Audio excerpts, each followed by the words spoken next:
Is it going to be my main location? No matter what, I will be restreaming to YouTube. So you should be good. You should be good if you follow me on YouTube. I'm going to see where I can find my restream key.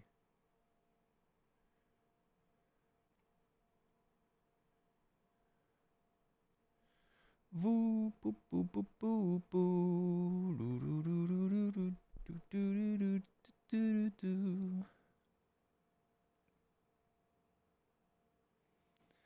We are live on YouTube.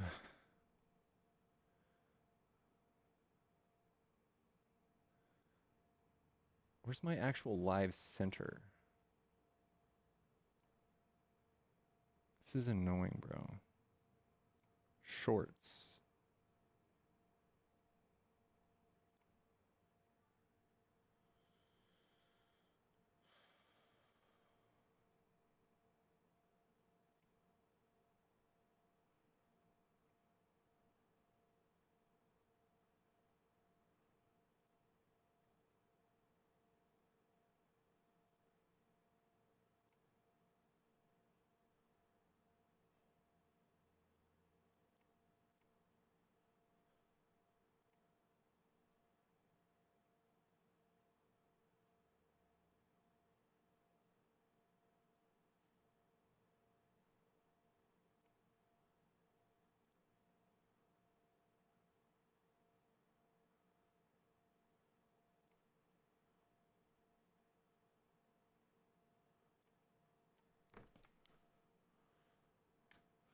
You guys can't see this.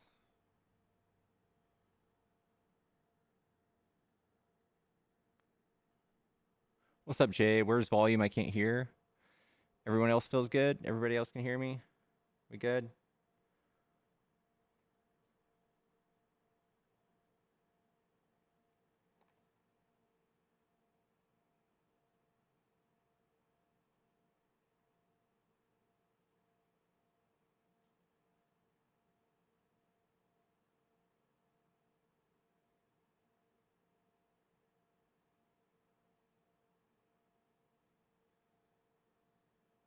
Okay, I see.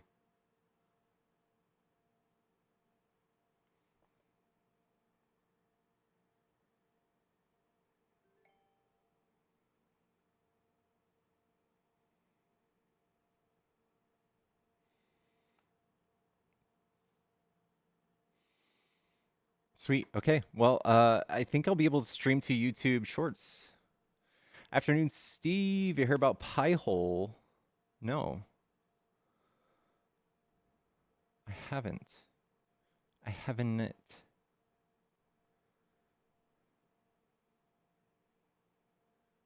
Why is this doing this?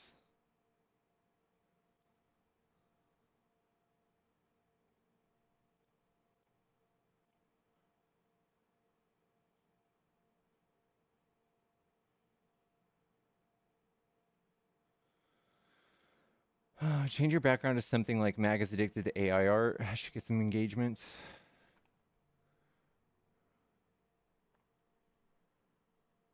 MAGA bait. I could draw my like bat signal with a Cheeto.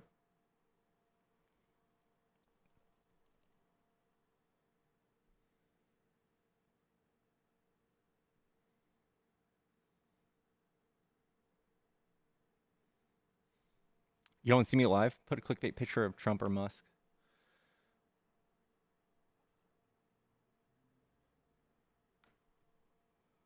There's Maj and Trump, dude.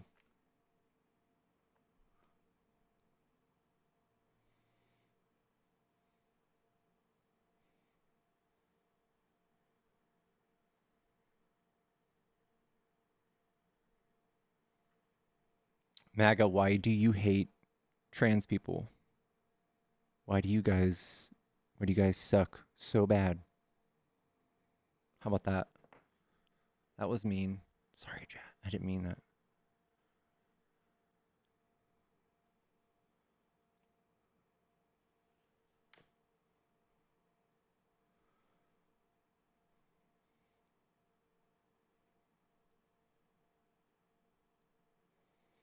High hole. Oh, are you talking about meta?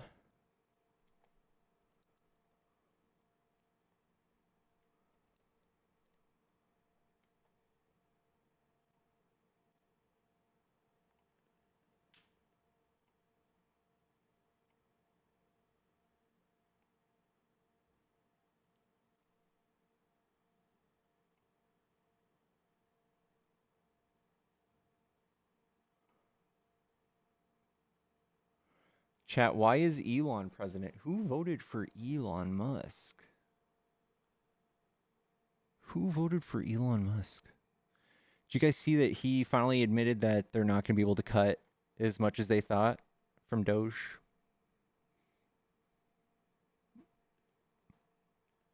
Shocker. Shocker. State Farm fishing commercial with Trump's face.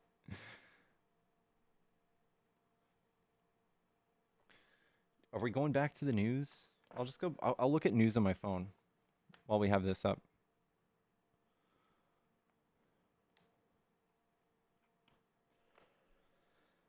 Also, guys, have y'all looked at your? Have you gotten your Pokemon packs today? It's probably the most important question.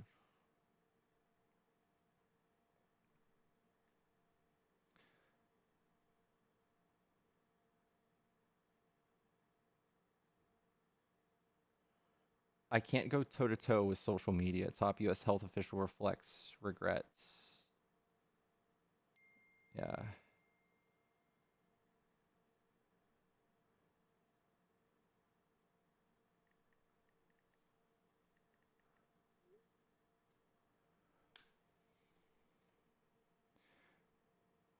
Everyone send the team heart emoji and comment at least once per live. Yes. Oh, get your Pokemons, chat. Look at that. The algo liked that. Viewers guys, MAGA, MAGA, MAGA, Kamala, tax plans, tax incentives, tax for the rich, tax cuts, trickle down economics, Reaganomics, friendship, candy canes. Come debate, come debate.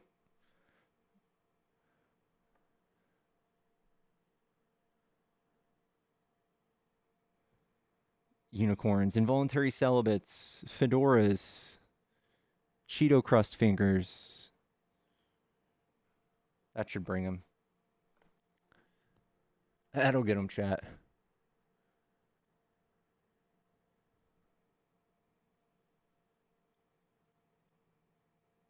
Large sideburns. O'Doyle rules.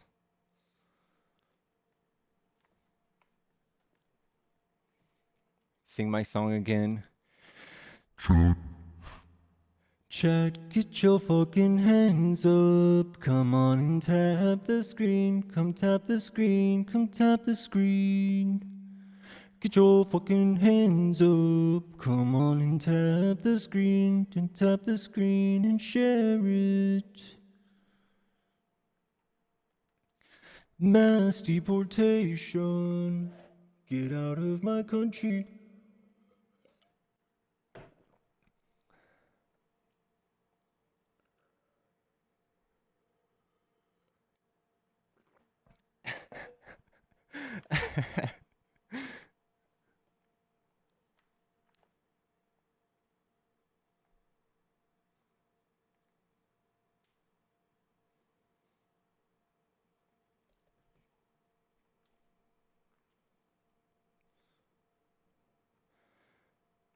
How can we put your hands up and tap the screen? I don't know. Figure it out, dude.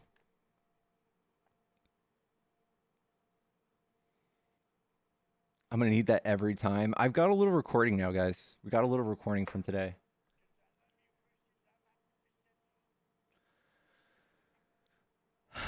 Tap with your toes. Vance is MIA too. Do you think he had a stern talking to when he suggested not to pardon the non-violent or the violent offenders of J6? Here, MAGA, MAGA. Here, MAGA, MAGA, MAGA, MAGA.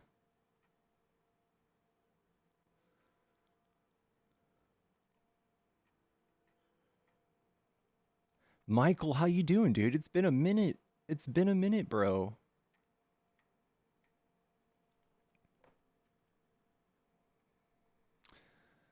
Let me try steal MAGA from other lives. For sure, for sure. You could also come up and be MAGA for a second. I've seen you do it. I've got to be shadow banned. Surely I'm not. Surely I'm not.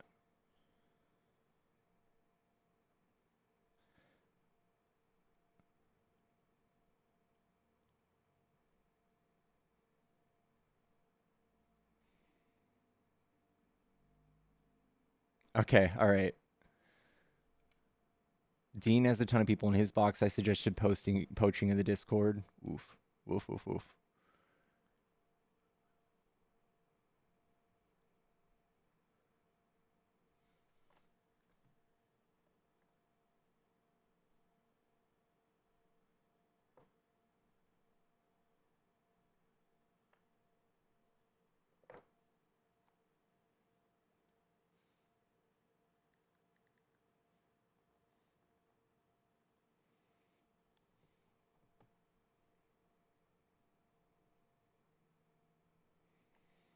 All right, that's it. We're gonna put on some light tunes. We're gonna put on some light tunes, and we'll wait.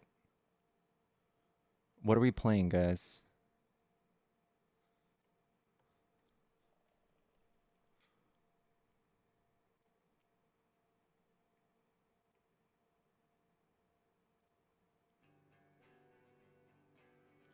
I'm a big Swifty, guys. I am. Oh, Shiza. There, we are on YouTube. We're on YouTube. JK, guys. No tunes. No tunes. Thank you. Thank you, Rich. Thank you. I almost did it again. I almost did it again. I'm also on Clapper now. Fuck yeah, lady.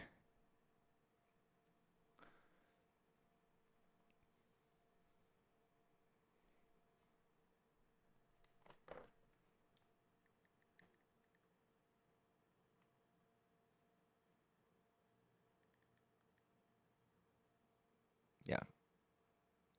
Yeah.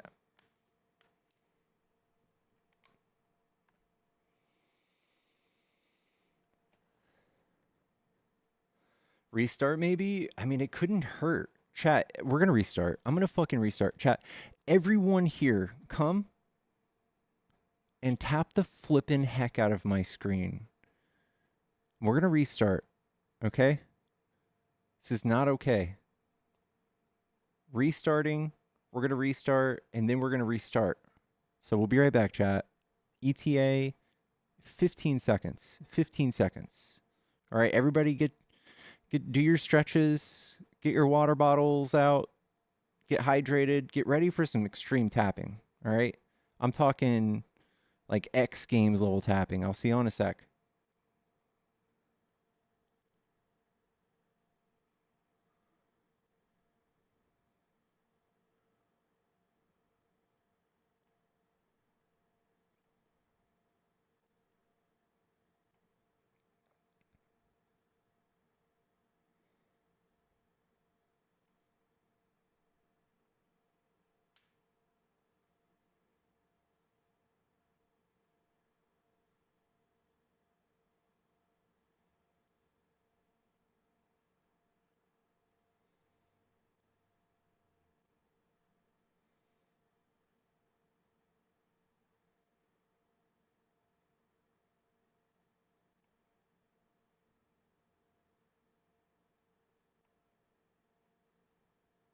All right, guys, tap the screen. Tap the screen. Tap, tap, tap, tap, tap, tap, tap, tap, tap, tap. Trump, MAGA, Trump, MAGA, Trump, MAGA debates. Trump, MAGA debates. Kamala Harris, debatees, debatees. It's the eye of the tiger that will win you the fight. And you tap the screen for some rivals. And you tap, tap, you tap, tap on the screen right now. Let's get to 100K. Tap the screen. Dean has 7K. Son of a mother's love. T-Pain guest appearance. It booted me to TikTok and said Musk gets a lot of hate, but not enough. We can do better.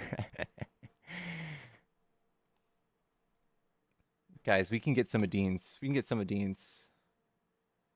people. If they only knew how awesome we were, they would come in here and debate me. We're almost at 10K, guys. Let's get to 10K like in the first 5 minutes. We're a minute and 45 seconds in. Let's go. Let's go. Jersey Mojo with the sub auto renew. Dude, thank you so much.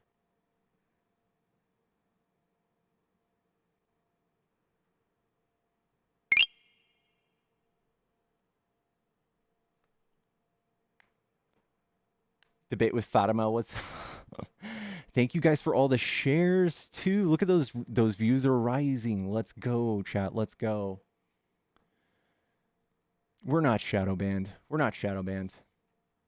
We just had a little hiccup, guys. We just had a little hiccup. Guys, we're doing debates. We're doing debates. If you want to debate, hop into the box. Come and debate me. I might be getting carried away with my auto tuner tonight. Who knows?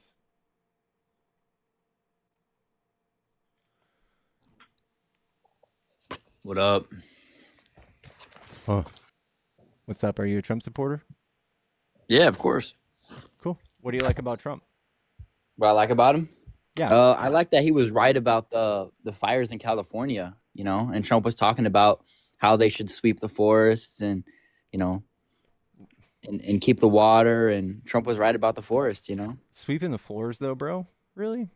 They don't even do that. They let the trees die and they sit there and they catch on fire. Like most of those fires you've seen, they're like on mountains, right? Well, really, some of them. Can't really like sweep them. I think it's silly. Yeah. Like No, you can sweep mountains. The thing is, does Trump believe in climate change? Well, nobody does. That's just fake. Bro, what? First of all, are you 18 or older? No, I'm 23. Okay. Why do you think it's fake? That's what the government says to try to control your life. All right, Jason, I love you, but please don't chew on the microphone. It's gonna kill me. That's what the government says, you know. That's what the government says. Like the whole world says it, man. Oh, what, climate change? Yeah. Yeah, like the liberals. 97% of climate scientists agree that climate change is man-made. Yeah, the liberal scientists. I just don't believe in climate change. I mean, Why? What part of it? I think it's natural, right? I mean, we used to have the ice age and stuff like that. I mean, all right. It sounds like you just like, I don't want to say you're dumb, but like you might not know a lot about this topic. Would you be willing to consider that? No, I'm a firefighter. You're a firefighter? So I know a lot about fighting fires and stuff like that. Yeah. I don't know if you know. Okay, but still, the climate thing might be a little outside of the scope of being a firefighter. And they got that. They got that woke. I'm in San Antonio, but they got that little DEI hire. You know. What DEI hire? That gay faggot that they got running the fire department.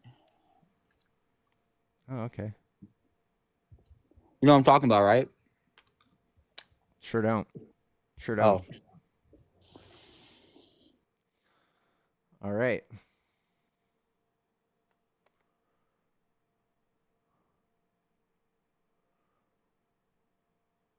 All right, guys. They're not sending their best. They're not sending their best, chat.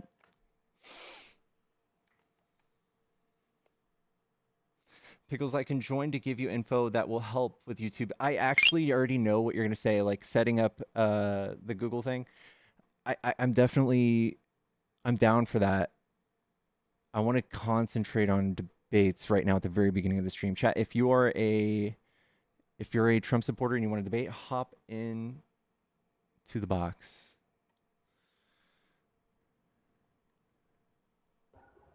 Yellow?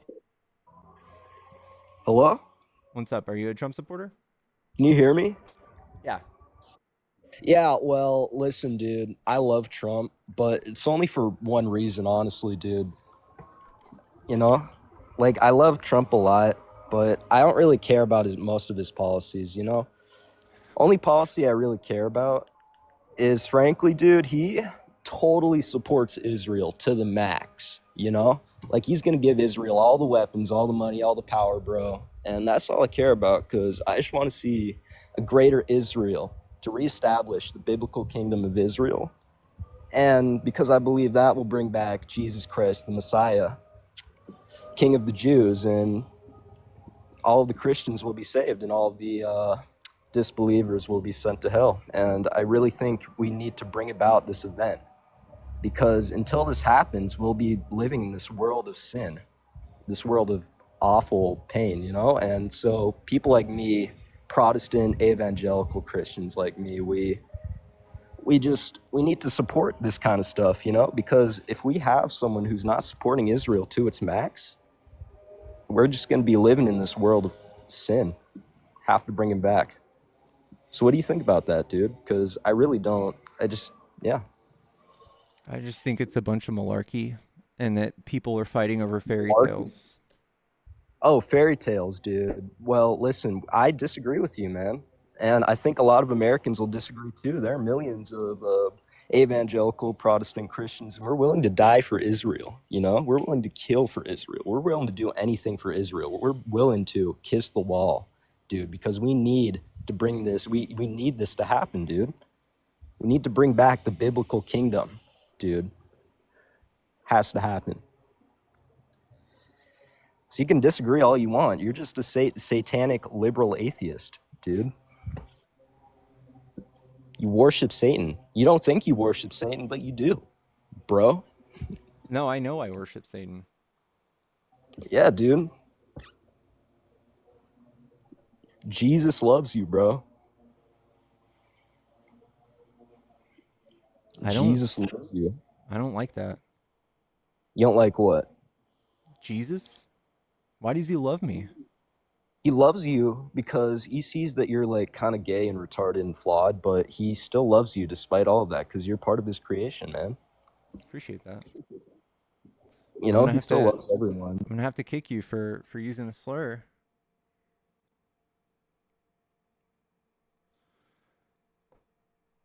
Come on, guys. Yeah, I could tell, like, the cadence of his voice. You could just tell he was fighting back slurs. He had some real demons going on.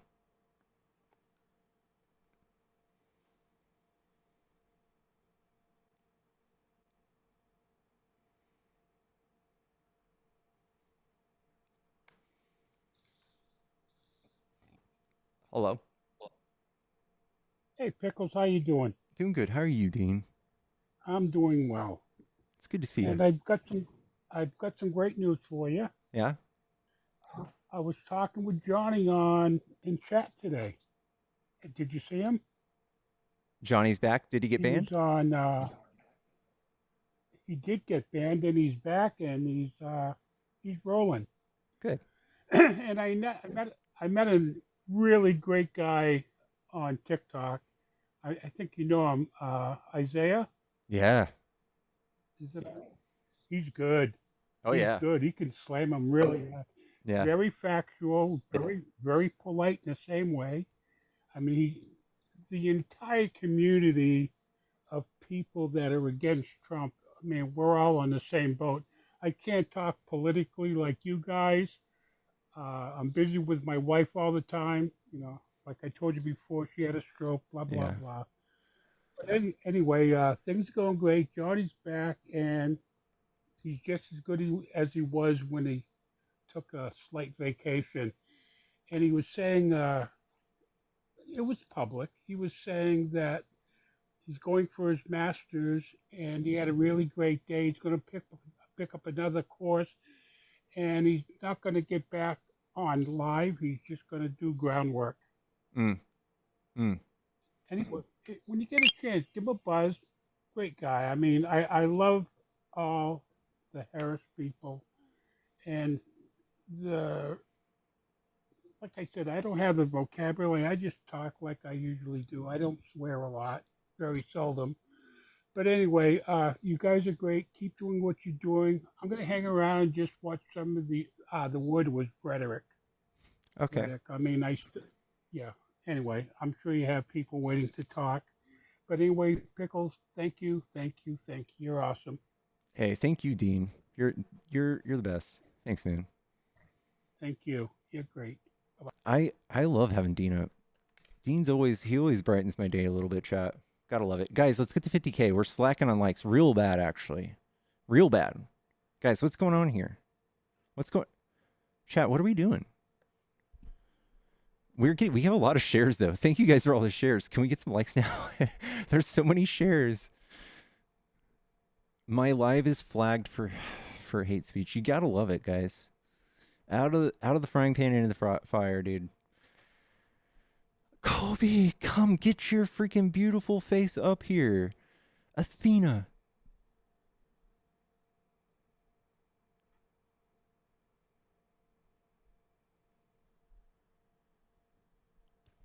Oh, dang. I was just passing by, but hi. Not my house. Hi, How are doing? you? I'm good. I'm good. A bit under the weather, but other than that, I'm doing good. What about you? I'm good. I have watched you for ages, and I know it sounds Mm-hmm. creepy, but I Kind of love low you. key does, but oh, I appreciate you. I appreciate you. How you been? How's your day? It's been good. I woke up not too long ago. I've had a kind of a wild few days working out like for the first time in forever. So Mm-hmm. my body's Mm-hmm. like freaking out. It's like what the hell? Mm-hmm. So we're getting there. Mm-hmm. We're awake. We're gonna be streaming. We'll be streaming for the probably the rest of the night. How's your day Ooh, are been? you excited for the debates? All debates. All All the debates. debates. All the debates. Yeah, my day has been good. Been trying to help a cousin of mine with his essay, so just been doing that. Other than that, I've been okay. I've been having like a chill Sunday, I think, until now. Oh, that's nice. Exactly. Almost forgot it was Sunday. Oh my gosh. Mhm. We should like collab for a Please. live Please, this week yes. before the ban. Yes. I would yeah, it's on my bucket list. Okay, per. Then like send me a message and we can collab. And yeah, on like a debate topic or any topic if you want. There are multiple topics that I'd love to discuss. So yeah, that Yeah. would be amazing. Please, yes. To the question, Athena, were you the person doing a fundraiser for Congo with GT? Yes, that was me, Dana. Thankfully, the Future of Congo reached their goal that night, and about 700 or more than 700 children in Congo in the displacement camps were received a Christmas meal, and more than 300 pairs of shoes were also distributed. So it was a success, yes. That is So thank awesome. you to everybody who kind of donated. But yes, I'm not gonna be talking about that. I'm gonna let you go back to your debates. Pickles? Should I call you Pickles? Sure. Yeah. Okay, cool. Well, I'm gonna kind of go back down, but yeah, we can definitely like hit me up and then we can host a live together. Yes. Sounds awesome. You have an awesome night. Thank you, thank you. You too. All Bye. right. Bye. Oh, Athena? Are you kidding me, chat? Are you kidding me? Oh, that's awesome. Why does Donald Trump suck? Donald Trump sucks in pretty much every way. He sucks. His policy proposals suck. He can't even diagnose the problems we're having properly. So how could he even propose a fix? He's convinced half of America that immigrants are what's making the economy hurt, and it's the billionaires, and he's going to come in and do more welfare for billionaires on our dime. That's why Donald Trump sucks. If you don't like him, then move. What? Did y'all move when Biden won? Who moved when Biden won? Did y'all move? No? Okay.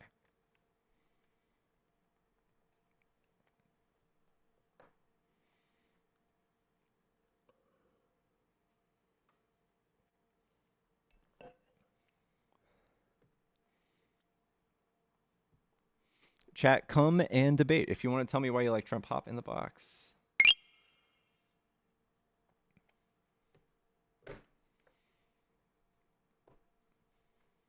Billions to illegals. You know how many billions we give rich people? You know how many billions we give rich people? Non-citizens paid $97 billion into taxes last year. And they're going to contribute $9 trillion. It's $8.9 trillion to our GDP over the next 10 years.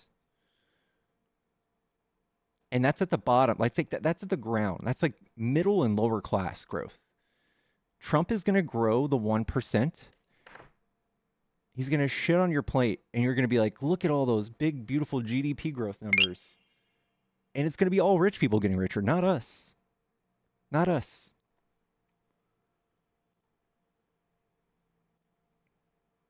You want to bet? Do I want to bet? You really think Joe Biden was the best person we ever had? Do you think that? No, that's kind of straw manning. I think he's like a top 10. You're retarded. Can't say that word, bud. Can't say that word. I just did. Joe Biden literally is a mental patient. He really shits his pants every. Okay, well, guys, you can't say slurs. I don't want my live to get taken down. It's 2025. Those are one of the words you can't say. You can't say that word on TikTok. You can't say that word in public, honestly. Come on now.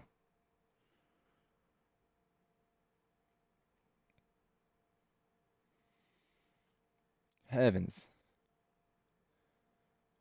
Yeah, Biden is absolutely a top 10 president.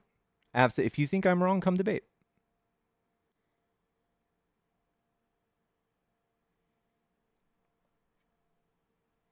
Easily. And if your reason for not liking Biden is poopy diapers, I've got news for you, bro. Trump's the one with diapers. Like, he's got diapers. He's pooping his diaper right now, I bet. He's incontinent.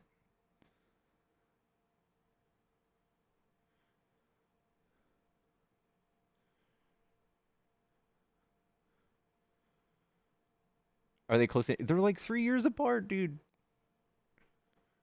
Yeah, people on the show Apprentice, some of the people, like one of the lavalier guys, like one of the like sound guys was talking about how Trump would crash out like when he got nervous and he would poop a little bit in his pants. And that's okay. I mean, when you get a certain age and you use a certain amount of substances, you can't hold your poops. That's what happens. Hello? Hi. Hello? I agree with you. Trump does suck. How old are you?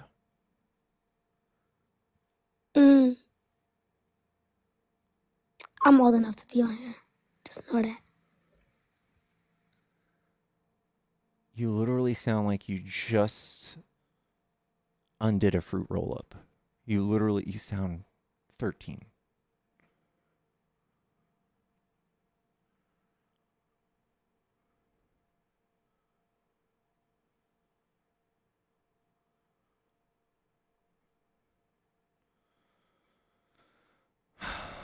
You're sick?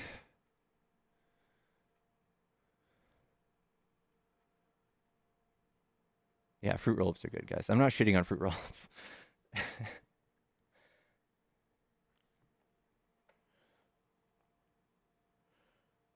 Chat, if you're a Trump supporter, hop into the box. We have more viewers right now. That's nice. We're almost at 60K. Can we hit 100? Can we hit 100? For me? For me, chat?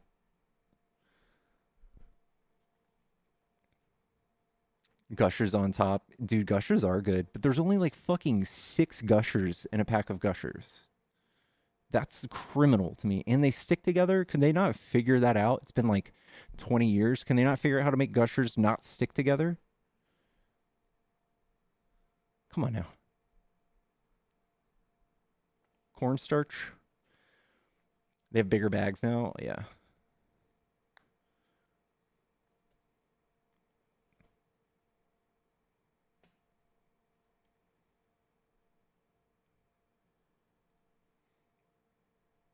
Do we have any Trump supporters in chat who want to debate? What are they? I'm from UK, so we got a clue. Gushers are, they're like imagine fruit snacks, but injected with goo, like fruity goo. They're about the size of like a piece of gum.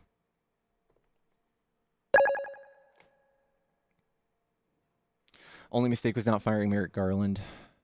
I suppose, Karen, thank you for the sub. Merrick Garland was kind of a panouche when pushing to prosecute or investigate Trump's crimes. I will give you that. But Merrick also, I don't know. He was in a hard position. He was in a hard position. Fruity goo sounds gross, yeah.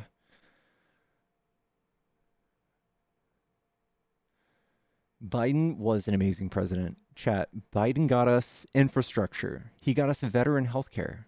My brother, my older brother, his veteran like benefits went from like 20 to 60%. The PACT Act. 1.2 million Americans like veterans signed up for these services. That's a lot. There's only 2 million active duty. That's a lot of people. Biden helped a lot of veterans. When's the last time? What did Republicans do for veterans? Biden also gave the biggest pay raise to veterans since 2002. It's kind of a bamf. Yeah, history be kind to him. Yeah. Nowhere in a history book are they going to be like, there's the 3 times that Biden gaffed. Here's the time that he looked like he was shaking hands with no one. No, they're going to be like, here's when Biden signed the Inflation Reduction Act. And he's just going to just pull it out, whip it out on the table. It's going to sound like this. Chips and Science Act, exactly. Student loan forgiveness.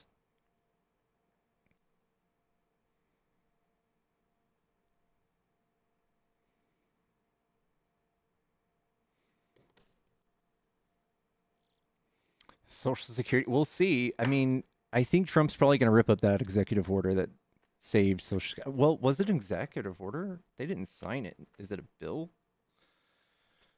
I did. 70K. Let's get to 100K, guys. General decency. Yeah, he spoke like a president. Like he didn't call people nasty in interviews, no matter how hard the curveballs were. He didn't insult anybody. He didn't make fun of disabled reporters. He didn't say that his audience should beat up protesters. He didn't call Obama a Kenyan. He didn't call Ted Cruz's wife a dog. He didn't call himself the chosen one. It's kind of wild.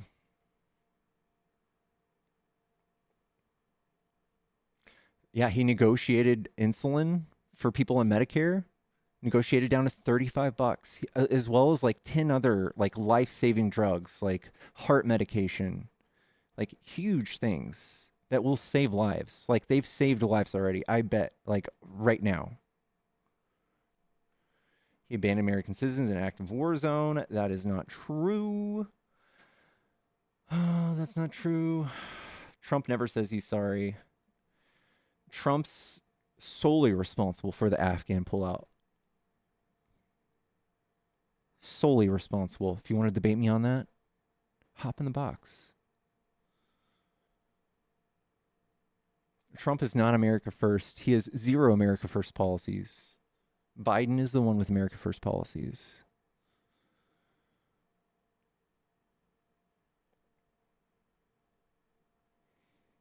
Trump campaigning on 13 dead soldiers that he was in part responsible for losing their lives is absolutely disgusting. And MAGA has no idea of any of the soldiers that died under his watch, which was like 5 times more.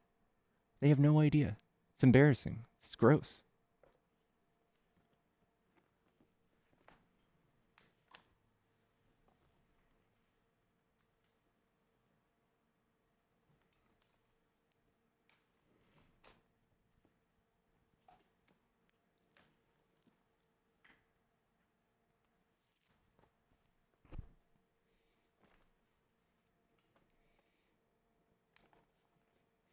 America isn't a country. Dims are the problem. They don't know the Constitution. Real money jiggles.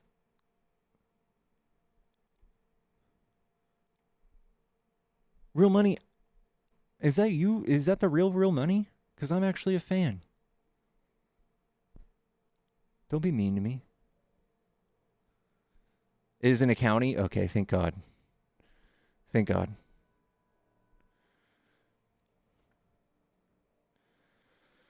It's flannel time, chat. Yeah, we're not fucking around. Yeah, where have you been, real money? It's cold right now in Texas. For saying America, not the United States. Okay.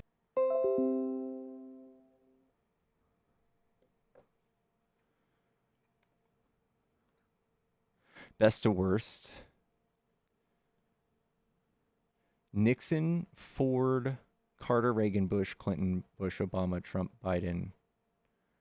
You think Trump was second worst, and then Biden was worst? That's interesting, Drew. What are you, a leftist? 80K on our way to 100. Why is Nixon first, though? The hell? That's interesting. Pickles, you'd be happy on the West Coast. You should move there. I would love the West Coast, but I have people I care about here. Or a person. I really could give, like, if something happened, yeah, I would fucking move there instantly. There's nothing else holding me back. That's chronological order.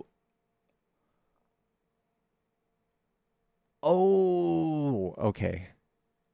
Okay, hello. That is chronological order. Hello.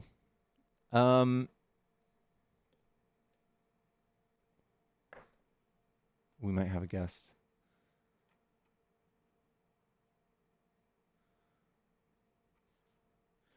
Yellow? Hello? What's up? Are you a Trump supporter? Yes. Cool. Are you over 18? Yes. All right. What do you like about Trump? A lot of different topics, but is it alright we talk about energy and environment today? Sure. Well, I haven't talked to you before, but it's nice to meet you. Oh, nice to meet you. So shall I start us off?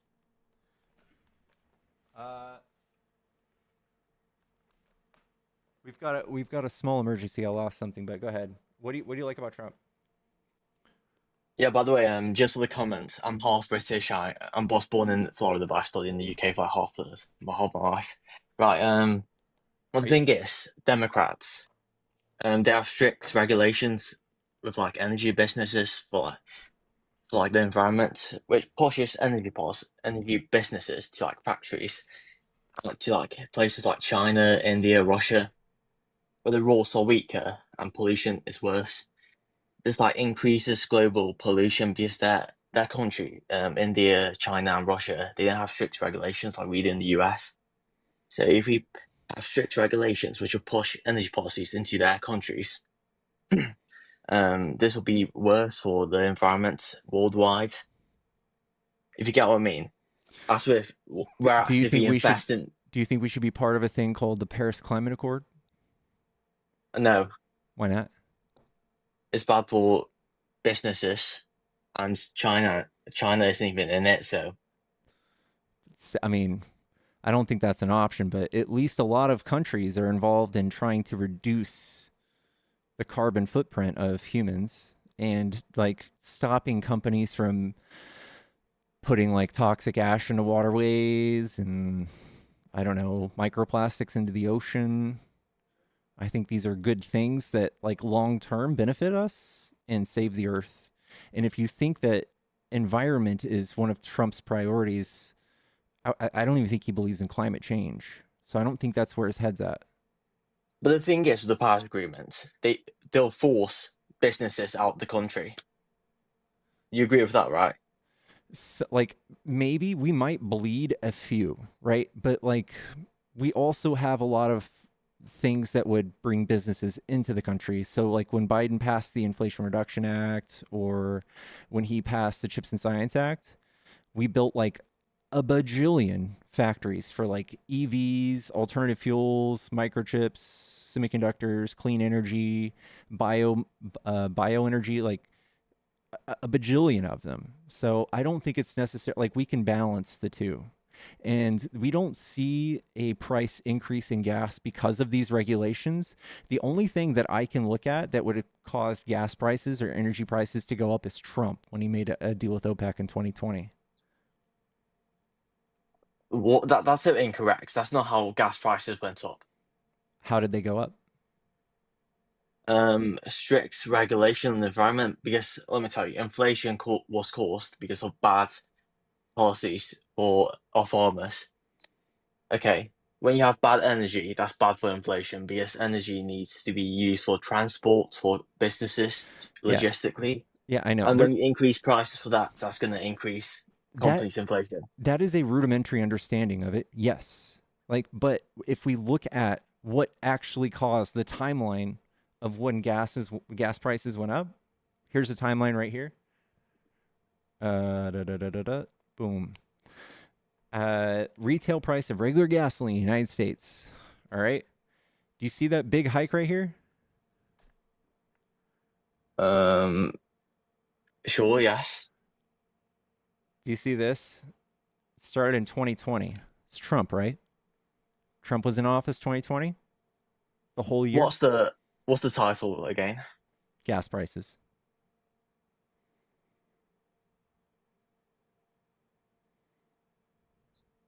Which source is it? Statista 2024. It's from the EIA, the Information Administration. It's a .gov. Well, price of gas has increased in 2022, so I'm not sure about that source. So this is what I'm about to tell you though. Have you heard of the OPEC deal 2020? Yes, but I'm not familiar with it in Okay. details. So like, if Biden signed a deal, if he signed a bill that said we're going to put so many regulations on oil that it's going to reduce the amount of oil we drill by 10 million barrels a day, do you think that would affect our gas prices? If we increased oil production, it will decrease gas prices. Yeah. And if we decrease oil production, that increases gas prices, right? Correct. Nice. So in 2020, Trump signed a deal with the Saudis, or he negotiated a deal with the Saudis. They reduced oil production by 9.7 million barrels a day. So since oil is a worldwide traded commodity, what do you think that did? Well, that's not significant because we were energy independent under Trump. That's not true. Do you know what that means? We were totally energy independent under Trump. What does that mean? Independent, we didn't need to rely on other countries for our gases. So we didn't import any energy. Well, we didn't need to, but it did help with trade. We didn't need to. Okay. We had natural reserves. You know, Biden drained out natural reserves, right? Yeah, but they were those are strategic reserves, and that was actually in a bill that Trump passed. So that's just not true. That's not true. Yes, it He is. used the natural reserves Yeah, I know. politically to I know. decrease gas prices. To decrease gas prices. Yes, of course. The natural reserves are used for war, not for that's not true. gas prices. They can be used for war, but like, can you tell me a negative thing that came out of him using our natural reserves? If we go to war, we won't have any natural reserves. But so nothing Trump, yet. What do you mean? So nothing negative yet? has come out of that yet. Well, of course, it's going to be long-term negatives. But nothing essentially. yet. I mean, nothing yet. It's not a good thing to drain out your natural reserves for a country. Why is that? If that's war, can be used for war. So nothing bad yet. course, there's nothing bad in the short term. But Okay. there's long-term We're negatives already as well. refilling them. That's why nothing bad happened. In fact, Biden sold that oil at a high price and bought it back cheaper and made us $500 million. Sorry, can you repeat that again? Biden sold oil into the market for a high price, and then when it went cheap, we bought it back and made $500 million. I can't remember us buying any oil. Biden is so against buying oil. As well, he just recently banned offshore drilling. Yeah, but So I don't know. that's Go on. that's a politicized thing. All right. So have you ever looked up how much we're drilling? I didn't know the exact numbers. States energy independent. I want you to look at this article and read the title.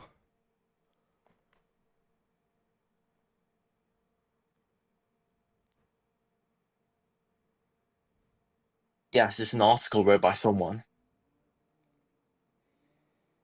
Why would they write that? Who's the Forbes? Forbes. Okay, Forbes, the left wing. So Forbes is left wing. totally, of course they are. What do you think is untrue about this? So, to answer my own question to you, energy independence means we are importing less than we're exporting. So, we're drilling way more than Trump did ever. Did you know that? No, we became a net exporter for the first time in decades, I think. We became a net exporter under Trump. Okay, but we're even more so under Biden. Less so. I'm sorry? No, we're less so. How do you figure that? Gas prices, they're a perfect example. Just because gas prices are high doesn't mean we're less energy independent.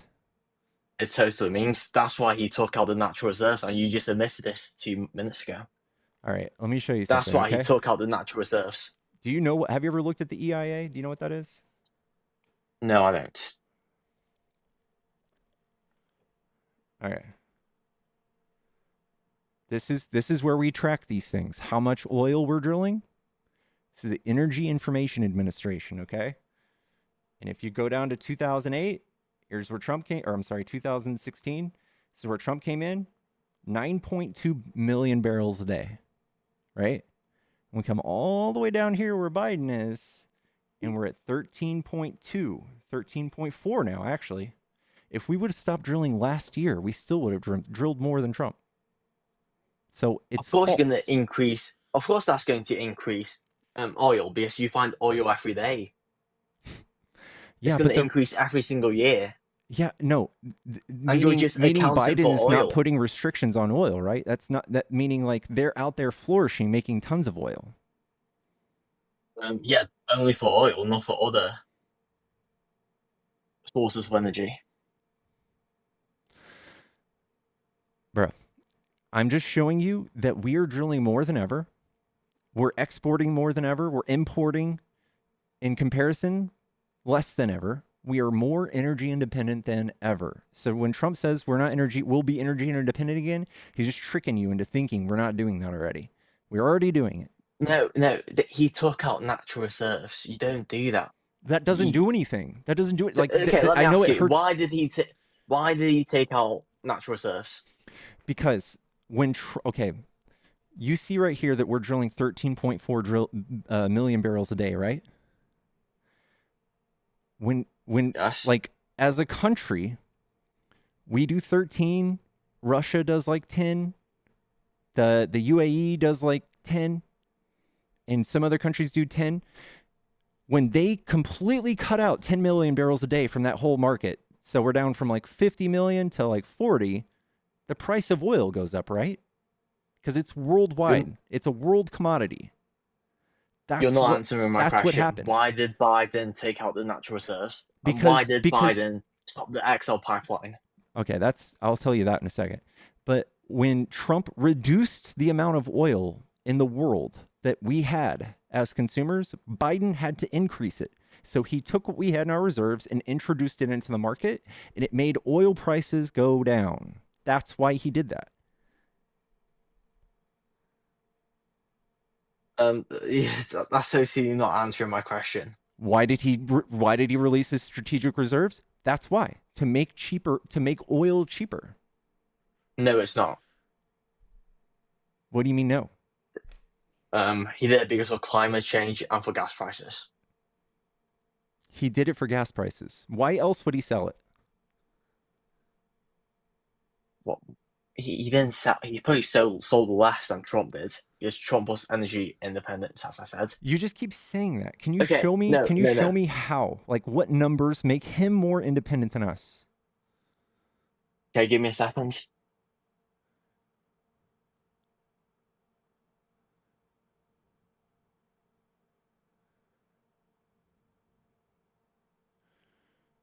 Chat, let's get to 100K. We're almost there.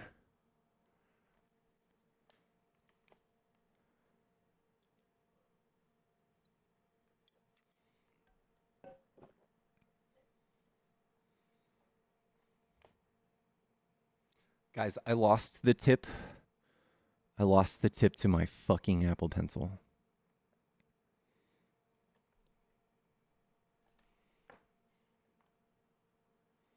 Yeah, guys, I don't think he's going to find that. This isn't really an argument. This is an educational thing. I don't think it's an argument. Well, Trump approved more permits than Biden, by the way. We're still drilling more. It doesn't mean anything. It totally means much more. He approved much more permits than Biden. And what do permits do? Allow us to drill, right? We're already drilling. You're only talking about oil. I'm talking about energy in general, sources of energy, and you're just talking about oil. Okay, Biden. You're more complaining about the drilling price of of oil. gas, right? That's why we're talking about oil. Oil is one factor of energy. Okay, but the price of gas, right? Like, you don't have a gas stove, do you?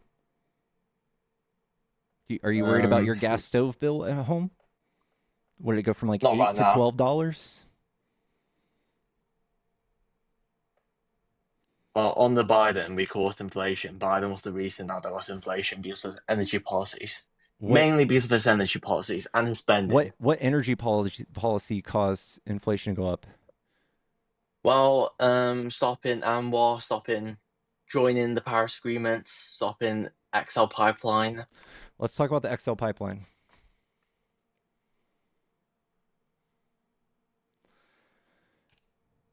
Sorry, I just read energy policies don't cause inflation. Of course they do. Logistically, transport. All right. As far as transport is concerned. Whichever president, all right, this is silly. In 2019, the Keystone XL was stopped by a judge. His name is Judge Brian Morris. Did you know that? No. And then in 2020, Trump's Supreme Court further upheld this decision to stop the XL. And by the way, the XL was only 8% complete. And no, Biden revoked the permit for the Keystone XL pipeline. Why would someone need a permit for a pipeline that's been stopped by the Supreme Court? No, he revokes it. Exactly. He tore up a permit that no one could use. You could use it. How? Who could use it? Federally, in the eminent domain. Yeah, but this was going over waterways, and this was also going over indigenous land. So an indigenous tribe, or actually a couple of them, sued this pipeline and got it to stop. That's what stopped the pipeline, not Biden. Well, he didn't want to. He revoked the permit. I'm sure. He revoked the permit in 2021 after all of this. Give me a second. Let me find the thoughts. Also, this pipeline is Canadian owned, Canadian oil, and it was going to be pushed all the way down to the Gulf Coast. This oil was also likely to be tar sands, which like makes plastics, but it wasn't going to make gas prices cheaper, and it wasn't supposed to be done until 2023. So there's no way it would have affected gas prices in 2020, 2021, 2022 when they skyrocketed. Didn't do any of that. I said that was one of my reasons, buddy, not the entire reason. Okay, but you guys have been carrying this one for 4 years, so I'm just trying to help you out. Don't say this anymore.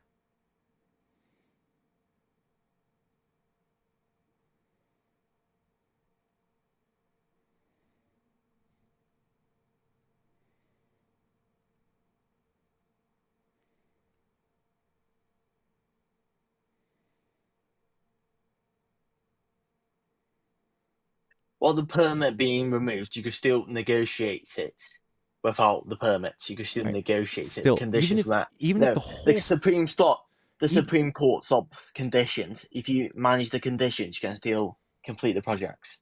Okay, this did not affect gas prices. I Did not know, affect it. probably. It could have decreased gas prices because it wouldn't Why? happen. Whose oil was it? Was all it the Canada's oil factors or ours? caused inflation. Other factors caused inflation. What factors? The spending, Paris agreements, Do you think regulations. whoever spent more caused inflation? Not entirely, but the Inflation Reduction Act. How did the Inflation Reduction Act cause inflation? Do you know who? I think it was Larry Summers, the Obama economist. Yeah, the same guy that said Trump's economy is going to have stagflation by the end of next year.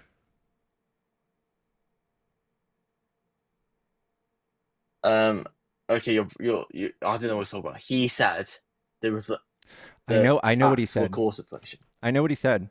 The same guy, Larry Summers, said Trump's economic policies are going to cause stagflation and will cause a complete disaster. So if you trust him, I would trust everything he says.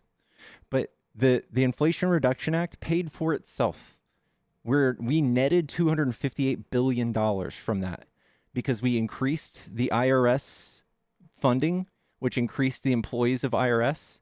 And for every single dollar we spend in the IRS, we get $5 to $9 back.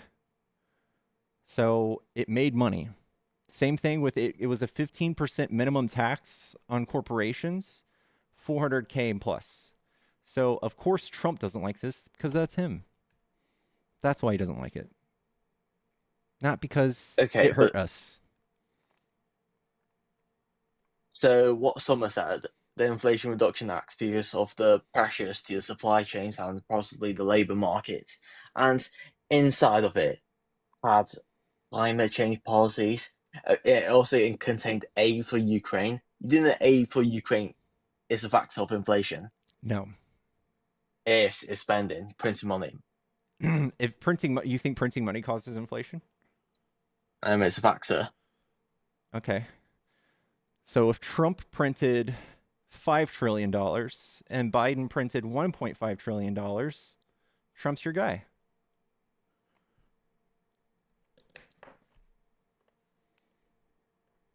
Well, there weren't any inflation due to Trump because of printed money, but it's a factor. The way they did it, $2 billion to Ukraine, just like that, just on one bill, just because Zelensky visited the country, getting $5 billion. Let me show you a little something. This is our military budget, $1.14 trillion. The $40 billion we sent to Ukraine is 0.5% of that. And that caused inflation? No, the increased government spending did. Increased government spending was aid to Ukraine. Hold on. When we sent money to Ukraine, did this number go up?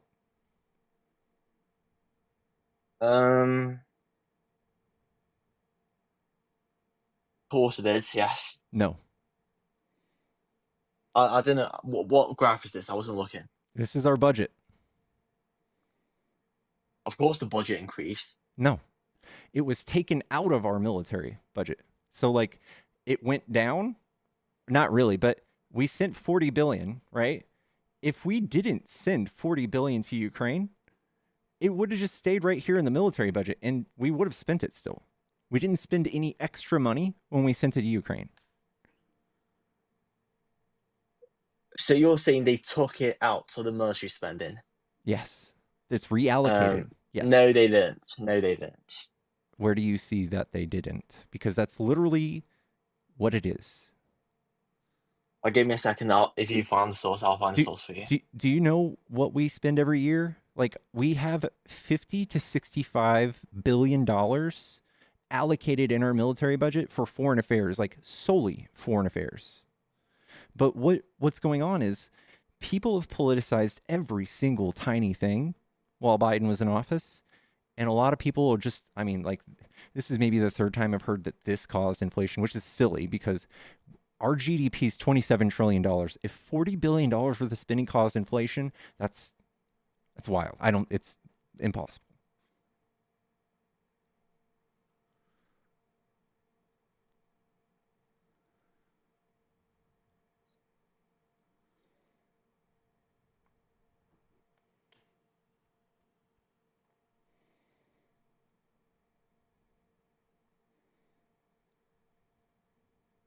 Okay, so 20 billion in military aid for Ukraine. We did not get rid of 20 billion of our military spending. What are you looking at? Give me a second.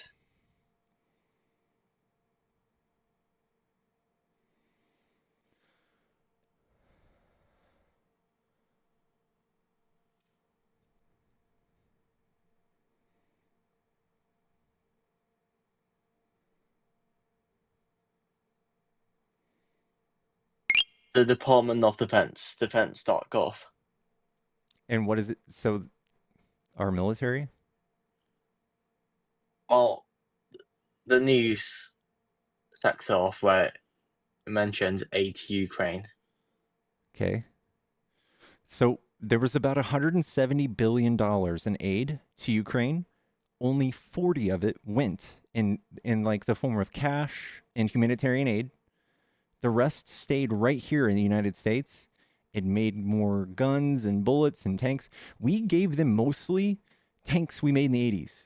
Abrams tanks, old stuff. Well, you must admit that what we should have done is pushed up Europe's spending for aid. We spent as much as Europe did, and we're in the best position geographically, historically. We spend more for Ukraine than Europe. And the Europe is the same GDP as we are. Did you know that we also made $80 billion in arms sales to Ukraine and the surrounding countries? So we're technically positive from the Ukraine. Ukraine didn't pay us anything. Ukraine did not pay us anything. Okay, no, I'm saying the surrounding countries. And yes, they did. Most of it's a loan. Alone, yeah, sure, alone. Yeah, as if they've got anything left. I know this kind of like hurts like what you're saying, but it's not true, man. Like, you have to be willing to move on this, and like when you learn new things, you got to be like, all right, maybe that's not right. But okay, that's totally off topic. I ask you, why do we spend more on Ukraine than the rest of Europe, even though we're the same GDP and economy? Because our GDP is bigger than anyone else in the world. Our military budget is not the same as Europe. I'm sorry, our military budget is bigger than the next 10 countries combined times 2. That's why. That's off topic again. You didn't ask another question. Why do we, as the United States, where Europe, we have the same GDP as Europe, Europe has a bigger economy than us, together in Europe, we spend much more, probably times 2 more to aid. Yes. They actually met us right in the middle. We are 50% of the aid, and they are 50% of the aid. So I don't know where you're seeing that. Okay, I'll find your source.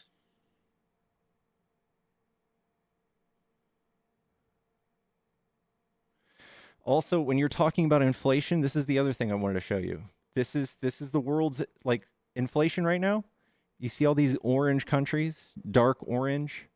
They have 15 to 25% inflation. They run on the US dollar. We're on 2.6. How come they're How come Biden spending $40 billion caused 15% inflation in Egypt? How did that happen?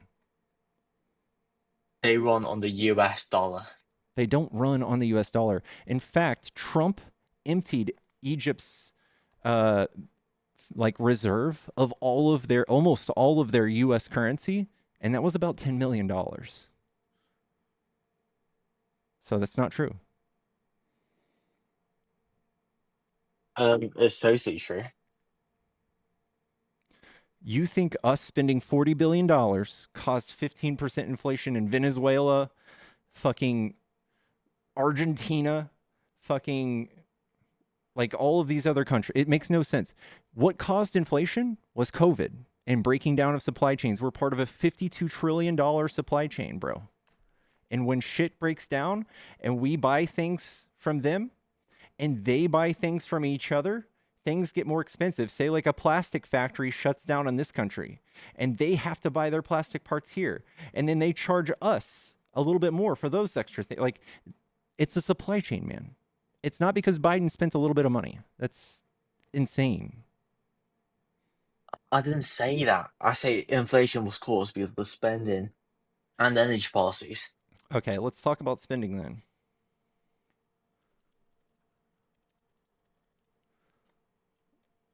And that's well. Here's what If Biden the US spent. dollar, if the US dollar purchasing power decreases due to inflation, so does every single country who runs on the US dollar. This leads to higher prices for goods. Okay, what about this? Do you see this? Okay, just ignore my point. Okay. Do you see the chart? Yes, and there was no inflation under Trump. You know inflation lags, right? No, it doesn't. It spikes. If I were to print $5 trillion right now, and I were to throw it out in the center of the country, how long do you think people would realize there's $5 trillion extra dollars in the country? No, you're not talking about my point. The fact that other countries run on the US dollar, that's what gave them the inflation. How would they have 7 times more inflation than us? Because of the purchasing power. If the purchasing power of the US dollar decreases, so does every single purchasing power of any other country that runs on the US dollar. It depends on the specific sector of the country. So Egypt may have more inflation than the US because of their sectors. The exports might be different to us. This is a huge reach, man. It's huge.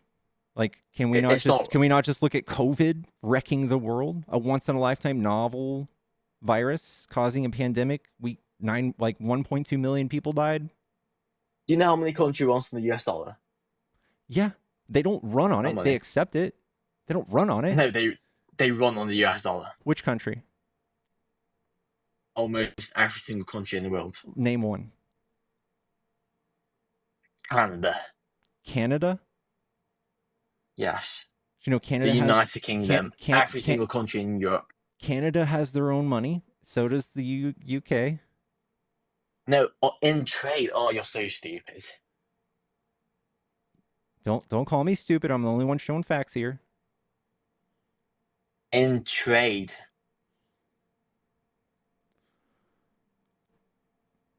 I just now you're going to move on. Can you show me an economist saying this?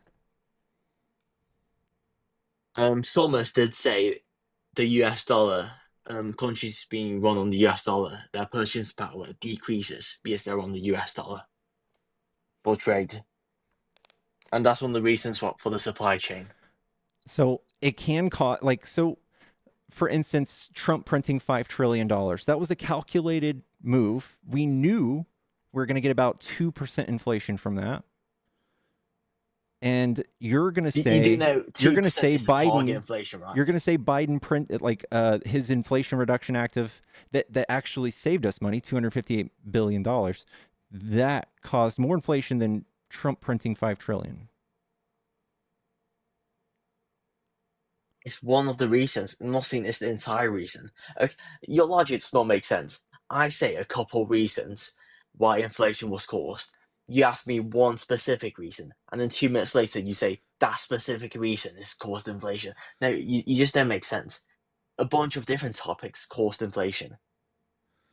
I agree. There's a bunch of things that caused inflation, but you're attributing like the smallest things to the biggest parts of inflation, and they don't make sense. Trump spent more money. He printed more money. He fucking reduced the oil supply worldwide by a million, 10 million barrels a day. Made gas expensive, and you were just explaining to me. You were just explaining to me how gas prices dictated inflation, and then you brushed that aside, and now you're just saying the Inflation Reduction Act, because Larry Summers said so, caused inflation. Again, you're talking about oil. Oil is one sector of the energy resources. I know, but that's the biggest one, right? When like and you're still saying it. When we transport goods, do we use oil? See, oil is only 38% of energy consumption in the USA. Okay.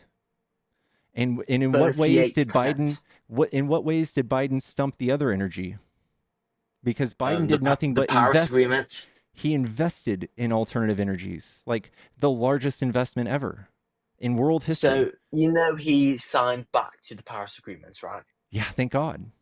That put regulations on businesses, and these businesses don't produce energy anymore because they're gone because of the Paris Agreement. They're literally producing they're producing more than ever. We're now energy dependent. Under Biden, we were energy dependent. I believe in 2022. Can you just find one article that shows us that Trump was more energy independent than Biden? I'll give you any time you want. Find me one article. I'm sure.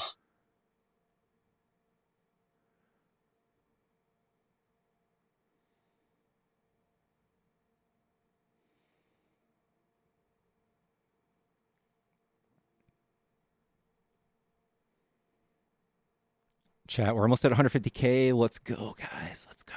Follow the stream if you enjoy these debates. Also, if you become a supporter, we have awesome emotes. If you want to be cool as fuck, become a supporter.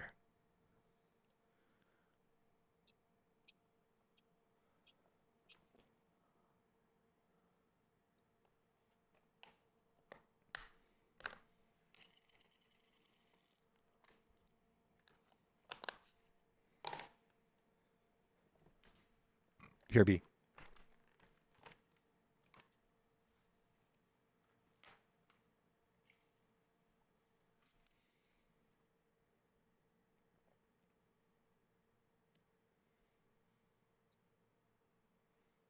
Chat, get your fucking hands up. Come on and tap the screen.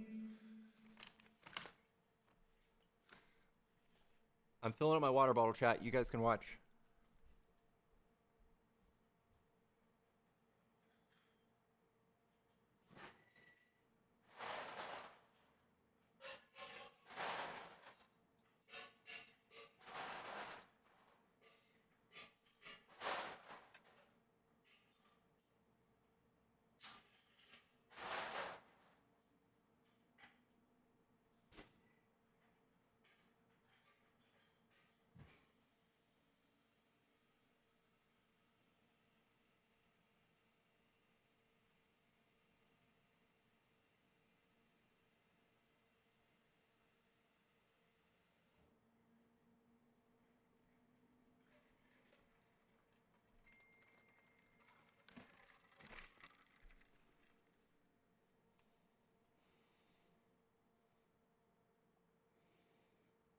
Sabrina, thank you for the $5 on Venmo.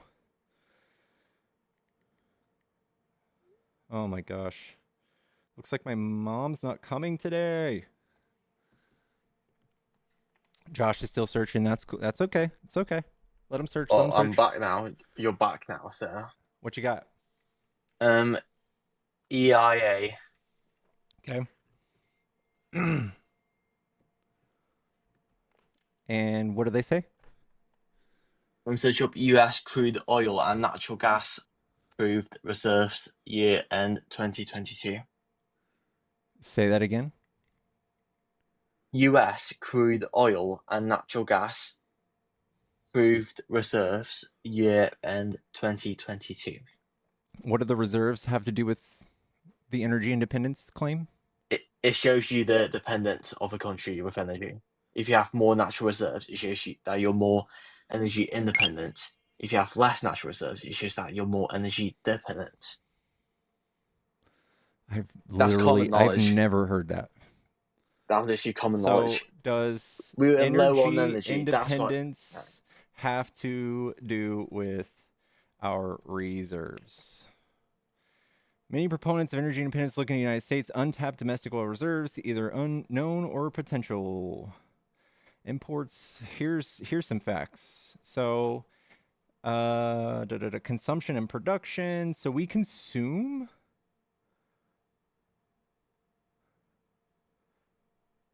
Oh wow. So our imports have gone down and our exports have gone up. You see that green? See, imports are green, exports are red. We're more energy independent than ever. So is that exports are red or imports? Exports are red, imports are green. So if you know the middle of 2016 to 2022, that's under Trump. Okay, and then we're even better than Trump right now? No. It had to kick in. Trump's energy policies kicked in. Which ones? His energy policies, well, leaving the Paris Agreement that helps businesses. So he needs to come in and change nothing. We're already doing what you want us to do. Well, no, we need natural reserves. Biden drained out our natural reserves. Will our gas prices go down when we fill up our natural reserves? You just not answering my question. Natural reserves are used for war. No, you they're do not. Natural reserves. Yes, they are. They can be. They're not only for war. This did not cause gas prices to go up because we misappropriated reserves. This doesn't do anything. It lowered prices. That's it. No, natural reserves are used for wars or emergencies. They can be. Or emergencies like mainly, a worldwide pandemic. They're mainly used. Like a worldwide pandemic, maybe? That kind of emergency? But you're stupid. We didn't use energy for a pandemic. No one was outside in a pandemic. Who Exactly. uses energy in a pandemic? Okay, let me tell you more of the story, okay? When in 2020, remember nobody was driving, we were just stacking oil. We had all the oil in the world, everyone's going full blast. Okay, no you're one's talking driving, about right? oil now. You're talking about oil again. Oil is like 30% of the energy. I'm not debating. You're talking about oil. Oil is actually 20 or 30%. Okay, so resources. what energy do you think we need to look at to make your case of energy independent? Is it gas, natural gas, or something? Oh, they're probably the biggest. Okay, and where can I find those numbers showing that we're less independent now than we were with Trump? You want me to find you a source again? Sure. It's your claim.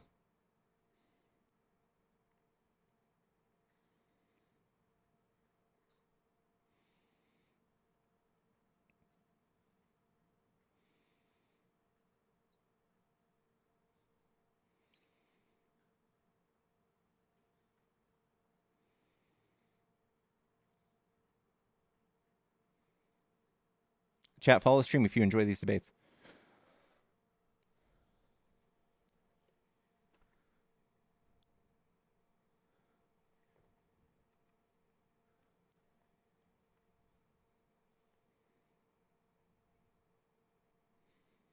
Did I get my Amazon stuff in the mail? I did. It showed up at my mother's house, so she's going to be bringing that tomorrow. Guys, I have an Amazon wish list.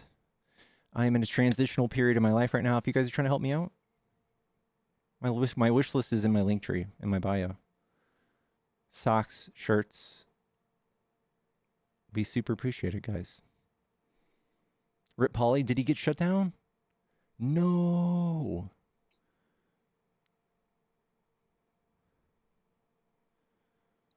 U.S. is the leading exporter of LNG.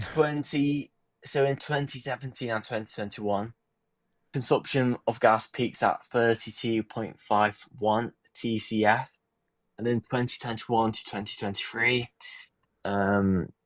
it peaks at 27.4. Our consumption? 32 to 27. Our consumption peaks? Yes. And what about the production? Consumption pretty much equals production when you're trying to measure things. No, it does not. When you have more production, you can consume more. We have a number in which we consume oil or LNG. Oh, you're and talking then, about oil and right then, now. So no, oil or again. liquid Nothing. natural Not gas, oil. whatever you're talking about. We have a number in which we consume these energies, and then we have a number at which we produce, and then we have a number in which we import. Those two numbers create our consumption. We have to consume, I think it's like 17 million barrels a day of gas, of oil. I don't know what it is for LNG, but however we get that determines our energy independence. It's not just consumption. That's a whole different, that's independent of production. Totally, yes. When you have more production, it asks for more consumption. Fine. If you want to, I'll find you a specific number for production. Go ahead.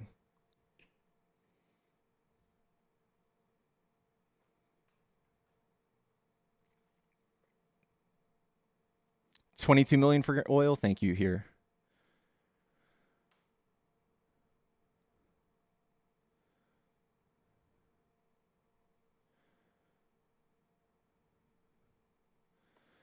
If you want to come up, I'll give you like a minute to talk about gas. I'm not looking for any more panelists, guys. I love you. But I'm not looking. You have some sources for me? All right. I'm trying to do 1v1s mostly today, guys.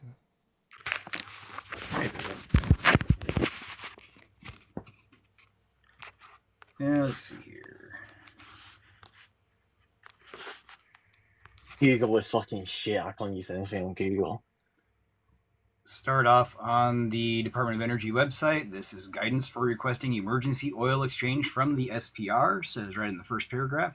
If hurricanes or other unexpected physical conditions disrupt either crude oil imports or domestic production, the Strategic Petroleum Reserve is ready to make replacement oil available to the extent approved by the President and or the Secretary of Energy. So it has nothing to do with wartime. It has to do with any kind of oil or gas shortage that we have. I had a source earlier about the countries that use the US dollar for official currency. There's 11. And not a single one of them is a European country, which had high inflation. We're not looking at China or India or Russia, who has huge inflation. So these are the countries right over here. United States of America, Commonwealth of Puerto Rico, Guam, American Samoa, Commonwealth of Northern Mariana Islands, the Virgin Islands of the United States, Turks and Caicos, the British Virgin Islands, Ecuador, Republic of El Salvador, Democratic Republic of Timor-Leste, Federated States of Micronesia, Republic of Palau, Marshall Islands, Bonaire, Saint Eustatius, I believe is how it's pronounced, and Sabah. Most of these are Caribbean regions. This is the Congress. 118th Congress was the one who forced the sale of our reserves. HR 1872. Yes. Yep. I'm going to the toilet, so 1 sec.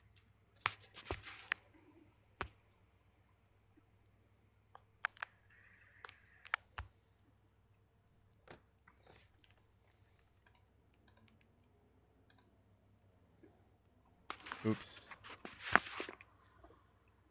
So yeah, I just wanted to offer some sources. Thank you. Thank you. No problem, brother. You keep cooking. I appreciate you. Josh, I don't want to be mean. I don't want to be condescending, but you're not going to be able to illustrate how Trump was more energy independent in any way, because it's not true. He just says it. It's a lie. And that's all it is. It's a lie, man.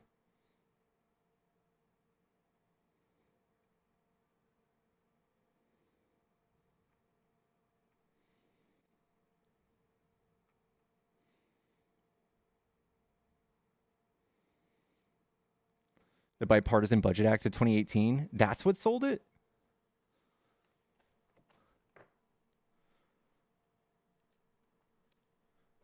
There was a 2018 and 2019 version of that. I believe that.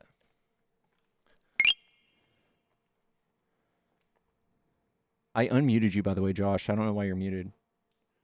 I sent you an invite. Right, I'm back. I was doing something. It's all right. Well, the main thing I was talking about is, okay, the Paris Agreement. If we join it, we're gonna, you know that energy businesses will leave the country, right? Can you show me that more energy businesses left the country than during Trump? Because like over 100, like 100 oil companies went under, and like dozens of refineries. And Trump even sold one of our refineries to the Saudis, like our biggest one. That's so not true. Regulations, the Biden regulations, the Democrat regulations, they're the literal reason why energy companies leave the country. Fossil fuel companies leave the country. And when they leave the country, they'll join countries like Russia, India, China, where there's no regulations. Then They're how are very we still unclean. producing more oil? We're producing more than ever. When did they leave? It's not just oil. You're just talking about oil again. When did our LNG companies leave? Natural resources left the country. They're a company. This is okay. None of this amounts to reducing oil supply by 10 million barrels a day, and that's what Trump did. It's way worse than anything. In fact, all of the actions Biden took, Trump's action is deliberately raised the price of oil. That's why he did it. For the first time in history, in 2020, a barrel of oil was negative $37. And businesses were going out of business. Oil companies were going out of business, and they're calling Daddy Trump. They're like, hey, I'm rich, but I'm not going to be rich anymore if you don't help me. And Trump goes, yeah, fuck the consumers. I'm going to tell them to stop producing gas so that the price of oil goes up and you survive and consumers pay more at the pump. That's what Trump did. You do know ANWR, the companies that were supposed to do ANWR, they've now left for Russia, and Russia do not care about environmental regulations. Under ANWR, there were environmental regulations. How many? How many? Of course, there's going to be. What do you mean, how many? How do I know the specific number? Because Of it's not course, enough. there's going to be It's not a lot. regulations. If you name one or two companies that moved, who gives a shit? We are producing more than ever. There's no reason. There's no barrier to entry to get your to like do business here. In fact, you need oil to be about $70 per barrel to survive. So it has to be somewhat expensive. They have to have some sort of profit margin to survive. That's why Trump did that. Negative $37 is bad. $70 is good for them. It's not about how many companies left. It's about if the companies leave and how much they start production in countries like China. China Are you still accounts for talking about oil? 28%. No, of course not talking about oil. We're the world's largest LNG producer. China and India have 100% carbon footprint higher than the United States. They have 100% higher carbon footprint. This still doesn't explain why gas prices went up. Oh. Okay, you just changed the topic again. I'm not shifting back to inflation all over again. I'm chasing you around like a fucking cat, bro. I can't figure out what you're saying, why gas prices are, what you're saying, like energy independence wise. There's nothing you've illustrated so far that show us less energy independent than we are like during Trump. There's not a single stat. There's not a single metric. There's nothing you can show me. Nothing anyone's saying. No economist, no news article, no news outlet will ever say Trump was more energy independent than Biden. Just Trump. Just Trump says that. Just Trump. Right. So my main point is, because of Democrat regulations, left-wing regulations, it will leave energy companies will leave the country. They'll invest in China, Russia, and India, which have no regulations whatsoever. That's going to cause worldwide global warming. Do you believe in global warming now? I mean, you've never asked me that before. That was my last guess. Do you believe in climate change? Of course, to an extent. Man-made climate change? To an extent. Did you know Trump doesn't believe in it? Show me a source that's in his Twitter from 20 years ago when he was joking.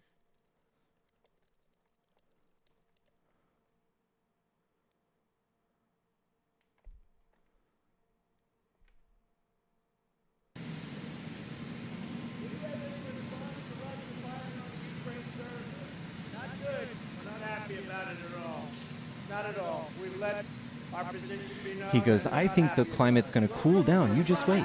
What will the response be? Well, Mexico wants to see if they can get it straightened out. But we've, during certain times, as you know, closed the border.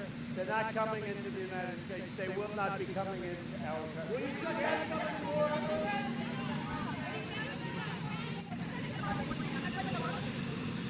Well, we don't like it. I believe they'll be opening up something else. And I was very tough. I spoke with her when I heard they were closing. And I said, you know, this country's done a lot for General Motors. You better get back in there, too. That's Ohio. And you better get back in there soon. So we have a lot of pressure on them. You have senators, you have a lot of other people, a lot of pressure. They say the Chevy Cruze is not selling well. I say, well, then get a car that is selling well and put it back in. So I think you're going to see something else happen there, but I'm not happy about it. The car is not selling well, so they'll put something else. I have no doubt that in a not too distant future, they'll put something else. They better put something else in. Sir, last night, in response to 60 Minutes report, you said... John, go ahead. I've seen it. I've read some of it, and it's fine. Yeah, I don't believe it. Oh. No, I don't believe it. You're so stupid. It's a climate. It's a report. All right. Let's. Are you so stupid? Hey, you wasn't asked. Oh, hey, do you think climate change is real? I want you to take note. Stupid. I want you to take note of how nice I've been to you, bro. I didn't call you stupid. You're gonna do the same for me. Oh, you're just lying. You keep lying. Okay. Oh, the climate report. You didn't say climate change isn't real. All right.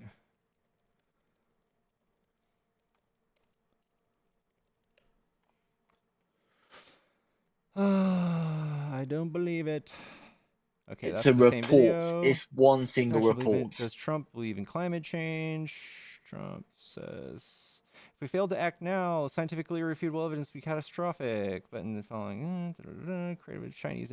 In 2012, he famously said climate change was created by and for the Chinese in order to make U.S. manufacturing non-competitive. It's a tweet. It's a joke. That's a joke. It's a tweet from 2012 and he wasn't even in politics.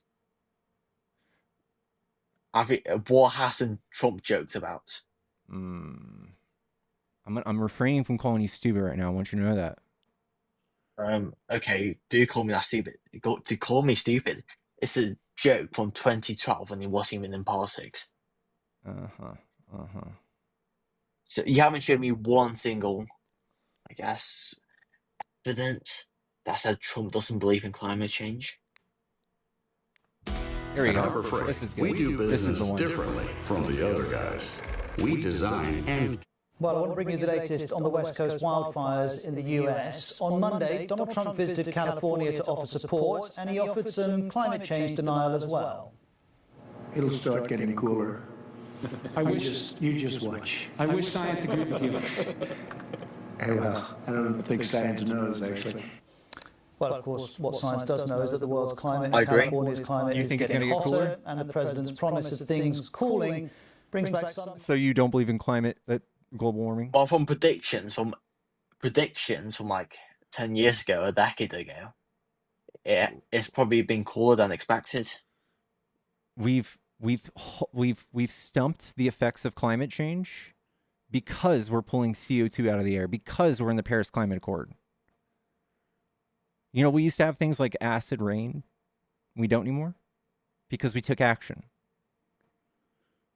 You just said the world's got hotter. Now you're saying it's the opposite effect. It is getting hotter. It's still accelerating if we continue. But you just talked about acid rain. We have stumped it.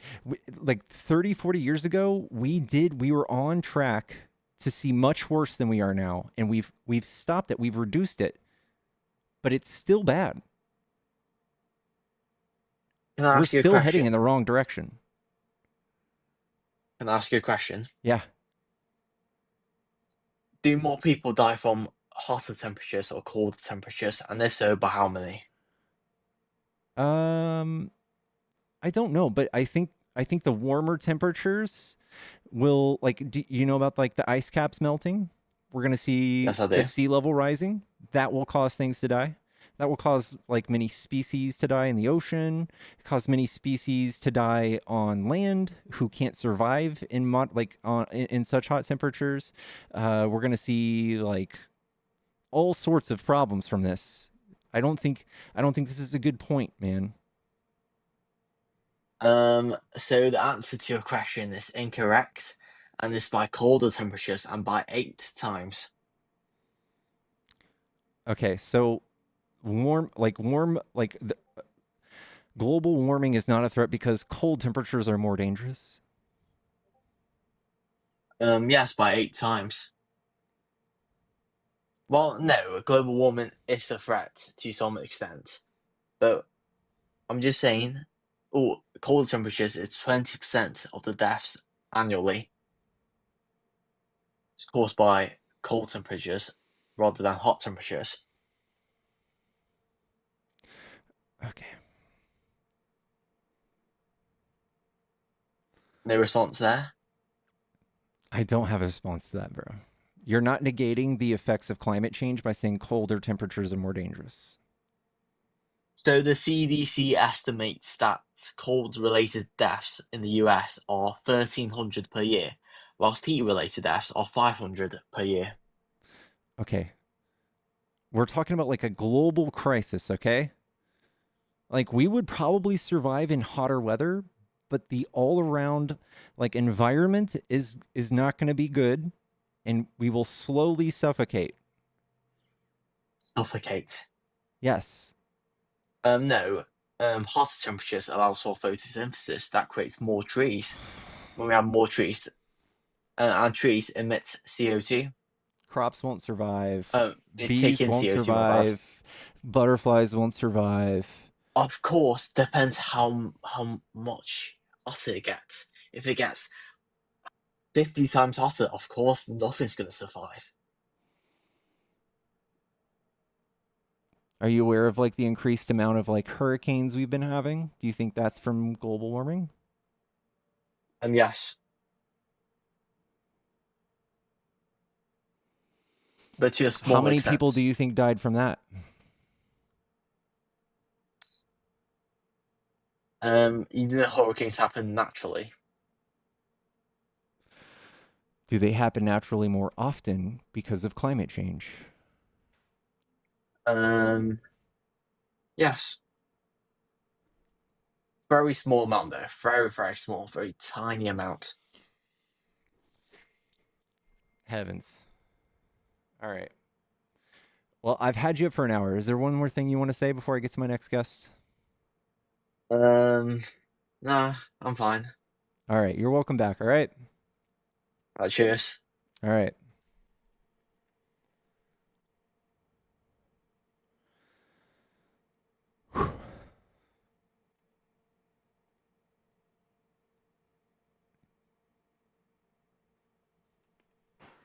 Hello. What's up, Cookie? Hey, what's up?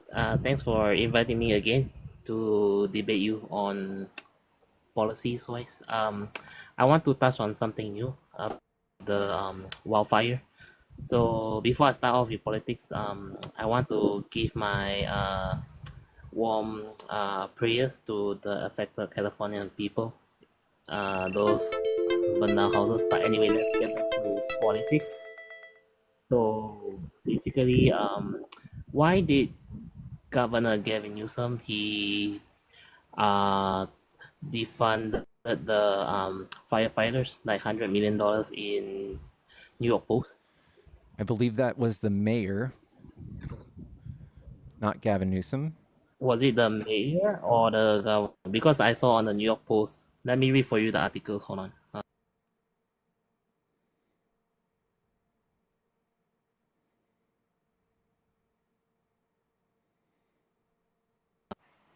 $100 million for fire prevention at New York Post. Yeah, you I'm can familiar. like Google it. I'm familiar. Yeah. So why did he do that? Like, I mean, people are dying. Someone said renegotiated budget was actually increased from the previous year. New York Post is a tabloid. Oof. They increased it overall. Is what I'm seeing in the comments. Fact check. Yes, but I mean, why did he do that? I mean, like there's like tons of people like dying, need help, need assistance, like resources. Like why did he cut funds for firefighters? I've got news for you, bro. If you don't like people cutting funds, Yeah, sure. you would vote blue because that's all the Republicans do is they cut funding. They cut taxes, they cut funding. We can't pay our bills. No one of the red states can pay their bills. So I don't know if this is a good one. So with fire still burning Los Angeles, President Donald has pointed the finger squarely at California governor as a lack of firefighter hoses. What has Trump claimed in social media? Trump claimed California's leaders for the current situation. The fires are still raging in LA. The competent polls have no idea how to put them out. Thousands of magnificent houses are gone. They just can't put out the fires. Newsom has previously opposed efforts to redirect more water to Southern California. This includes 22 memorandum. Newsom opposed this at the time, saying he wanted to protect highly imperiled fish species close to extinction. This is what Trump is referring to in his post blaming Newsom for the response to the wildfires. In an interview with Pod Save America, Newsom said Trump's statements were made up and delusional. California's attorney general ultimately blocked the measure to redirect water to the south, citing potential harm to endangered species and saying it was not scientifically justified. That's why. All right, sure. Okay, let's move on. So why did the California mayor, he went to South Africa, if I believe I was right? He went to South Africa when the wildfire occurred, and when the news reporter asked her about the wildfire, she was like keeping quiet, like pretending like nothing happened. Is this the leadership that we want for our country, America? Like wildfire disaster, people are dying, people homes are destroyed, and like there's nothing left. And she went to South Africa and like someone said that the trip was already planned.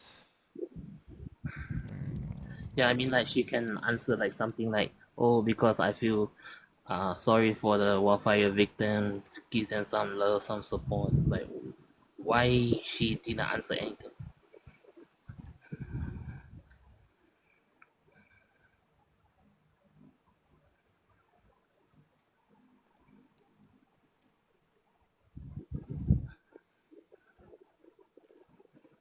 She returned to a burning city.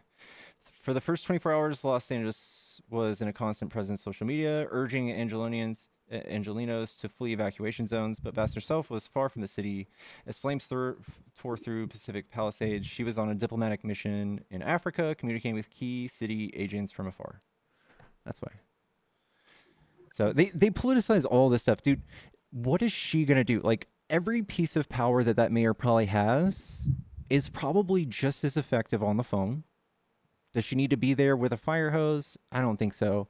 Could she have been like being there maybe be a little bit better? Sure, but it sounds like she like came back 24 hours after it started. So but what can she do better to serve the people in state of California? How can she do better? Because like she's not answering to the news reporters like what's going on. They're probably asking her gotcha questions, kind of like you just did. Like, why were you neglecting the wildfires? Why are you such a bad mayor? I would be like, eat dicks, go away. I would do the same thing. All right, you got a fair point. Okay, so let's move on. So where did the $24 billion states fund distribute from Congress to California, saying that for Gavin Newsom, he says that he want to distribute the state fund to homeless people, but for some reason, California homelessness is like increasing by a lot. So where are the money? The money went to like where are the funds went to? We will never eradicate homelessness. We'll never do that until we take federal action. So we estimate that like eradicating homelessness or houselessness in America would cost about $100 billion a year. And what I would point to is Trump giving tax breaks to the richest of the rich to the tune of $170 billion a year. If I were president, I would say all of that money could go save homeless people. That's what I would say.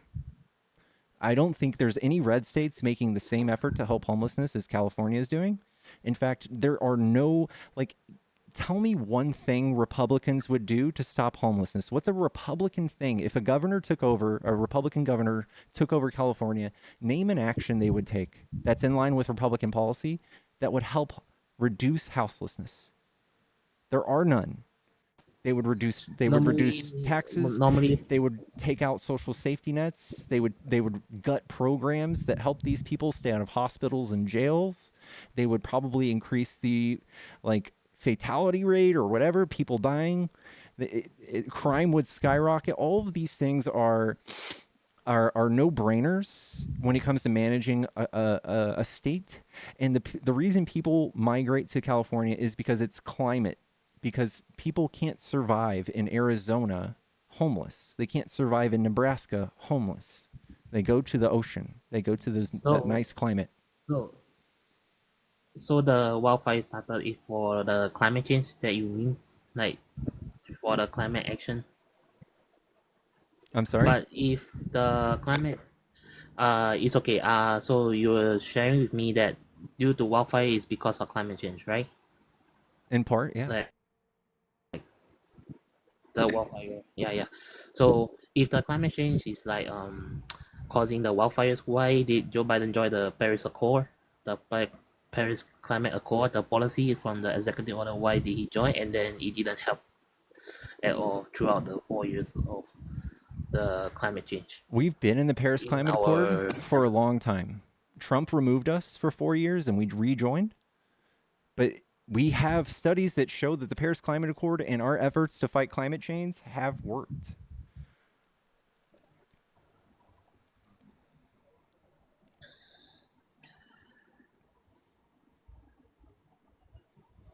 The agreement's main goal is to keep global temperature rise well below 2 degrees while pursuing efforts to limit the increase to 1.5. Countries are required to report their actions and progress towards climate change migration and mitigation and adaptation. Set carbon neutrality goals. These are all good things. You can't hate on these things. They all have contributed to reducing the carbon footprint of humans on Earth. We've only been doing this for a couple 100,000 years, most. So we can see through things like geology and through looking at trees, the effects of like the climate on plants, all the way up until humans came and started driving cars and started making oil and plastics and shit like that. I agree with you, but yeah, I agree with you. But how come the result doesn't shows it like after 4 or 5 years, or we join like long term, like it's still occurring? Where like do you see that we haven't seen any the- results in 4 years? I mean, like we can see the results, like for example, like natural disaster like hurricane, Helene, or the recent hurricane like last a couple of months ago, or the wildfire like recent. These are climate change. I mean, just give you an example. But anyway, let's switch gear. I want to talk about New York, by the way. So New York, Republican Congressman Mike Lawler, he went to MSNBC just I think like couple of days or weeks ago. He mentioned about infrastructure. How come our America give like from Congress for the bipartisan infrastructure act from Republican and Democrats done by Joe Biden? He signed to law. So where are the states fund through New York? Is like $100 billion, and then the infrastructure on the buildings are very old, like 70 years old, and like the MTA, it lost like $700 million from the congressman. He mentioned it on the newspaper. And where are all the state funds go? Like it's supposed to be like in the infrastructure. When you write an infrastructure bill, it's broken down into billions of dollars, like 60 billion for this, 100 billion for that. And what states do is they have to apply for it. They have to apply for the grant, and then you can start building. So if you just go to White House, whitehouse.gov/build, you can see all of these things that we're doing with this money. So you can't say it's ineffective. So far, we have 56,000 projects that have started because of the infrastructure bill, creating tons of jobs. Just because one mayor somewhere or one person somewhere in one blue state says that he doesn't get what he wants doesn't mean it's a bad bill. It's the largest infrastructure bill since Eisenhower's highway system. So why is the crime rate is up like 60% from the Congress? Crime rate's Like down from COVID. I mean, I don't know, because he mentioned from Congress, and he's like he legislative bill passed, he says like it's around 60% the crime rate is up. But I mean, from bipartisanship, from what I hear from your sharing, may be different from mine, but I respect your opinion. But You just got to look at FBI crime statistics. They're down. This is So there's an article from Pew Research that illustrates what you're saying right now.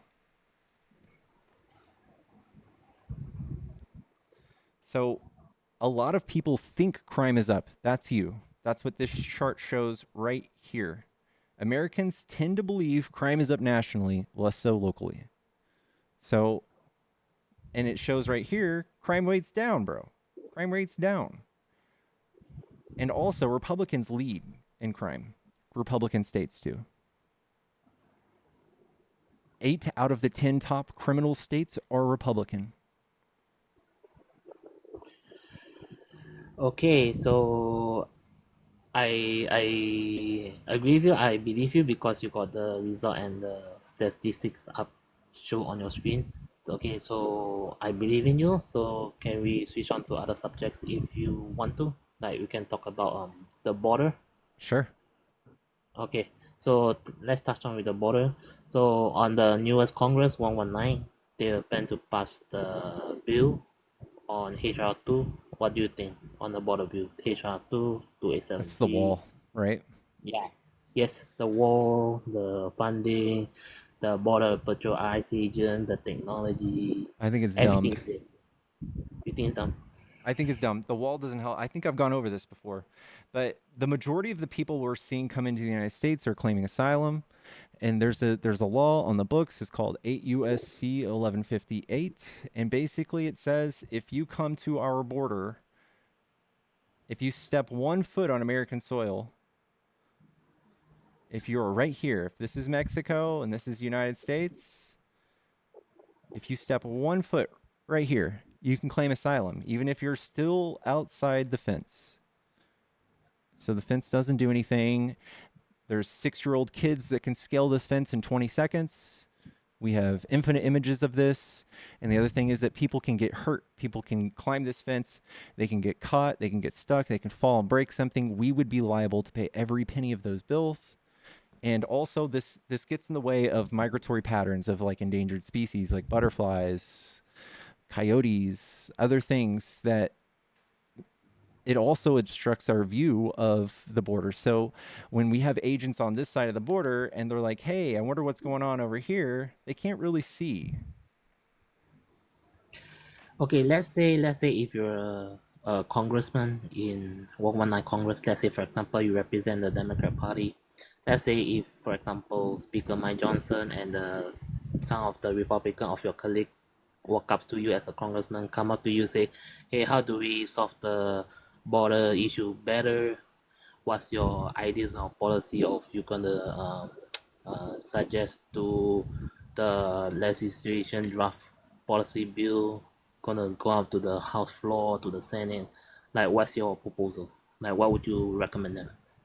I would recommend most of the things that were on the bipartisan border bill that was introduced last March or February. And it would include like technologies to scan for the F drug at the border. It would approve. I think the biggest thing would be more judges. And you've probably heard this before, but it takes 6 to 7 years to adjudicate an asylum claim. If we had more judges, the plan was to get it down to 6 months. So if you are somebody who wants to come to the United States and claim asylum, and maybe you don't have a great claim, maybe you have a bad claim to asylum, you would think twice. Be like, okay, I'm not going to trek a few hundred miles on foot to go stay in the United States for 6 months and then get kicked out. Far fewer people would come. I think this is probably the most effective thing we could do. So you recommend the bipartisan bill that was being shot down couple months ago? Mm-hmm. Okay, gotcha. Okay, so let's move on. So what do you think about the recent case about the Judge Merchan sentencing Donald Trump for 34 felon? What do you think? I think he should have got a harsher punishment, but he avoided it because he's president. But do you think that the Judge Merchan case is like a political weapon because for what I know that for for what I saw from congressman, so Congressman Tom Cotton, Republican, he says that Josh Mershon he give money to Democrat Joe Biden when he was running for president, and her daughter, Josh Mershon's daughter, basically helped Kamala campaign for the start from the start to the end. So do you think Josh Mershon charged Donald Trump is a political weapon, talking point to motivate to win election for the future 26 and 28? I mean, No. for your What opinion. what I would like to see rather than these like red herrings about him spending $15 for a t-shirt or for his daughter working for a media company that just so happened to help political campaigns has nothing to do with the fact that that case was seen and there were no actual things or decisions that that judge made that showed a bias. Unless you know something I don't, there's not a single decision or fact of that case that would have exonerated Trump that Judge Mershon overlooked. In fact, a jury found him guilty, right? Not Mershon. Yeah, but if you're a Judge Mershon, would you dismiss the case for Donald Trump? No. That No? would be political. Okay. That would be political. Okay, so let's move on. So what do you think about the economy right now? Like, are we doing good for our America, for our American citizen, American people? Like, what do you think? I think the For the economy economy wise, because you know, I think the economy is great. Yeah, go I ahead. think that we are moving in the right direction. Until Trump comes along and puts tariffs up to make things even more expensive, I think we were doing just fine. I think Trump was handed one of the strongest economy in the world. There's no statistic that you could show me that another economy on earth is doing better than we're doing right now. So Trump, I know Trump is going to implement the universal tariff on like 25% on Canada, Mexico, and going to implement on China 10% and Denmark. The reason why is Denmark for his recent press conference. So I believe I believe the Canada northern border is that's why Donald Trump put the tariff, and the southern border side for Mexico, that's why Trump put the tariff there. As a incoming. Yeah, these are just like so. In order for Trump to do these tariffs unilaterally or to take any sort of action, he has to have an excuse. So, for instance, when he reallocated funds from the Department of Defense to build 52 miles of wall, his first administration, he declared an emergency. And that's how he was able to do it. So now he's coming in and he's going, oh my God, all of a sudden, we're having this crazy problem with Canada and Mexico. When the reality of it is, we are a problem to them. So, Mexico, did you know that guns are illegal in Mexico? I didn't know, to be honest. I didn't know. Yeah, But I know do you the know where president of Mexico. Do you know where they get their guns? I have no idea. I can't give you a They get them specific from here. question. They get them from us. Or they get it from us, America? Yeah, As America we are the biggest problem to Mexico. Oh. Did you know we that are the one who supply that? Yeah. And did you know what the F drug? They don't have an F drug substance abuse problem in Mexico. 80% of the substances brought through the southern border to the United States are US citizens doing this. 99% of the purchases made of that substance are from US citizens. We are the problem. We're creating a demand. And the second that we do things like legalize the green stuff, the cartel loses a market. They lose market, they lose power, and they have to change things up. So if we were to do things like legalize the F drug and do like harm reduction centers and like therapy, like make sure people are using things like properly, like or distribute Narcan or whatever it takes to save lives, that would stump the inflow of that substance.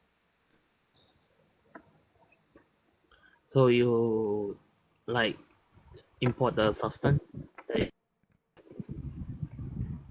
for like the guns issue? I'm sorry? Is that what you mean? It's okay. Is that what you mean by the guns issue? issue like related to a story of the drug cartel?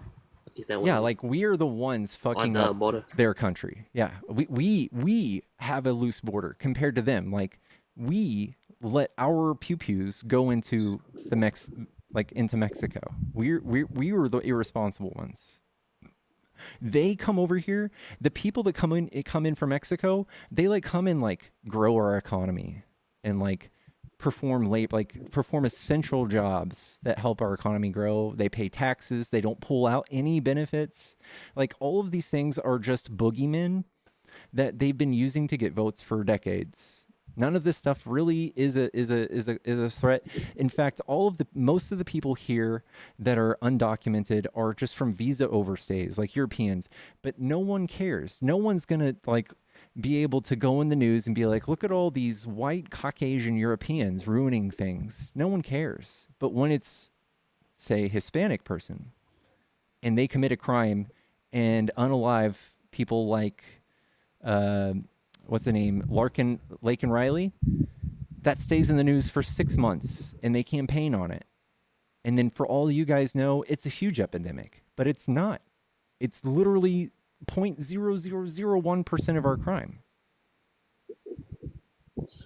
But the Lincoln Riley, because she got murdered by an illegal migrant because they were like roaming around and smashed her head on the rock, and that's why she died. I mean, from the newspaper article, like it's all over like CNN, all this. I mean, like it was horrible. Like the illegal migrant killed the girl Lincoln Riley. Like she was like very young, but I mean, it was Yeah, it was really bad. saddened, It's like one incident though. It was really bad. Yeah, it was really bad. It was really bad, but it's one incident. Yeah. Did Yeah, you know but that there's how- probably like 100 of but those? how Maybe many- there's 17,000 murders that happened last year. Do you know about any of those? How gruesome any of those were? There were probably some that are way worse. Not to minimize the tragedy of Laken Riley's death, but these things are being politicized. That's what you have to realize. They're not patterns. They're not a large it's not something. If we were to reduce the amount of deaths from migrants from 29 to 0, it would cost us God knows how much resources when we could easily reduce deaths in some other way for free. Like we could make the legal age to buy an AR 21. It would save lives tomorrow, and that's free.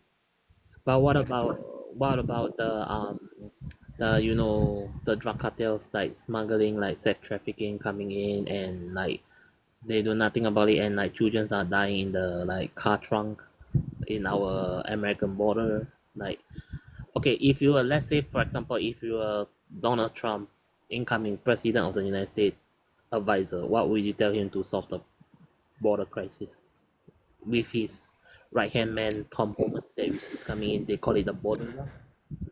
Yeah, I don't. The borders are thing is silly. Just more agents. Like he's politicized it so much that he has to take extreme action. His mass deportation thing is just virtue signaling. It's gonna help nobody. It's gonna hurt everybody. It's gonna hurt our economy. It's gonna hurt the families being removed and being ripped apart. It's gonna uproot people's lives for what? So that you feel good? I don't get. Like it doesn't do anything. So you don't support the mass deportation? No. I mean, like it's coming, like his inauguration 20 and 21, like they'll start mass deporting people, and you'll see the newspaper articles like, oh, the border like be mass deporting people. Like it will be crazy, like all over the newspaper. I mean, like it's but- coming soon. Yeah. and that's it. Like you're gonna read it out in the newspaper. You're going to see inflation skyrocket. You're going to see job market go crazy. Things are going to cost more because we don't have that labor. We're going to have a less flexible labor market too. That's going to make things cost more. Just look at Florida. I always say Florida has the highest inflation rate in the country. They're the ones test driving this whole thing where we can't use any undocumented migrants for labor because they're threatening people with a fine of like 25 grand or a felony or something. We've seen the effects of it. Like it's not just guessing anymore. We can see how bad it's going to be, and we have economists everywhere showing that we're going to see something like a 2 to 4% decrease in GDP just from his deportations if we do 1 million a year. And to give you reference, the Great Depression, our GDP decline was negative 4%. So it will be akin to the Great Depression if he does this effectively. Because for what I know is like as an American myself, so I know that GDP 1% is around $3 trillion. Because recently the CBS News like Senator Leader John Thune from Republican Party, the head of Senate in Congress, he says that 1% GDP is 3%.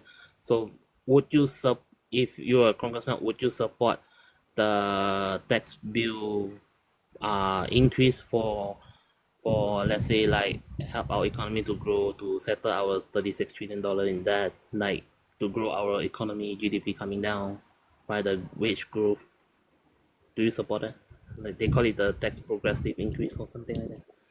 Do you support it? I don't know. Tell me again what the policy is. You can search up CBS News. Senator Leader John Thune, he laid out tons of policies on economy wise. You can search it up. Yeah. CBS John who? John Thune, Thune. Yeah, that's the Senate Majority Leader, Republican. Okay, proposed in Congress. Bill for what? No, you just search CBS News John Thune, and then you can find his recent videos like 10 minutes long. Then he's lay out all of economy policies. Like Realistic in the Senate. you can listen. Like, do you support it? Do you agree with him? Yeah, that's the one. Yeah, that's the one. That's the recent one. This is the one I'm talking about. Yeah, he's the Senate Majority Leader in Congress. He's a very powerful man. Third in the line of after Speaker Mike Johnson. It's very powerful. Friday's new Congress can be in hope in the next couple of weeks before he takes office and things like that. Yeah, he laid out tons of policies. Do you, as a Democrat yourself, do you agree with his policy? Do you want to? I'd have to look at them. I don't know. I probably don't, honestly, but I don't know. From border security taxes to making coordinated between the two chambers, private yes, yes. This is the one I meant. Has represented in Ohio since. Okay, well, I don't think you'll be somebody. I think you'll be somebody who help administrations that work through these issues, figure out what's realistic, what's achievable, accomplish. I mean, I don't know. This is kind of a general article. It doesn't really spell out. Yeah, I mean, you must go to YouTube to see he laid out the term policies around like 10 minutes. If you have time, you go watch it. Yeah. Okay. Yeah, I'll check it out later, unless you can tell me some of the All details. right, sure. All right, sure, cool. I already laid out one of the details, like the tax policy increase, the economy wise. I do support it. Like whatever tax policies Republicans have pushed forward in the last like 10 years, or like historically, anytime they've touched tax policy, they've created wealth disparity. So whatever plan he's coming up with that Trump might approve of, I'm sure is horrible for the economy. So you will not support it? So if you're a congressman, you will vote it down? Probably, yeah. Okay, fair enough. So what do you think about abortion? Should abortion coming back? I think you've been aborted. Thank you, Josh, for the $25 to kick on Venmo. Come on.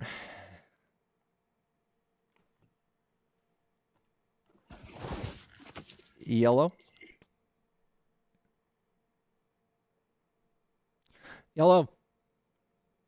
Hey, how are you doing today? I'm good. Are you a Trump supporter? Yes. No, I'm not a Trump supporter, but I voted for Trump in the last election. Okay. What do you like about Trump? I want to ask you a question, if you don't mind. Are you for H-1B1 visa or not? What do you think about it? Yeah, I think they're fine. Because I heard a lot of like Democrats here on TikTok and on X coming against it because they think it drives wages down, and these billionaires like it because they can't control these immigrants. So, and it made me surprised because this is why Republicans are against illegal immigrants. H-1B visas are for legal migrants. Yes, but when Elon Musk came and said we need more of H-1B1 visa, a lot of Democrats came against it. Even because more they Republicans think, came against it. Do you know that? Your party is like in a civil war over this. no, it's not I'm an independent. Okay, well, the Republicans are in a civil war over this. Trump's whole thing was like America first, bring back American jobs. Mhm. Next thing you know, he's justifying importing jobs that would be for Americans. But the nature of an H-1B visa is kind of gross. So if you're here on a visa and you're stuck working for Elon Musk and he treats you like dog shit, you just have to deal with it. You're stuck. That's why they like these visas. It is same thing with undocumented immigrants. Like these farms use these undocumented immigrants as slaves for like low wages, right? And if they leave the farm, they will call ICE on them or something like that. Isn't it the same concept? If you quit your job when you have a visa to work here, your eligibility changes. Yeah, but you can report any abuse to the police, unlike undocumented immigrants, right? I mean, you can, then you'd lose your job. But undocumented immigrant will be afraid of being deported, right? But if you are here legally, like you can go and report any crime that happened against you, right? Sure. You know, Republicans are the ones who champion this stuff. Like Trump and Musk both bragged about on live on a podcast, like firing people who are striking or unionizing. Those things are illegal. That's the things you're talking about. That's the thing. Like those are things that Trump and Musk would be in favor of, like taking protections away from. Like the Democrats are for consumer and worker protections. Republicans are for stripping all of these consumer protections away from people and labor protections. Like a Trump appointed federal judge just struck down a law that would have allowed people making $58,000 a year salary to be due overtime pay. Like these are the types of things Republicans champion, not Democrats. Okay, thank you so much. I just want to one more thing, if you don't mind. Like one thing, like I liked about Biden, and I voted for Biden, and that was the child tax credit. Okay, wasn't it a mistake for Kamala Harris not champion this policy and talk about it like 24 hours instead of talking about Trump?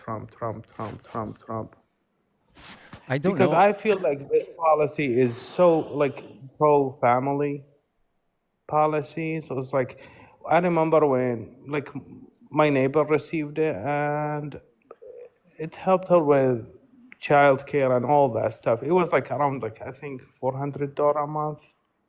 Because I think the Democratic Party has like a lot of great policies, in my opinion, like paid family leave and all that stuff. However, like you guys are so obsessed with Trump, like, and that was turned off for a lot of people. And when you got like the Senate, Congress, and the White House during 21 and 22, it's like you acted like powerless. You know what I mean? Like if you remember the Build Back Better plan, and that was like that bill was so I would say it's like it was a major legislation. Build Back Better is not a bill. But what do you mean? Like it was killed by Joe Manchin and Sinema, right? I suppose. Are you talking about the American Rescue Plan? No. They passed it. Then they tried to work on the Build Back Better plan, right? Act or something. I'm actually not familiar with that. Yeah, you can Google it and check it out. And then Joe Manchin and Sinema killed it. Anyway, my point is just like why Democrats always when they get the power they always act powerless, like they don't like. We passed more legislation. Like we were the most like effective and productive administration in like 50 years.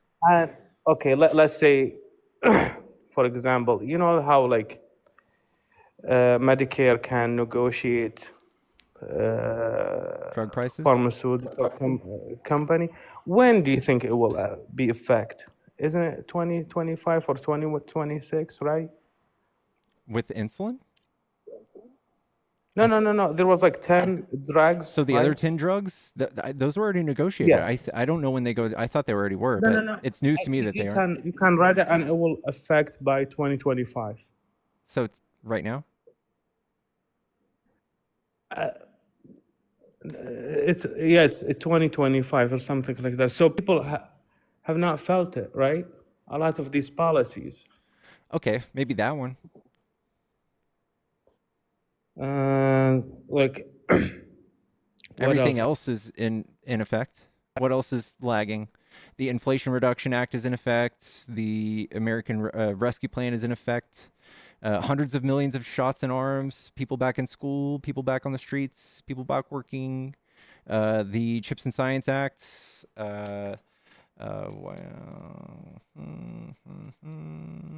This is already You're in just effect. no. There are a lot of things like not going to be active like until like 3-4 years like that. Like what? Which ones? Because here's the Chips and Science and the Inflation Reduction Act. These are public investments. Look at that. Here's private investments. These are all manufacturing jobs. Huge. So they are right now? Yeah.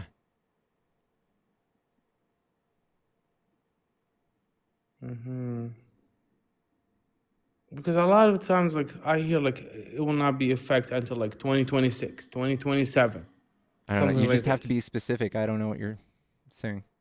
Like I just gave you, like for example, the Medicare negotiation. Yeah, because Medicare, I'm sure that they negotiated that last August or July. If it doesn't go into the next tax year, I get that because like Medicare is approved, like the budget's approved by year. So in October to October is when they write the budget. That's probably why. I don't know. Everything else is a 10-year plan. Like the infrastructure bill, it's a 10-year plan. So last question. What do you think the Democratic Party have to do to win my vote back and a lot of people who voted for Democrats? I think in you the should last just, election. I think that all you have to do is sit back and watch the Trump do what he's doing. The election before in 2020, it was fresh in our minds. Trump's craziness, his insane rhetoric, his 92% turnover in staff in the White House, going through fucking like 5 department or secretaries of defense, like his own Joint Chief of Staff coming out and saying he's fascist. Him proposing I know to it shoot was chaos, but like I don't believe like his, like it just like I think you need to speak more about what you will do to the American people. Let me tell you. Let me give you an example. You just did it like because I see it all the time. I live in Pittsburgh. My mayor, his name is Ed. Okay, and my like I have Hyundai, okay, and was stolen, okay. And when I went to him and complaining and all that stuff, he just compared, like he gave me a stats like comparing like crime like 10 years ago. Okay, in my opinion, like when people tell you they are suffering, I feel like you have to feel their pain. You know what I mean? So when Trump talked about like in the last election, I feel like he was feeling people and the pain that I think he did, because I don't care about crime during the 90s. I don't care about Republican state. Like you compare me these numbers because I live in Pittsburgh. I care about Pittsburgh, okay? And I'm telling you, like crime is here is like out of control. What do Republicans do to decrease crime? I don't know. Like my mayor is a Democratic. There is no answer. This is political warfare. Like, this is what they do. Even when crime is down, Trump says crime is up. And then you see, this is what you get confirmation bias. Let me tell you something. Okay, huh? You have confirmation bias. That's what this is. So, like, if I were to go to you and be like, you know how many?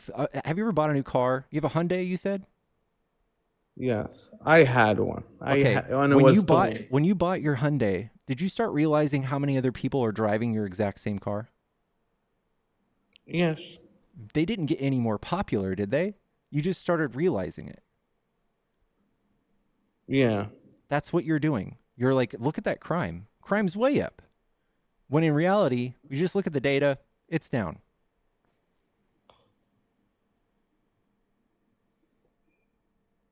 I'm not getting what you're saying. Like, if someone telling you like, crime in my city is up, so Crime in your city's what? up in Pittsburgh?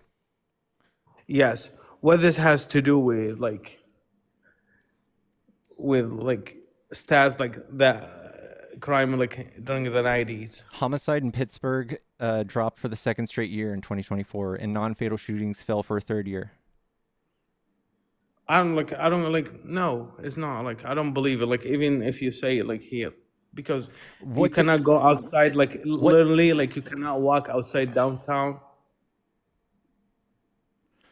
This is what I'm saying. Confirmation bias. Like you see one No, crime, it's you're not, like, because oh, like you do this all the time. Like, unlike a Republican, when you tell them like, hey, crime is up, and they try to say, hey, we will solve it. Just we will do this and that and that. Like you guys, you do like, you go, crime is down, and compare crime like from 10 years ago, 21 Republican. show me one site that says crime is up in Pittsburgh. See, I don't like, this is what I'm talking about. You have to feel people's pain, okay? You have to give them solutions. This is an appeal to emotion. This is appeal to let me tell emotion. you. No, it's not. Like, tell me, hey, we will add more police. We will. Were you a fan of the '94 crime bill? I think it had a lot of mistakes, right? What was the biggest thing about the '94 crime bill that was bad? It was like they concentrated on like drugs, because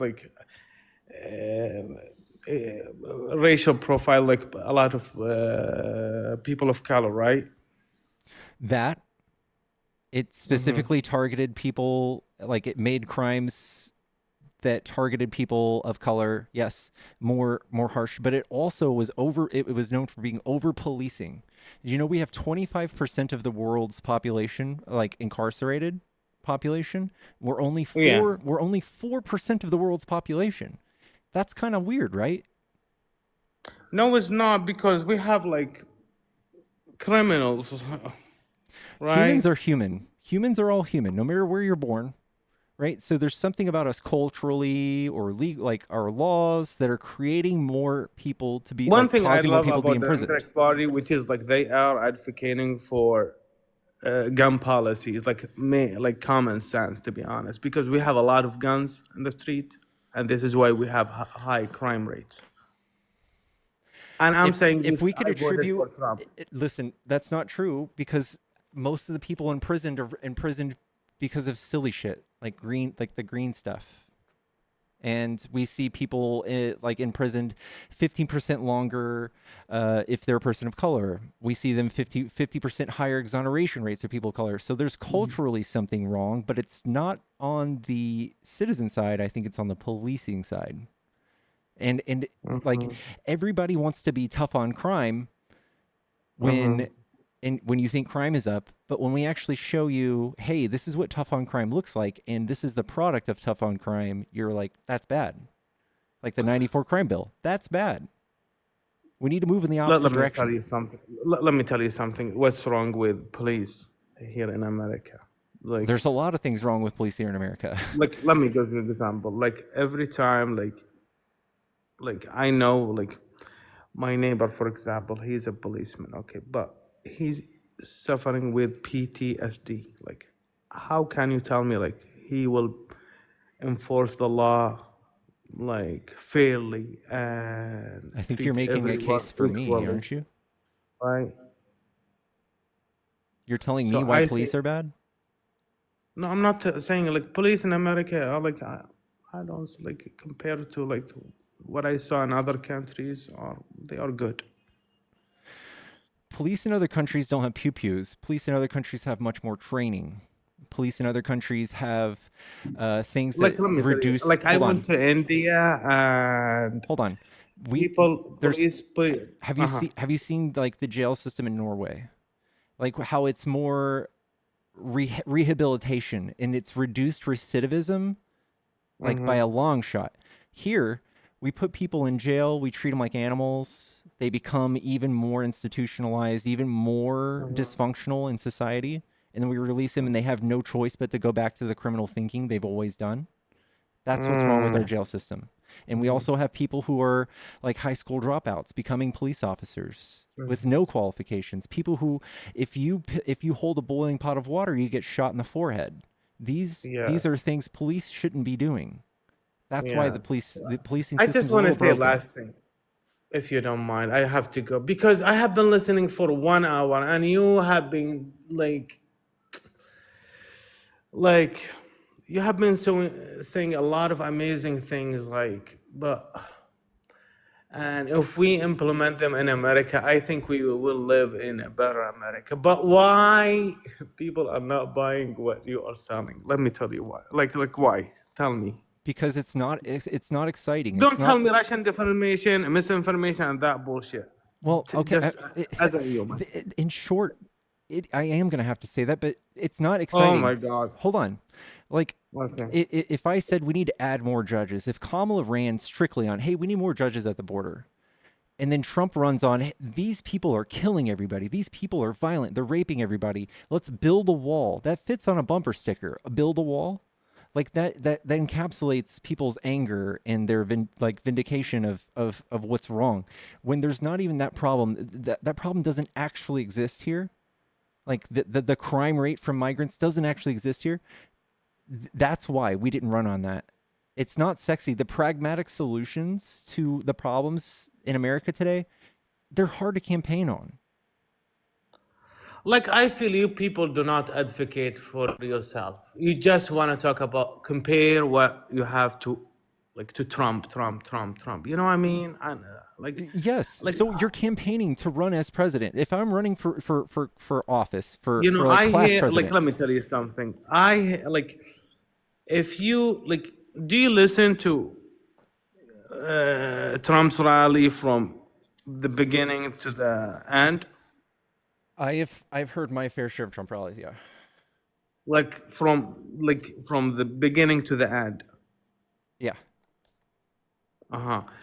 I don't like, he mentioned Kamala Harris, Democrat, and all that stuff, but I heard him like speak about the economy more than talking about his opponents.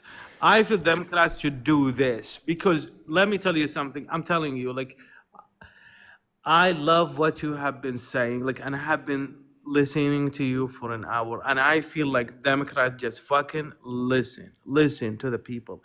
Don't tell me, like, when I tell you about the crime and all that, don't give me crime like about 10 years ago, 1 year ago. No, tell me I will do this is the solution that you have been telling me, okay? Because they are great. Thank you so much. I appreciate you. You're an amazing human being. Thank you. Keep it going, and I feel like the work that you have been doing is good. Thank you. Have a good night, man. Bye. W, I guess. W, guys, let's get to 250K. If you enjoy the stream, if you enjoy debates, give me a follow.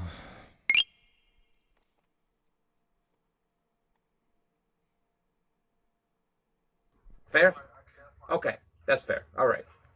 Yellow?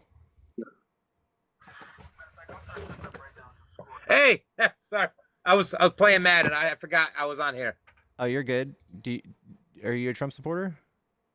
Yes, I am. I just wanted to ask you, are you a Democrat or a independent or a Republican? I'm a Democrat. Okay. Do you like go by Democrats all the way, or do you think that it can do some stuff wrong? I'm sure. Yeah, we're flawed a little. Okay. And do you think any parts of the Constitution are wrong that we need to modify or anything like that? I mean, and in my opinion, like looking from a Democrat perspective, I would think you guys want to mess with the the free speech part and the gun part, right? I would say free Pew, pew. speech is more Pew, under pew. attack under a Republican. Okay. I mean, do you think all free speech should be allowed? I mean, should be like borders on it, like hate speech, stuff like that? I think speech that affects voter rights or human rights or that causes violence or riots should not be allowed, and I think that's already in the Constitution. Yeah, well, I mean, stuff like inciting violence or I think there is other reprimands on it. I can't think of them right now, but I think the biggest one is like inciting violence, I believe. Yeah. Do you think that we should police people coming into the country for their economic or religious beliefs?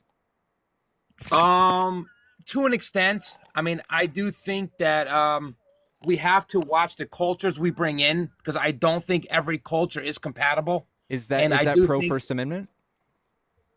Well, no, they could say what they want. It's just when their cultures come in, it's the way they act. Like if they have a certain way of thinking about women or like LGBT or stuff like that. I mean, that culture is like directly opposing our culture. Do you think how do we check for that? The best, well, in my opinion, the first thing we should check for is the person individually first. Okay, and how do we do where that? they come from and see if we can define if there's a history on that person, like violence or we already do something that. along those lines. I'm talking about people just policing their thoughts. Be like, hey, are you Muslim? Well, see, that's probably the one that scares me the most. I'm not gonna lie. I have to be honest. I do think that a lot of Muslim beliefs kind of combat what Americans believe. I do think they have a rare view of LGBT and women, and I don't think it's fair to us, to our women and our gay people. Okay, so you think we should stop Muslims from coming into the country based on religion? See, that's a scary part. I mean, I don't think so because I want the best of the best coming to our country. I want America to be the best. I really do. Whether it's Muslim or Indian or whoever, I really do. I think, okay, but you're still like, let's keep in mind, we're talking about First Amendment, freedom of speech, freedom of religion, freedom of expression, freedom of press. All of these things, when you start asking people what their religion is and taking action on that as a government, that's anti-First Amendment, right? Yes, sir. Okay. What if I told you there was one presidential candidate that actually had that written down in his policies that he wanted to do? Well, I mean, I think it should be questioned. I don't think it should be like a hard no, but I think it should be questioned. I really do. What if these people were Marxists? Do you think we should not let them in the country? Can you define Marxist?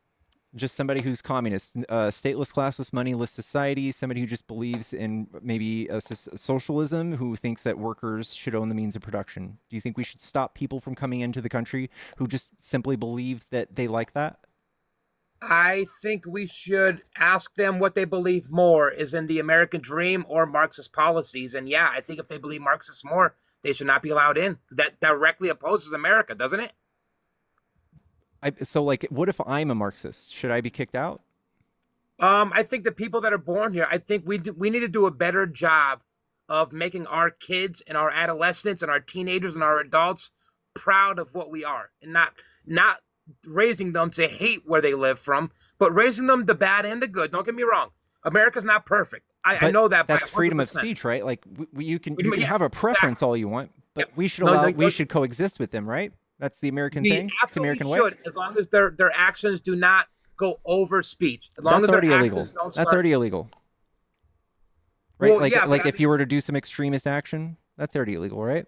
Yeah, absolutely. But I mean, don't you want to like kind of get ahead of any illegal action happening? If you bring someone in that have those beliefs and that are saying directly that they believe in one way that are against our policies and our freedom of speech and freedom of everything, don't you think we should question that a little bit?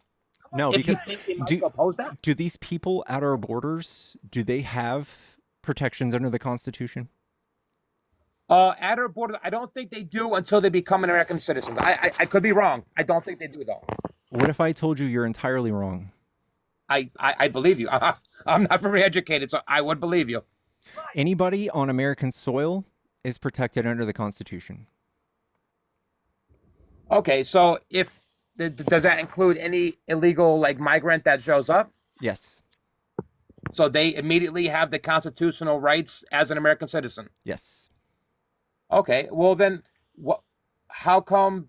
Like right now, the big thing is if you commit some sort of violent crime or kind of I don't know, push the crime in any way, and you are a legal migrant, why do we have the right to immediately send you home? That's not protected in the Constitution. Okay, do you think the Constitution is perfect? No. Okay, well, I mean, shouldn't that like go against what you're saying then? I can So have there opinions on should that. be like That doesn't amendments, right? like I don't think we should not enforce parts of the Constitution I disagree with, though. Okay. Do you believe in the Second Amendment, like full force? I believe in a well-regulated militia. Okay, and what does that mean? Well-regulated militia. Can you define that? So back in the day, we used to have like barracks, and this was actually initially made so that we could chase down slaves that are trying to escape. But we used to have and barracks. fight against our government. But yeah, go ahead.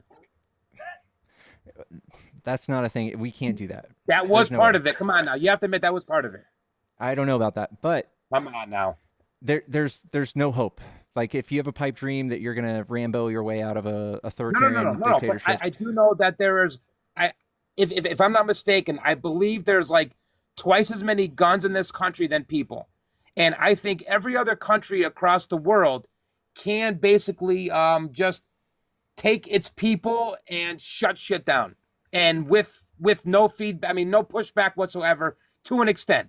But I think America would have the hardest time of doing that because of our Second Amendment, because we have so many guns in this country that if the government were to be like, hey, we need to shut shit down for your safety, you need to be locked up for your safety, I think they would have a much harder time than any other country in the world. I think that's good, because I don't trust all governments. I just don't. Okay. I mean, do you? There's so many more like real repercussions to the insane amount of pew-pews we have in the country. We have 400 million pew-pews and 350 million people. And it's done nothing but cause our crime rates to skyrocket. We had 40,000 gun deaths last year. I mean, we could do without those. There's like 500,000 people being saved from guns, though. There's no study on that. No, I mean, I'm almost positive that if you Google how many people's lives were saved from people with guns, I think it's like damn near 500,000. It's way more than like people that died from guns.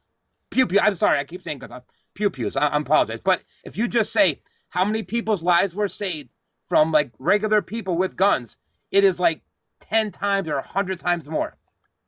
If I'm not mistaken, I'm almost positive that's true. There was a Republican guy that said that in Congress, but I don't remember. We're about to read the fact check on this. I doubt it. Little evidence that guns save lives. The department's research based on 1994 National Telephone Survey and gun ownership. If someone said they owned a gun, they were asked within the past 12 months, have you yourself used a gun, even if it was not fired, to protect yourself or someone else, blah, blah, blah. If they said they had, they were asked up to 30 additional questions to determine circumstances around the incident. Such an incident took place, blah, blah, blah. Out of 2,500 people, 45 people said they had used a PP for protection. After filtering out those who could not name the specific criminal threat they faced, 19 responses remained. So I don't know. It doesn't sound like that bears out. How about Google how many people were saved by guns last year? And I think you would get a whole bunch. Because, I mean, we do have these pew-pew shootings that happen across America with kids and crazy people, don't get me wrong. And I do think that they would go much farther if there weren't residents that were there with their own sidearms. And I do think that there's probably countless of people that don't get robbed and don't get messed up because they have a sidearm. I mean, I've seen 100 videos of just that alone, of like someone trying to mess with somebody, and you see some like I don't know, like a dash cam or like a ring cam saying the guy really, and he pulls out his own piece himself. But I mean, the fact that guns don't save lives, come on, you have to admit they do save lives too. Yeah. Right? I mean, like, listen, we can just look at other countries. Like, we had 300 mass shootings last year. The second place had 6. Yep. That's Mexico, and those were with our guns, by the way. And then you look at the UK. They had 144 stabbings last year, and we had 40,000 gun deaths. That doesn't average out. Yeah, but I mean, there's how many no of those gun deaths were self-inflicted? 60%. I would say like 3/4 of them. Yeah, 60%. So if 3/4 of them were self-inflicted, then How many without guns, they how many would have done it too. self-inflicted knife deaths do you think there were, bro? Oh, I don't think they're all going to be knife deaths. So I think the self-inflicted are going to be off a bridge. They're going to be drowning. They're going to be all sorts of stuff. I think you're much more prone to make a silly, stupid decision at the pull of a trigger than you would be going all the way to like a bridge and jumping off, having like a standoff with police and stuff. These things are much less common, and I think you're much more successful at unaliving yourself with a PPU. Okay, let me go this with a different angle then. Do you trust the government all the way? Like 100%? Do you think that they have your best interest in mind 100%? I think generally yes, but I think there's Even some if politicians Trump that is the don't. president? I'm sorry? Even if Trump is the president? I don't think Trump does, no. Well, that's what I'm saying. I mean, if Trump is running the government and the government is Trump, I guess Trump angled, I guess. I don't know how else to say it. If the government is Trump leaned, do you think that government has your best interest in mind? No. Okay, well, you do know every 4 years, our lean of the government is going to be switched. I mean, for the most part. I mean, we might have some years to where it's like Democrat, Democrat, Democrat, or it might be Republican, Republican, Republican. But I do think that every 4 to 8 years, our skew on government, on which way they lean towards policies, whether it be like First Amendment, Second Amendment, stuff like that, will differ. And I do think each half of the country is going to feel like some sort of something in that time frame. And I do think at least that gives us, I don't know, peace of mind at worst, at minimum, to have some sort of protection, to know that if you believe in LGBT qualities and Trump's the president and you think he's going to impose on that in any way, and you think cops are going to come by and stop you from being gay or straight or whatever, you have a side piece. Or the other way around. If you believe in straight should be the only way, and Biden's the government, Biden's the president, and you think they're going to impose on you because the way you feel, you have to think that protection is a good thing for the average person. Because you can't fight the government. They're so big and so powerful to where you need something. I mean, that's what makes America different. That's why we can't be invaded.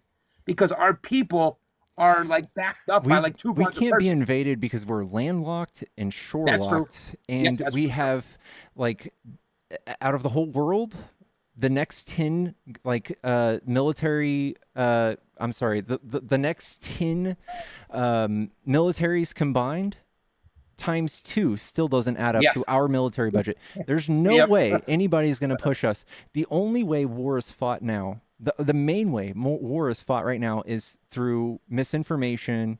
And like Russia, that's what they focus on. Cyber attacks, misinformation, propaganda, Well, fucking with everyone's only here. elections. That's how war is Well, fought. No one's going to charge us with a sword and a shield and a horse. No one's going to Well, charge yeah. us with an AR-15. No. They're going to come and they're going to fucking fuck with our media. They're going to make us vote for people we probably shouldn't vote for. They're going to make us scared of things that probably aren't real. They're going to propagandize us to where we don't believe anybody, including the media or our own government. And this is part of Trump's campaign. He tweeted over 325 times his first administration anti-government propaganda, saying that the I government's agree. against us, all this stuff. That's what's caused people to stop believing and trusting in our government. Well, Nothing no, else. because I didn't believe the government when I was a kid. I mean, basically, as a poor kid growing up in the projects, you don't trust the government. Before Trump, back with Clinton, and back with Obama, back with Bush, you always thought they were out to get you as a regular, poor, like, just basic person. And Trump just kind of brought things to the forefront, saying, hey, it's not Democrat or Republican. It's the elites. It's the both party. It's the uniparty. It's the people that are wanting the same regulations for both parties, but are placating to each side every 4 years. I want to illustrate this to you then. All right. One side is for taxing the rich, the billionaires, the puppet government people. One side's for giving them tax breaks. One side is for consumer protections. One side's for ripping apart consumer protections, like ripping apart FDA regulations, environmental protections. One side is whoring out our country, saying if you have $1 billion, you can come do business here, and Trump will cut all the red tape and give you all the fucking green flags for you to get past and do business here successfully at the expense of consumer health and protections. And the other side is championing for the people. I don't think these two are the same. And then we have one side who's got the richest man in the world holding hands with him, writing laws. And they have the other side who's like Kamala, who's been fighting for the people her whole entire career. I don't think these are the same. That's not quite true, but go ahead. I'm sorry, but I do know Kamala was taken down from 2019 because Tulsi Gabbard pointed out the fact that she was hiding evidence from people in jail and keeping them in jail for slave labor for California. Yeah, I don't think that's in the best interest of the poor people. that was misleading. And Tulsi, it was not because he dropped out directly after that. Okay, it was misleading though. Doesn't mean it wasn't effective. But she dropped out to go run as vice president with Biden. That's why she dropped out. No. She dropped out before she was requested for vice president. She dropped. I mean, maybe there was out behind before the Ohio. Scenes. I mean, I definitely could be wrong. Maybe there was talks behind the scenes, and like he got to her and talked to her at that point. But I do know there was probably about a month from the time she dropped out from the time she was elected vice president, or at least asked to be vice president. Maybe I'm wrong. I could be wrong that she was talking. She dropped out. She didn't even get. She wasn't even in the race, and she still got 3% of the vote because they wrote her name in. Well, I mean, I don't. I mean, as an average, like I said, I'm not educated to the nth degree on a shit ton of facts. I'm really not. I'm just going by based on what I try to watch CNN and I try to watch Fox. I try to watch MSNBC, and I try and watch what was the other one? Not Netflix. I keep thinking Netflix, not Netflix. It's the one where Chris Comey is now. News. And I try and watch both of them to where I don't want to be pursued in one direction or another. And it just, in my opinion, the whole time she was campaigning for the president, the first month she didn't say a word to nobody. And that scared me. It almost felt like she was hiding. And I'm not saying she was. It felt like she was hiding. And then the entirety of her campaign, she did not do one opposing interview. Like not one on Fox or on Newsmax. Not one. She did a town hall with Fox, with Brett Baer. No, I mean, the Brett Baer wasn't a town hall. The town hall, I believe, was at Oprah. But with Brett Baer, it was a one-on-one, and there was a bunch of interviews that it was edited to where they're trying to sue right now to get the unedited version out there because it was Are you talking about the 60 Minutes? I think you're probably right. Yeah, I think 60 Minutes. I think you're right. But I believe there was one interview that they edited so crazily that that they're suing right now to try and get the unedited version because she scuffed it so bad. But it just felt like the whole campaign, her whole campaign was scripted. Her whole campaign. I mean, I'm not saying I'm not. Okay, but here's my hypothesis. All right. Okay. There's some people who have been Republicans and who have been listening to the Republican side a lot. And there's people when you're on that side or either side, you look at their opponent and you're saying, like, I think Republicans are mostly bad. Anyone in the Trump camp, I don't like them. So whenever they talk, I hear something totally different from what you hear. You probably hate Democrats. And you probably hear something different when you hear Kamala speak. But if you were to put them next to each other, like in the debate, you would hear somebody talking about cats and dogs being eaten, and you have another person talking about actual solutions. There was one side who actually had policy for like the economy, and there was one side who had no policy for anything, not a single thing written down. I don't agree with that. I don't agree with that at all because the fact that I know the cats and dogs thing was crazy and everyone thought it was over the edge. But at that time, there were probably 30 videos of residents in that town saying that was true. There was average residents saying these people are doing this. And the police did say there were no reports, and the governor did say that was not happening. But again, even if there were 300, it's not like, what are you going to do? These were all legal citizens. I trust the people more than the government. I just do. I know. What are you like? What policy do you think Trump would propose to stop people from eating cats and dogs? I would say remain in Mexico was a big policy. You that can't do remain in Mexico to Biden legal became citizens. All of those Haitians in Springfield are legally here. They were only legal because it was J.D. Vance said it in his. It was the swoop of a magic wand. They were illegal until they filled out the form online And to did it legally? apply for what was it called? There's a word for it. Asylum or asylum, legal protection status? Yes, but the word those are asylum was all changed. legal. The definition was changed. No, the only thing that changed is that they came out with an app. There was an app. Yes. Instead of walking up to the gate and filling out something on a piece of paper, you could apply in an app, and it decongested. Did they do that before they entered the country, though? They did do that. That's what No, happens. they applied on that app after they were already in the country. They were illegal at first. They're flown here from Haiti. Okay, why did they change the asylum rules when Biden was president? They didn't. What asylum rules did they change? Well, the asylum rules, as it was for the world, not just America, was go to the closest country that is not oppressing you. That's United Nations, not America. Yes, the United Nations laws. Yeah. But they changed that when Biden became president. No. And then all of a sudden they can go to four countries away. That's got to mean something, okay. man. No. So the law is called 8 USC 1158. And it says that you can show up between ports of entry or at a port of entry, and you have 1 year. And it's been that way since 1951. I can pull it up right now. I've looked.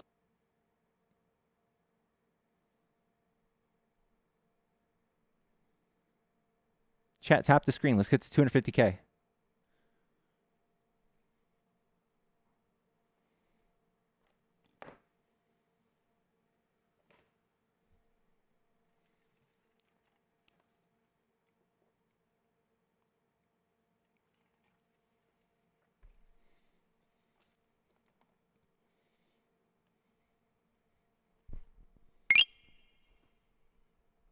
Thank you, Michael.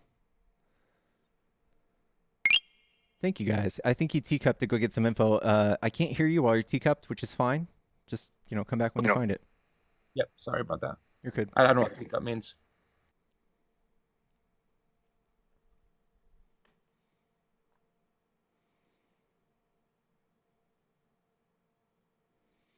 The Statue of Liberty.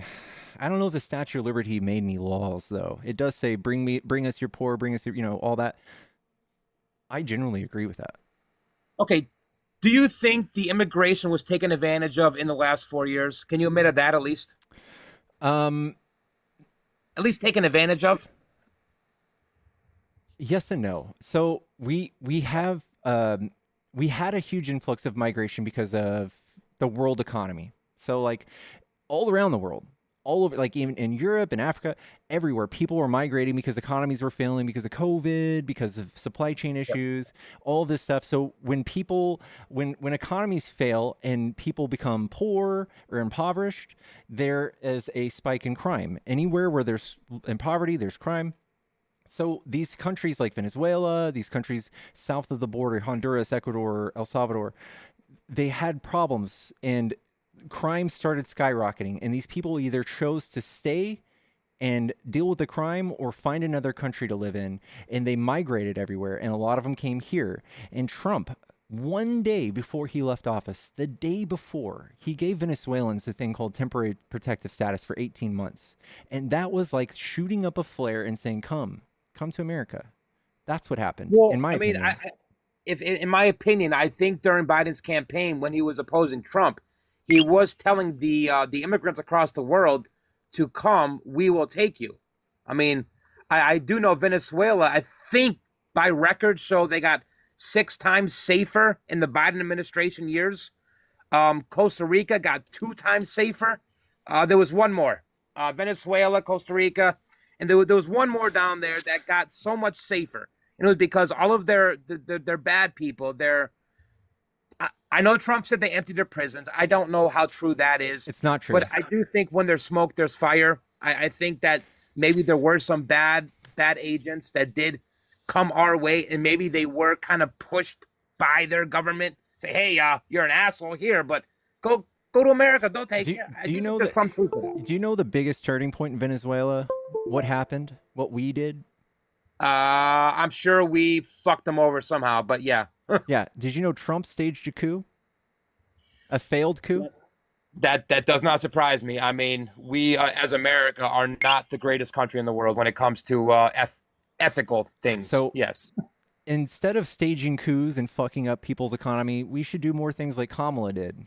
She went and raised like $5.2 billion for private companies to create jobs in these countries so that people could stay and poverty would be relieved. And it worked. Okay. Do you not think that Kamala was like the most progressive candidate ever to run for president? In a good way. Like ever of all time? No. Bernie. No. Yeah, I guess I can't argue with that. I mean, Bernie, but what sucks is I kind of like Bernie's stuff to an extent. I was going to vote for Bernie, and instead I voted for Hillary, which didn't matter anyway. But I mean, I didn't trust Kamala. I thought she was disingenuous. I thought she was fake in every interview. I thought the fact that now that comes out that all the famous people and all the singers that said, "Hey, vote for Kamala," were all paid off. That's and not true. I don't.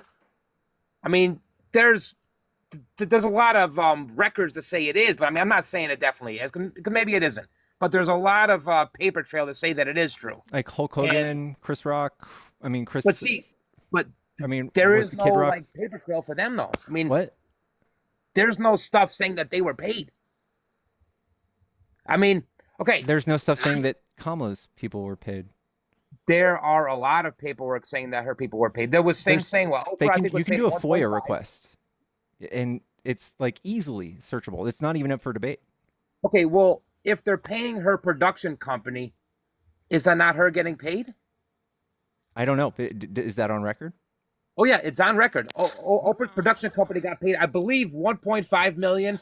I could be wrong on 1 million. It's either 1 or 1.5. Her So production 1/100th of her campaign. Like, well, yeah, I'm not going to keep giving her $1 billion, but yeah. The thing is, like, Trump did even worse. Like Biden, But I'm Trump sorry, only gave Elon 1/3. Elon with like his lottery for registering to vote, and the other thing was he spent $250 million on anti-trans ads. Like, these are the things that won the election, not the celebrities. Trump believe was in- very upset that he couldn't get any celebrities. He even on his first inauguration, like Katy Perry didn't play. Like, there were a ton of artists that won't touch Trump with a 10-foot pole. So his campaign came out and said, "Hey, all these celebrities, this is why you should go with us. They're the deep state." But Trump is literally holding hands with 15 billionaires. He's about to run our government.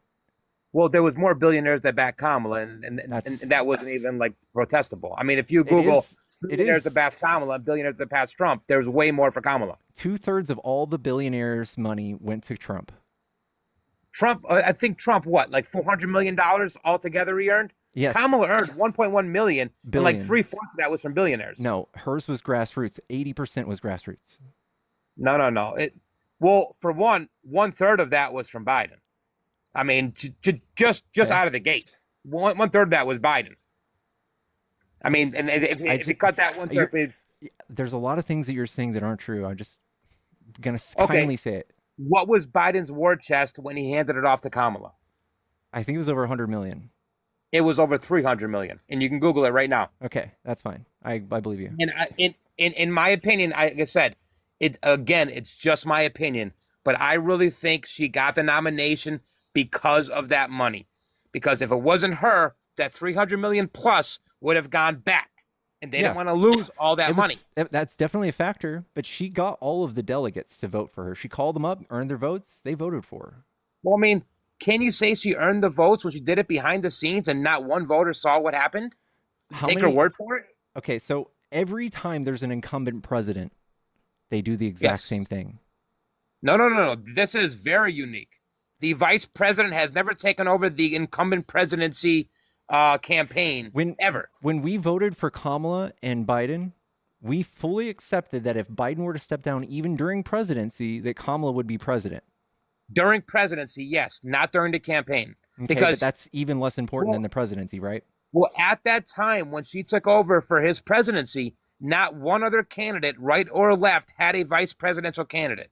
So any other president that was vying for president, like say at that time Trump dropped out, what would have happened? It would have gone to the second place candidate in the Republican primary.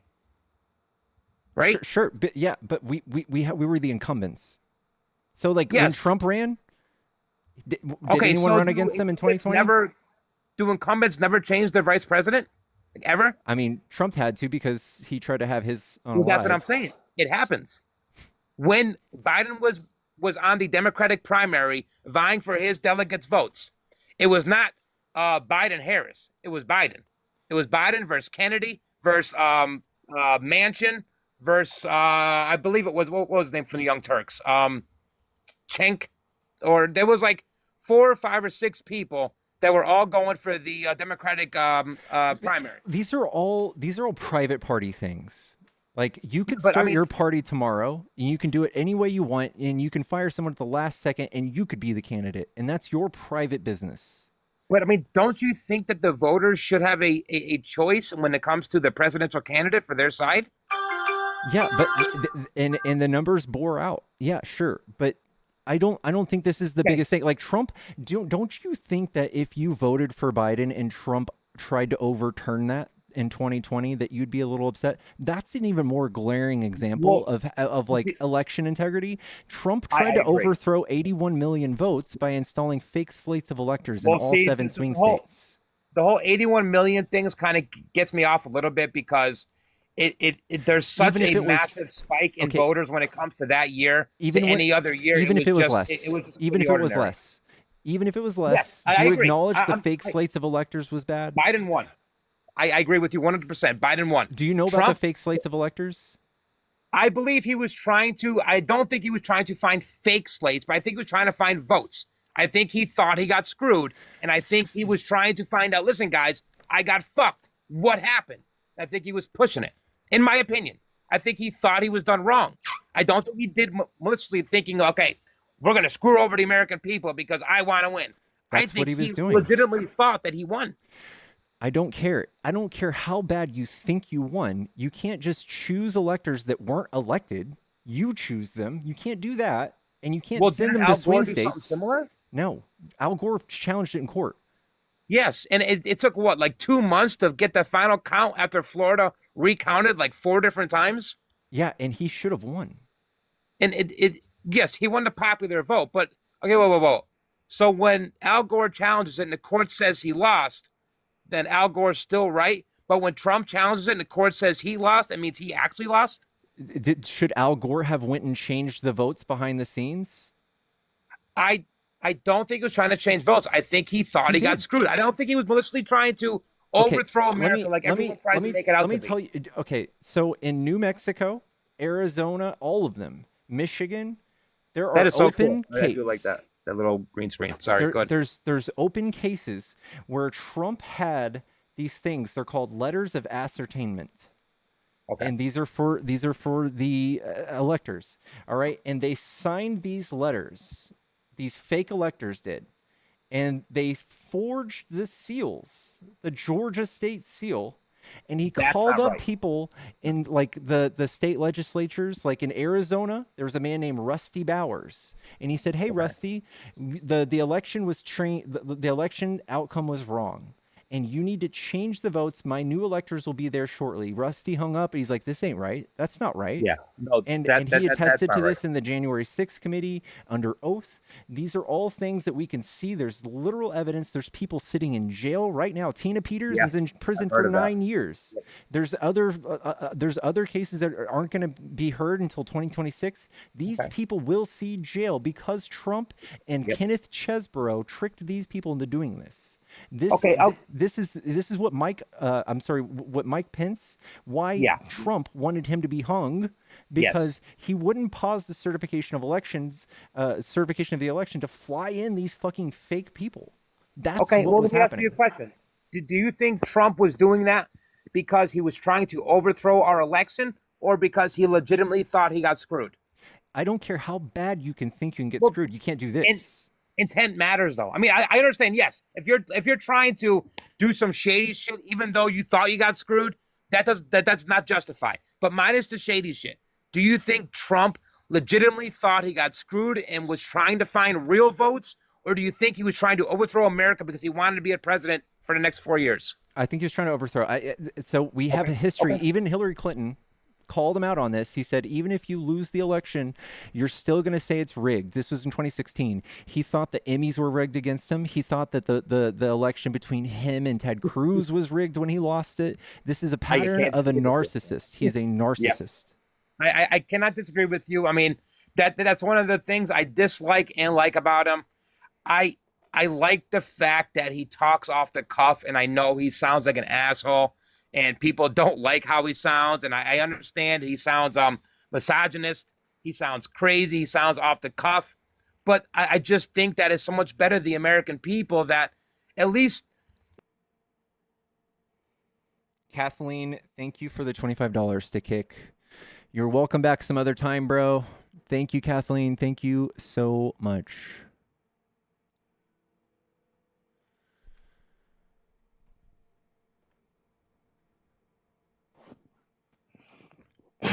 What's up, bro? I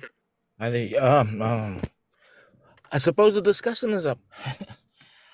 Listen, just a bit of context. I was born in the US and I got moved to South Africa at a very young age, but I've always taken interest in the American Constitution and laws in general.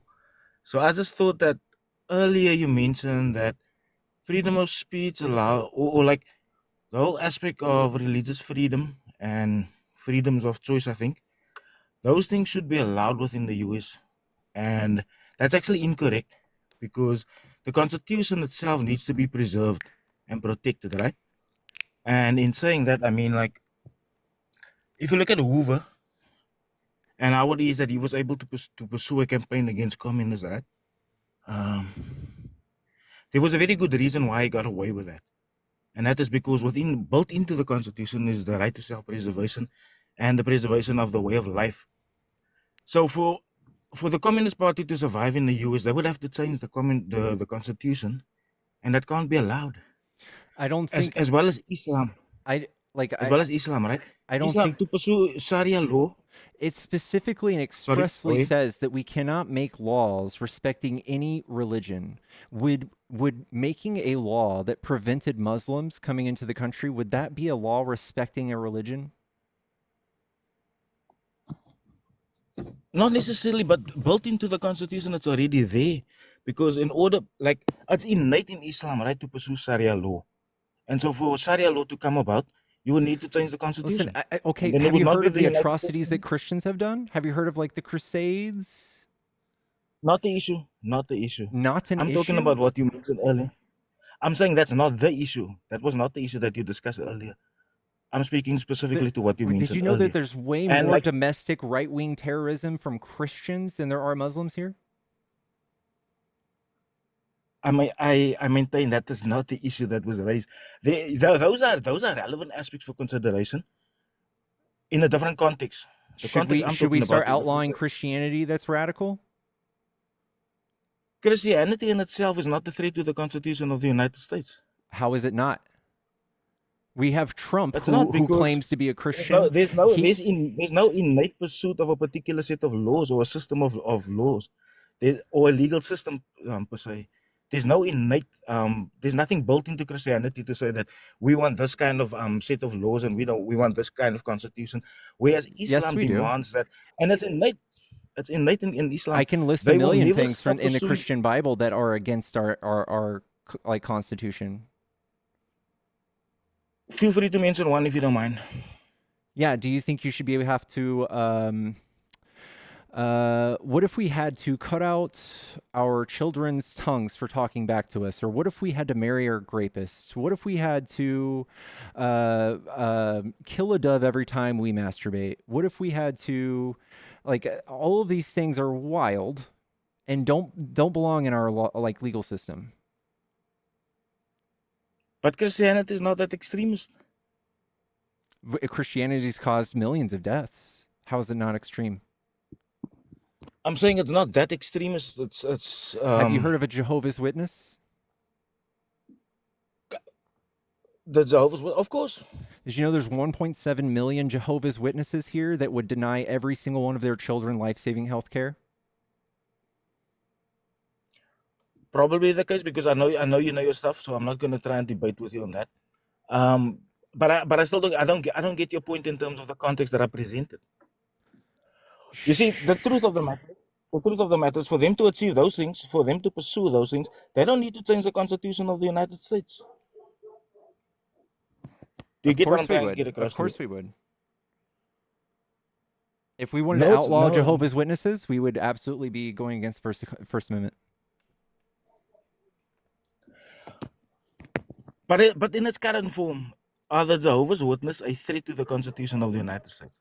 Are they actively pursuing a campaign? Are any religions in their current form a threat to the United States Constitution? I just told you it's innate in Islam that they pursue Sharia law. I just told you that like 3 times already. It's innate in Islam that they pursue Sharia law. Whereas I don't see Jehovah's Witnesses campaigning for a particular set of laws or a legal system. Okay, but what about slavery? There's slavery taught in the Bible. There's instructions for slavery. Is that not against our Constitution? We have a whole amendment about it, don't we? The amendment came about after the Constitution was written already, right? So that one doesn't count? That's an amendment. That's not an alternative The Constitution. First Amendment's an amendment too. There's quite a few amendments. We are not in disagreement to that. But what I'm saying is these are amendments, right? Not the undoing of the Constitution itself. The Constitution is made up of amendments, my friend. That's all it is. A few. No, it's no. The Constitution, the core aspects of the Constitution was there prior to all of the amendments. We can agree to that, right? An amendment to the Constitution is the law. It is the law. And do you think women should have equal rights? So like women can't speak up in church, they can't become clergy, they can't do any of that in the Bible. Is that against the amendment? I mean, the Constitution? Obviously, the First Amendment protects those people, right?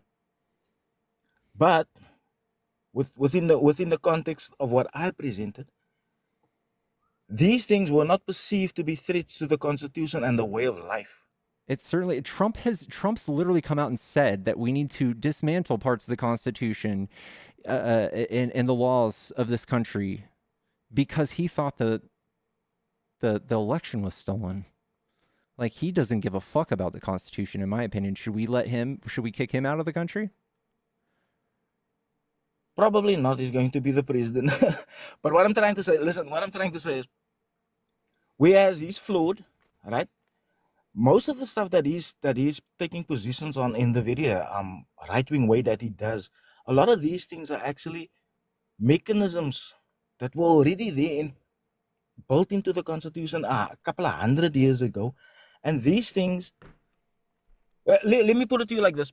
If he pursued even in the slightest way to want to change the Constitution in its core aspects, he would never take the seat of the president ever again, even though he won. He's come out and said it, and he's done things. He's literally been charged with, what's it called, defrauding the United States and going against people's rights. That is against the Constitution. Yeah, it's against the law. And you said people didn't vote him in, but they did. No, and I did not say that people would not vote him in. Right? I did not say that. There are mechanisms. There are mechanisms that exist within the US to address issues like this, and most probably there are processes underway to deal with that. He's avoided all of those. No. The only mechanism that stopped him last time was Mike Pence, and he's not here anymore. We've got Vance, and Vance has said that he will do what Mike Pence didn't.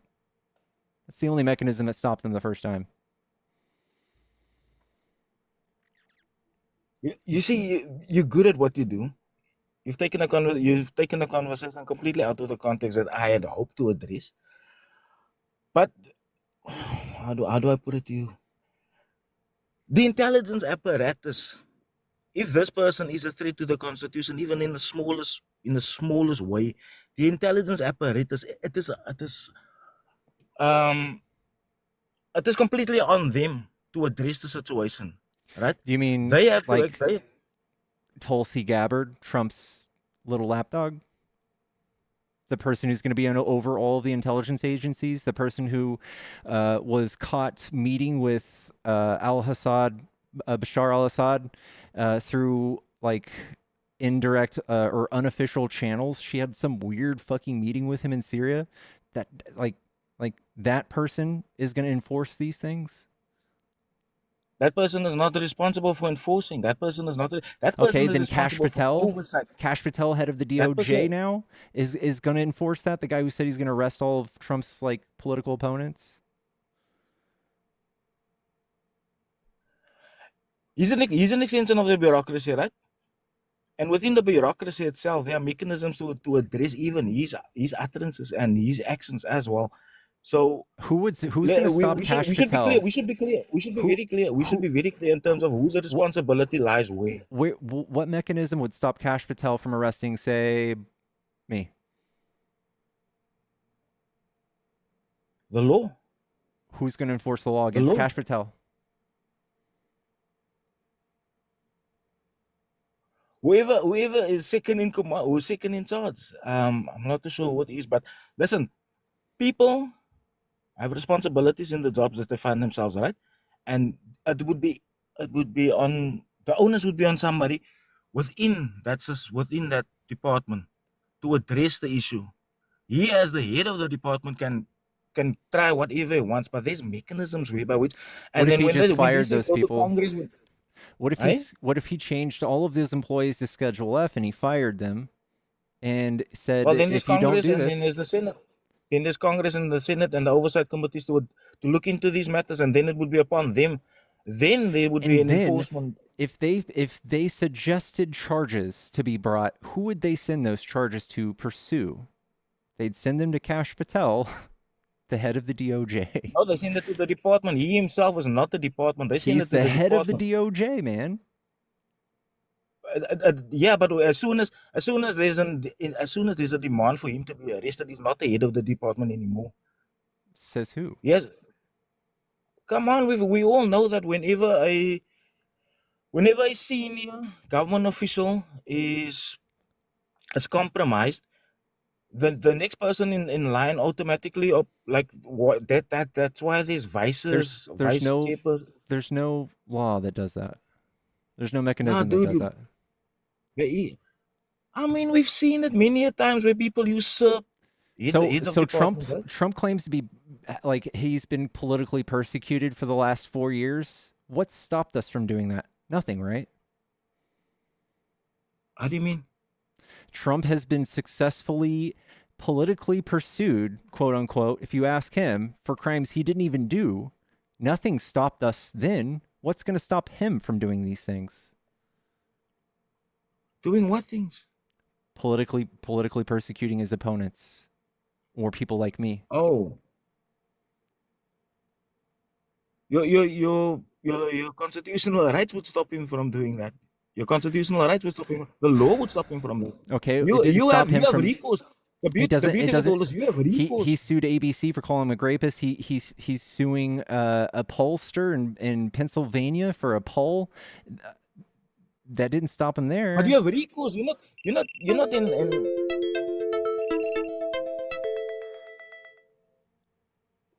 You're not in Libya or the old Afghanistan or the old Iraq. You are in the United States of America, so you have recourse. You have mechanisms by which you can protect yourself legally. I'm a zeroillionaire. I'm poor, and Trump's a billionaire. What are my chances of winning a legal battle with him? That's the beauty of democracy. In a democracy, all is equal before the law. Doesn't matter how much money he's got in the bank, how much you do not have in the bank. He's equal before the law. Okay. You are as equal as before the law. Let me give you an example of how you're wrong. In 2019, the Department of Justice was pursuing Trump for a fraudulent university. He had a fake ass university, and he was scamming people for millions. And we brought charges to bring that university down. And there was a lady named Pam Bondi. She was a attorney general in Florida. Trump paid her a smooth $25,000 to drop the charges, and she did. And now she's going to be the head of, I believe the DOJ. Okay, so who did he bribe to ensure that she doesn't get arrested for taking a bribe? I don't think you can't. You can't like I, in I, fact they how can passed you not? they How can you tell me a they person is passed above the law? the Supreme Court just recently did something that said that you can take things if they're tips if they happen after the fact. But like that was a law that was broken in Florida, Right. and you know who's responsible for pursuing somebody who breaks the law in Florida? Her. And then there's a no, that doesn't make sense, dude. That doesn't make sense. Not in the least. It doesn't make sense. Somebody has to be able to keep her accountable. It's a crime. What she did was a crime. If what you're saying is completely accurate, what she did was a crime. What he did is a crime. How was it that he was not arrested? I don't know, Who was man. who I else? have no idea how Trump is free You see, besides the so it fact doesn't that he make has sense. billions of dollars, man. He's threatened judges, he's threatened judges' families, he's threatened juries, he's doxed people, he's broken gag orders dozens of times. He's like people have stormed like Obama's private residence with pew-pews and explosives. People have gone to Nancy Pelosi's house and like beat her husband with a hammer. Like there's nothing that he won't do that he doesn't care. He just doesn't care.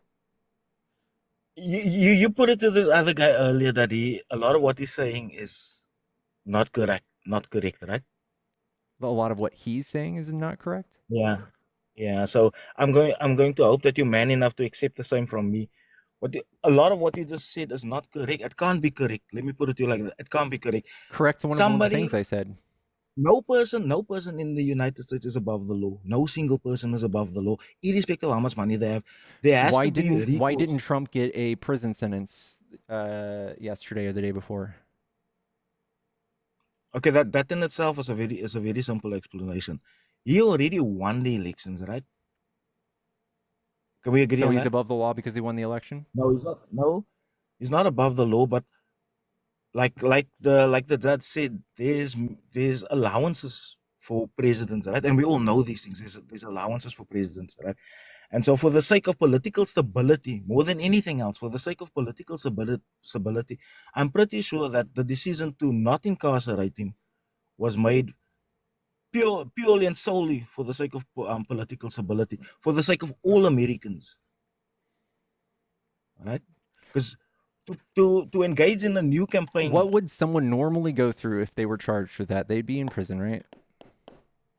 Well, a person normally wouldn't be the incoming president, and the political ramifications of arresting an average person wouldn't have the same kind of. There wouldn't be the same consequences for the entire nation to suffer. Oh, can we agree to that? Can you pursue a sitting president with charges? On certain crimes, yes. No. A sitting president can be impeached. That's not charges. Eh? Those aren't Well, you criminal have to charge charges. the person before you can impeach him. You have to charge the Impeaching person somebody before is not a criminal charge. It's a political charge, but it's still there's still a charge. There's still a charge sheet. I mean you can also go to if a jail sitting- if a sitting president shoots somebody- if a sitting- you can go to jail in Monopoly too, but it's not the same. Yeah, I agree, but like I said, political stability carries a lot of. Political stability is exactly why the United States is the country that it is today, right? It's exactly why the dollar is what it is today. These things deserve due consideration, right? You can't implode the entire United States economy for something of the nature that he was just not incarcerated for. At least that's my opinion. I get why he And did this it. is I get why he did it. And honestly, he was probably more scared for being politically persecuted himself. Trump's supporters are dangerous. Like I just said, since Trump took office in 2017, we've seen the last 7 years before his presidency, there were simply 7 domestic right-wing terrorist events. After he took office in 2017 to 2019, there were 22. Do you realize that we are very far from where I started off with? I'm just explaining to you how he's being above the law. This isn't just like the things like how they should be. This is what Trump has done to work the system.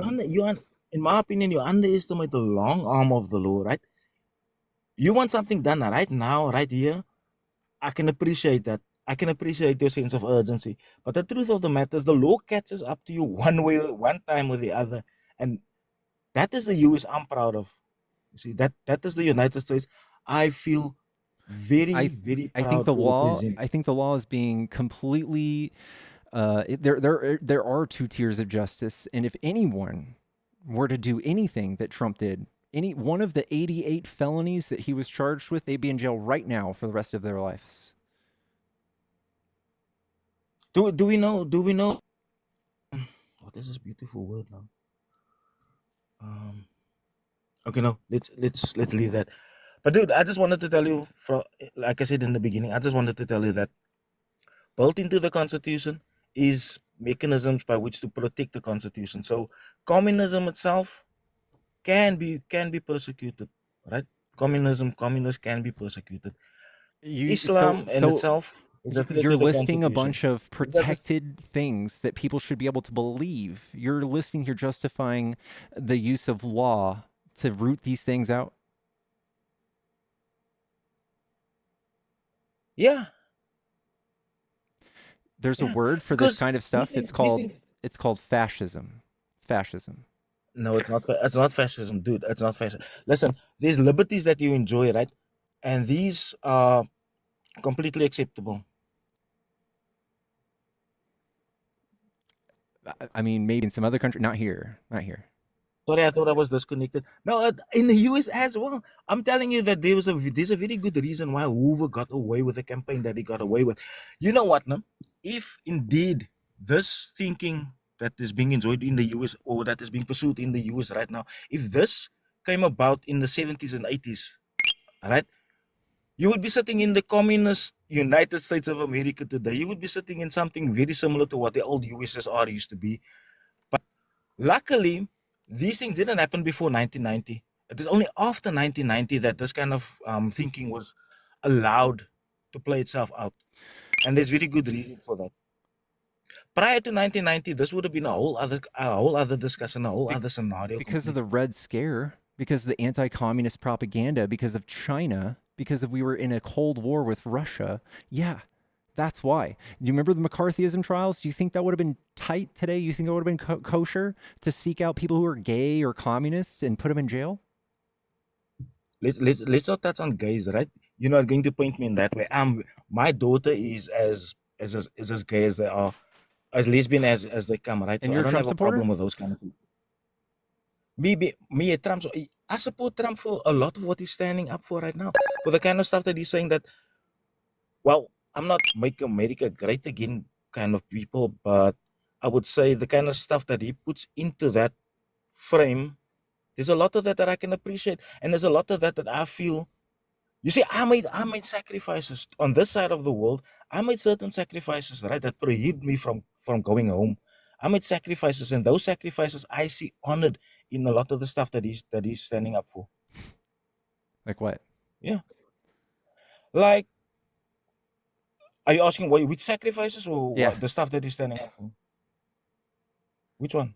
Which sacrifices has he made to stand up for our rights? No, I'm not saying he made sacrifices.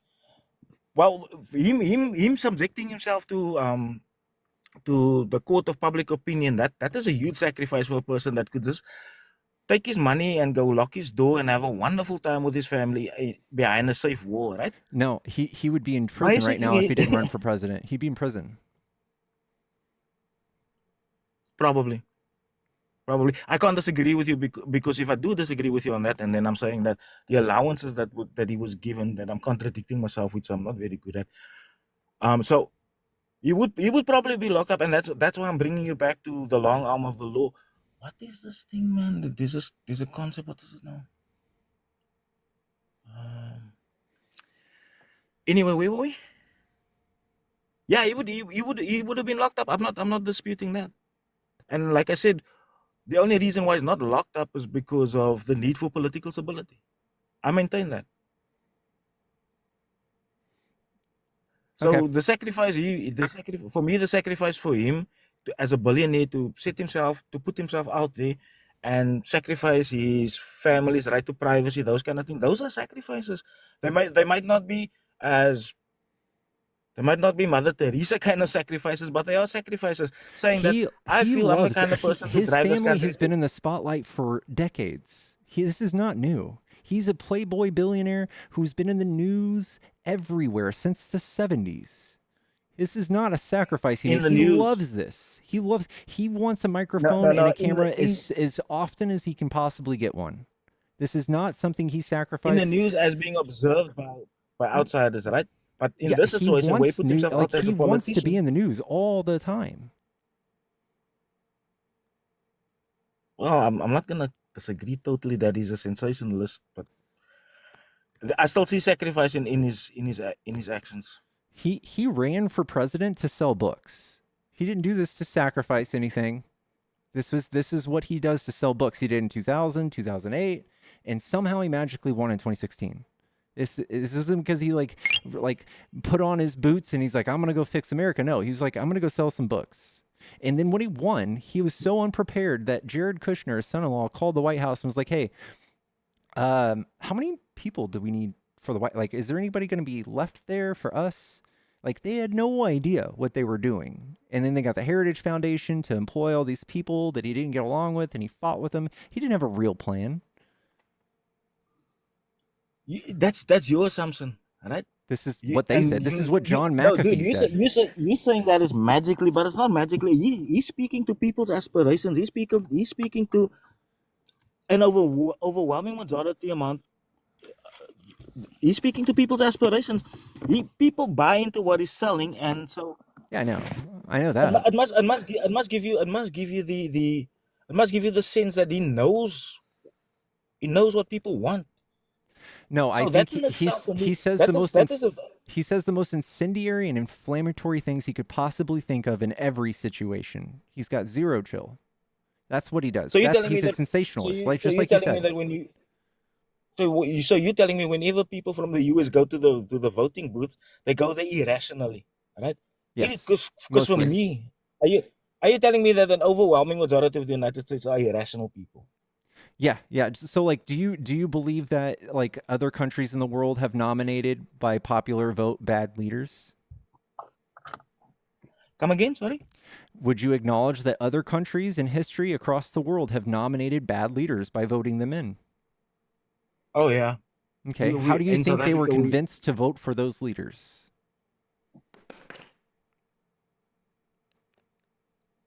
Not by inciting people. I don't think. You said I'll remind you of a man who had a little mustache, like right here. How do you think he got them to vote for them? He sold to them Lebensraum. No, Lebensraum, which is probably a lot of what Trump is selling to people as well. He's selling to people living space, right? These are things that people aspire. So it must tell you that this person has a very comprehensive idea of what it is that people want. And so for me, that is a foundation from which a person can build. Hitler in himself wasn't going about it in the most decent of fashions, right? But like he watered down some of the rhetoric. He watered down some of the ways that he used, but it doesn't make him a good person. He watered down, instead of using the word like Jewish people, he just says migrants, causing crime, flooding, hurting the economy, like all of the same stuff. And that's how he got elected. That's how Trump got elected. That's how Hitler got elected. Same thing. What if I tell you that inside of those groups of migrants, because I mean 2,000 people walking through the desert all at once, there's something not very right there, right? What if I told you inside of those groupings of migrants, there are extensions of campaigns that threatens the security of the United States? That's what the same thing Hitler said. Dude, yeah. I watched on CNN, right? And in those crowds, I saw people who could not be South American to save their own damn lives. And what does that mean? What does that mean? People are being smuggled into the US, and they come with with what were those caravans? They're smuggling themselves into the US via those caravans, and so those caravans need to be scrutinized very carefully. And what's the negative? What's the net negative thing that's coming out of these caravans? An increase in crime, an increase in substance abuse, or the not true. availability of what? Yeah, how much Okay, crime? do How you- much do crime you- do migrants cause each year? How many murders did they do last year? Legitimate migrants, none. Okay, Legitimate migrants, people. non-citizens, how many? Wait. We can't speak in totals here. I'm telling you, Absolutely inside of can. those Yes, caravans, if illegal migrants or non-citizens are coming in doing all the crime, we have those numbers, right? We do. How many did they commit? you are talking about people that are recorded, right? I'm talking about people that are slipping through that are not recorded. I'm not talking about the person I coming don't from care. Mexico. Give me a I second. don't Give me a care. second. How can you say you don't care? When someone commits schmurder and then they solve said schmurder and it turns out to be an undocumented migrant, that's recorded. Okay, I can agree to that. How many murders go unsolved? About 50%, right? Quite a few. So we can just pretty much just double the representation in the solved murders to find out how many roughly there might be here. And as of last year, they committed 29 murders out of the 17,000. Is that our first priority? Is that where we should start trying to chisel away at murders? How many do you think was preempted and stopped? I'm sorry? How many people? How many potential murders do you think were preempted and stopped? Whether it be at just a stop and search operation, whatever the case may be. How many of those potential? I don't, there's no way of saying it, but what I'm saying is it's a non-issue. You're looking for problems where we don't, like, you're trying to figure out where we can say migrants are bad instead of like starting at like, hey, they committed 10,000. You can say, hey, here's a problem. They committed 10,000 murders. We need to work on this. Instead, you're going, I hate migrants. I think it's because of crime. Okay, never mind. It's not crime. It's something else. And you're about to say it. What is it? Let's try and look at the migration situation from a different angle, right? Let's say this appeal. I don't know what you called it earlier, but in my opinion, it was an appeal for people to stay where they are, right? Because they themselves now become part of the clutter. So law enforcement can't necessarily identify those who are trying to smuggle into the US for nefarious reasons, right? So the appeal for people to stay where they are, and I'm asserting that it's an appeal so that they don't become part of the clutter. They don't create an opportunity. What clutter? What clutter? Eh? What clutter? Well, in the context of law enforcement, every single person, right, becomes part of the clutter, being the clutter being things that draw your attention. It's like a magic trick for the lack of a better concept. They draw your attention one way, whilst the actual thing is happening the other way around. You understand what I'm trying to get across to you? So law enforcement can't identify like I remember there was a situation a few years ago where this dude shot up like a neighborhood in somewhere in the south of America, right? He shot up a neighborhood. He had this green car. I remember they pursued him. He shot up like this neighborhood, right? And he was from a completely different part of the world, but he came through with one of those caravans. Mm-hmm. He crossed the border with one of those caravans. So if we were to look at all of the ways people are murdered and we wanted to effectively reduce murders, would you start with the 29 murders caused by that were shown in the television to you like that? Or would you start with, like, I don't know, heart disease, lung disease, gun violence, like people, 99% are done by US citizens, and a lot of them are done by, I don't know, former criminals, or they're caused by poverty. Like, we could attack poverty and it would be like 30 times cheaper than trying to deport 12 million people for the crimes of 29 of them. That's fucking dumb. And that's why the appeal for people to stay where they are firstly. There's only one administration that does done. that. There's only one side that does that. We went to root cause and we stopped migration from countries by supporting them economically. Trump went and destabilized countries, causing more migration.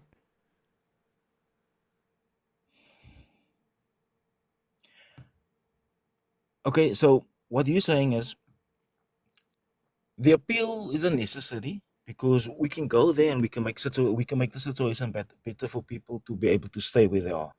All right? Sure. But doesn't it boil down to the very same exercise? Decluttering the situation.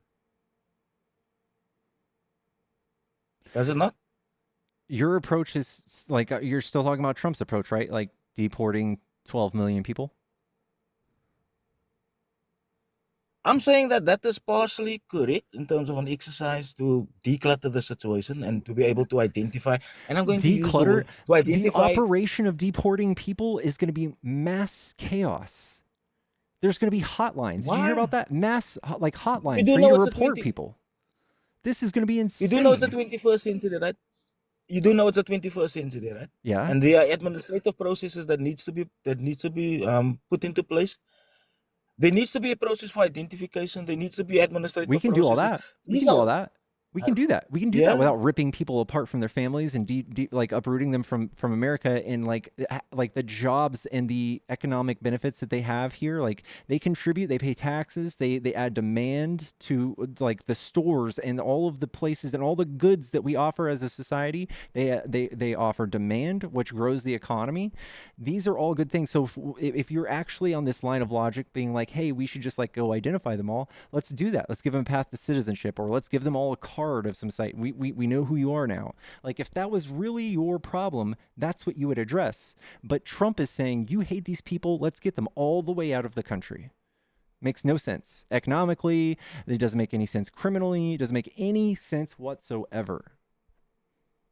You can't tell me that you don't hear people say these things for themselves. You can't tell me that you don't hear people in the heart of Virginia telling immigrants to get the F out, those kind of things. People are saying these things themselves. They're not being brainwashed. They're saying it because of Trump. Yes, he's calling them rapists. He's calling them violent murderers. He's saying they're not bringing their best. They were saying it long before Trump. No, Trump is the first one, and you're just used to it. It's been 8 years. You're used to hearing it now. But it's Trump. When Trump said it, it blew us all away. If you don't remember, I remember I was sitting on my grandma's couch when I heard him say this. And I remember the angle of the TV when it was pointing at him. When he said this shit, it was the first time we've ever heard it come out of a politician's mouth that was running for president. It was insane. And people felt emboldened to feel that way openly in public. And white supremacist domestic terrorism skyrocketed because of the way he said and approached these issues. Maybe he consolidated what people were thinking and a lot of people were saying. Maybe he consolidated. I'm not going to disagree with that. That's what you're saying. Racists to come out and say these things. Yes. But then you should look at the coin from the other side as well. Why do you think he was confident enough to take up that position in a public way, knowing that he's trying to speak to people's hearts, trying to speak to people's aspirations? Because he knew it was out there already. When Trump is faced with a difficult situation, he freaks out. He goes crazy. He does not make rational decisions. He is not cool, calm, and collected. When he was accused of rape in 2019, he took to Twitter. He tweeted 40 times in one night. Is that what you would do if you were facing a rape charge? As president? If I was fearing for my freedom, I would probably do something far worse than that. If I was fearing my freedom, I would vent in ways that you could probably not even imagine right now. I mean, that's just me. In front of the whole world, in front of all the world's leaders. But I've done things in front of the whole world that would shock the hell out of you. And that's not because I'm nothing to brag about. I personally, we shouldn't be electing people like you or Trump as a leader to lead the country.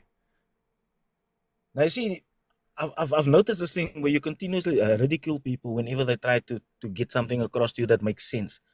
People vent. I would probably not even want to stand for a political office if I ever get back to the US, right?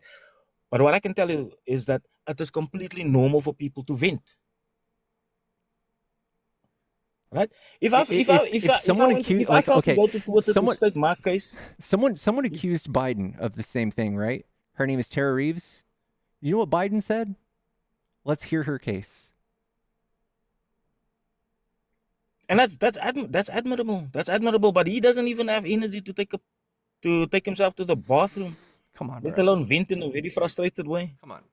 This is BS. Dude, the man fell from a bicycle in front of the whole world. His foot got caught in the pedal. At least he can ride a bike. Trump can't ride a bike.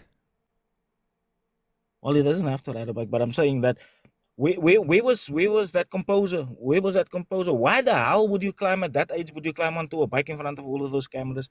Where was the He composer rides that you were bikes trying to? all the time.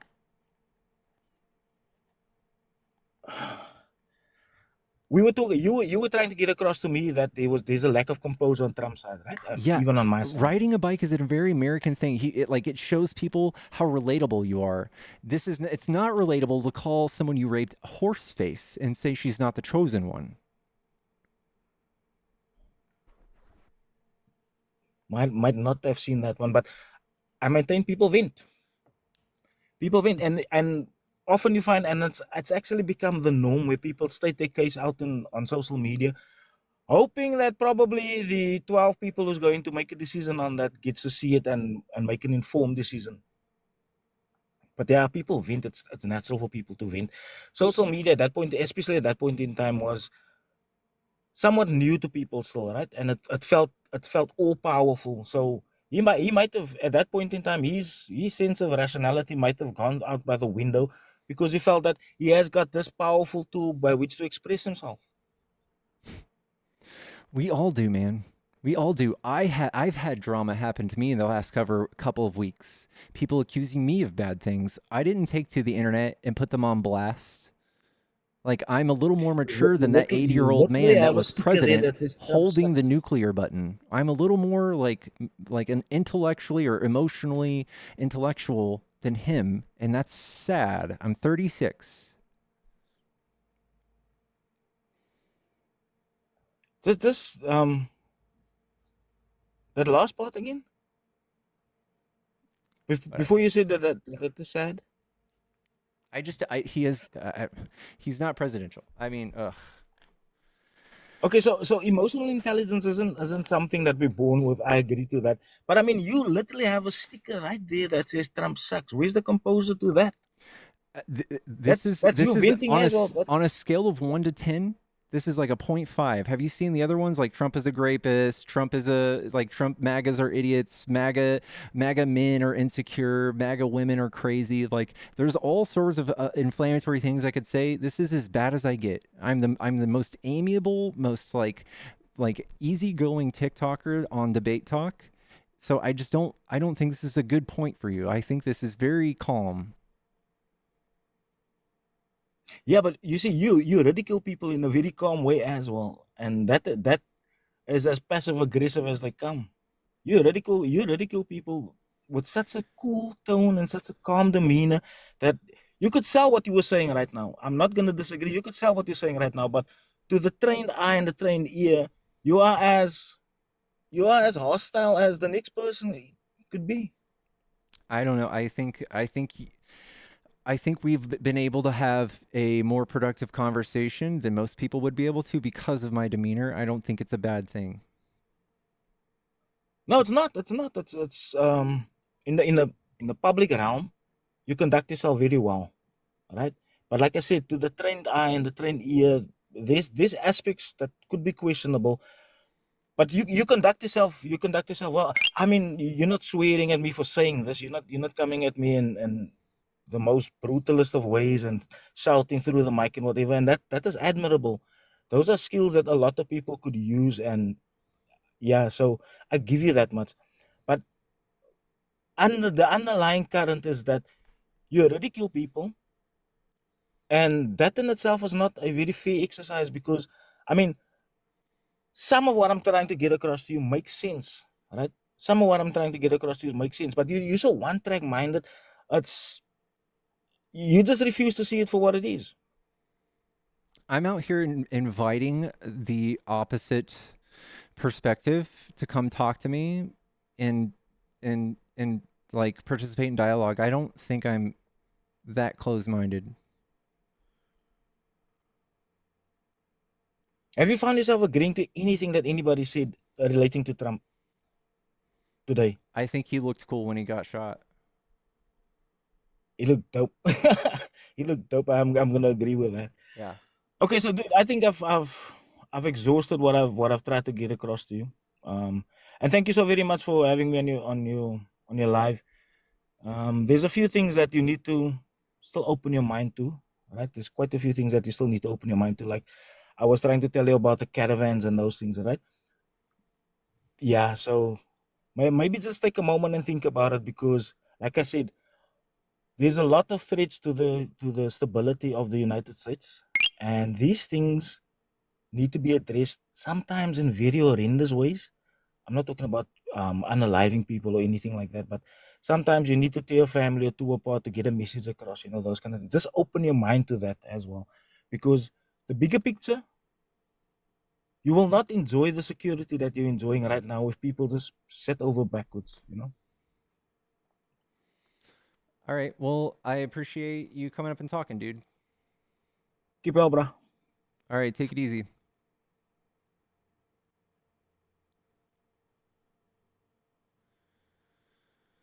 Almost to 300K, guys. Chat, I want to get over 1,000 viewers tonight. Hello?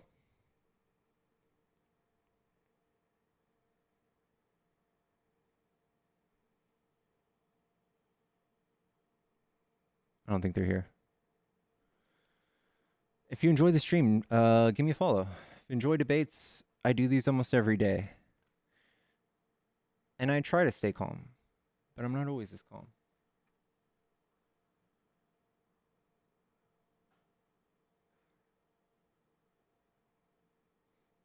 Chat, type 1 in the chat if you think I'm passive aggressive.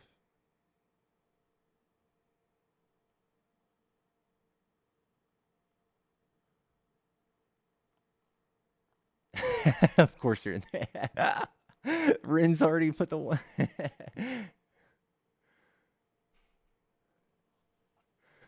Oh, man. Chill, guys. There's like 3 of you. Come on. Come on, chat. If you're MAGA and you want to debate, hop in the box. I got to use the restroom real quick, chat. I'm going to be AFK for a few seconds. I'm going to put this. Debate me. BRB, though, chat.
Chat, I'm going to take this time to give my Discord a shout out. If you guys want to join the coolest Discord ever, go to my page. Oh, we just hit 39K. Oh my God, chat. Thank you.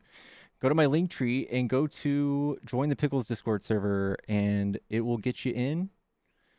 And we have all sorts of cool stuff there. We have live chat. This is where everyone's talking crap about the person I'm debating right now. We have general chat. We have pets. Look at all these pets, chat. Look at all these floofs.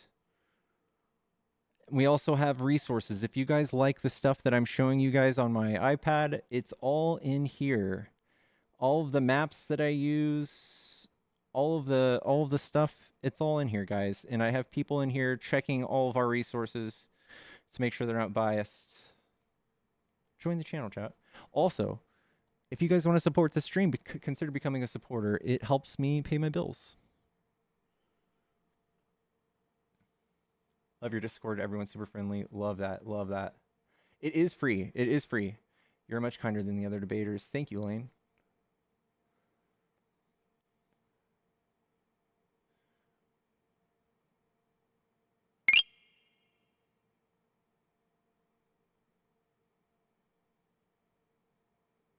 One to the 100,000th degree, said nerd. Bro. That's not chill, dude. That's not me.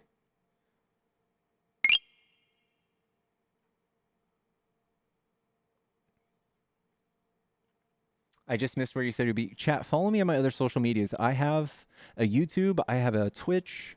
I'm live on both of those right now. If you guys want to watch, it's a totally different look. It's wide. If you guys want to join me on that platform, that's where I'll be in the event TikTok goes away.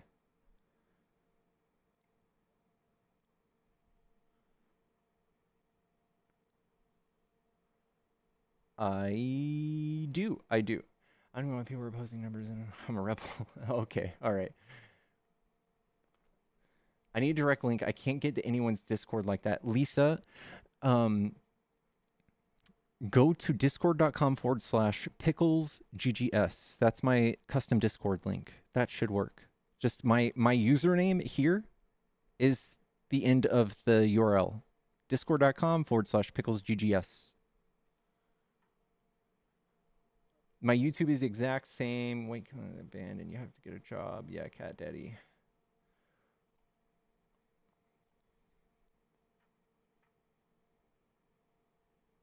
Which will I be taking comments from? I can usually see everybody's comments. Right now, it's effed up. Hello?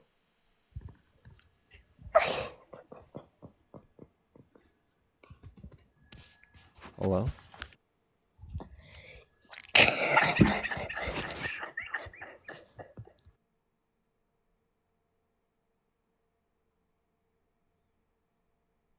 Hello? It's me, Pickles. Hello? It's me, Pickles. Okay.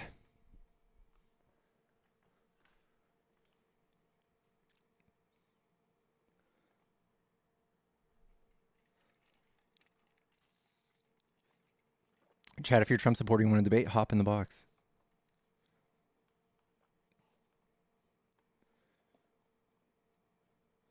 What's up, Artemis? Jennifer, oh my god. Those who know Jennifer. Those who know. If you know, you know. We should make Vine again. People are scared of being ridiculed. Chill, dude. Come on. Come on.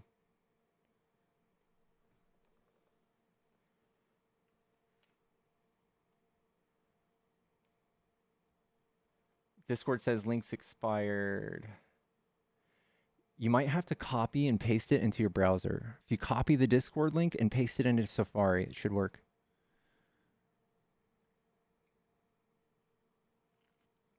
Restart? No, we've got too many people right now. Guys, let's get to a bajillion likes. It's okay, Paige. We've all been there.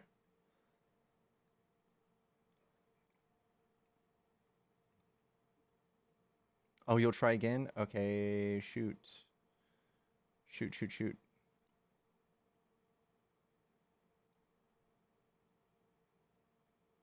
It opened the app too. Parker and Dean are back on though. I feel like all our debates are gone. It's okay.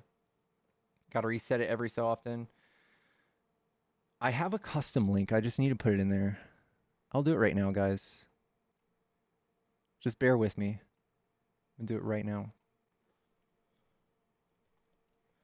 Chat, I need a new keyboard, and I dare someone to buy it off my wish list because I fucking refuse to buy a new keyboard because I just bought this, and this fucking W button has come off. It came off, chat, and it won't go back. My Discord link's not working. God damn it, dude.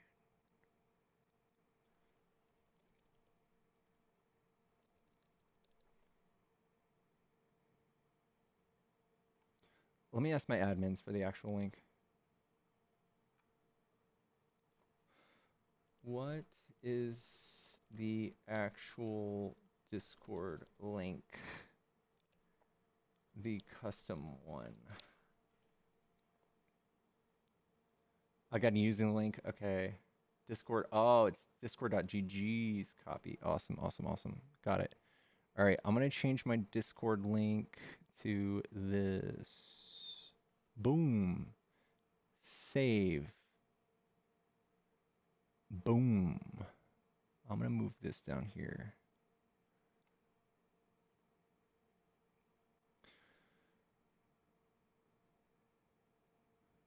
All right. It's done. It's done. I think it's done.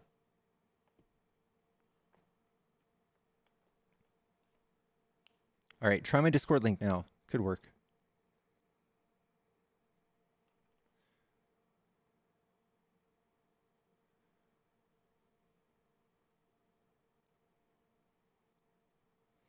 Landslide. When did Trump win in a landslide? Wasn't it the smallest margin in recent history? Right? He just says landslide and you guys say it. Just like everything else. Bah.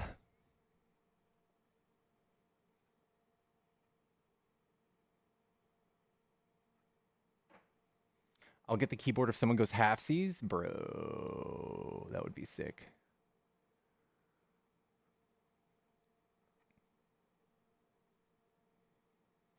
Yeah, the battleground states, yeah, they won all those. That's fine. I admit that.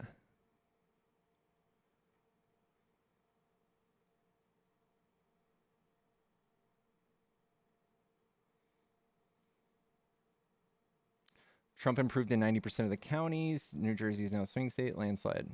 Sure. Sure. Sure.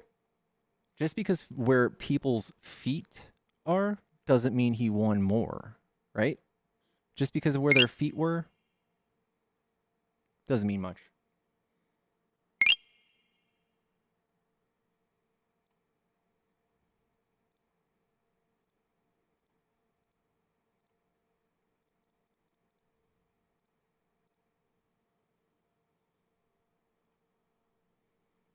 You're being serial right now, Aaron. You're talking so dirty.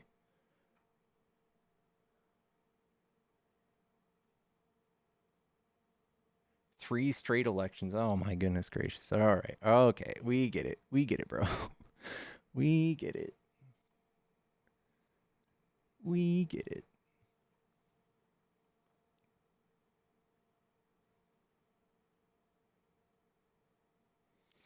Yeah. Yeah, I agree, Bella. I agree.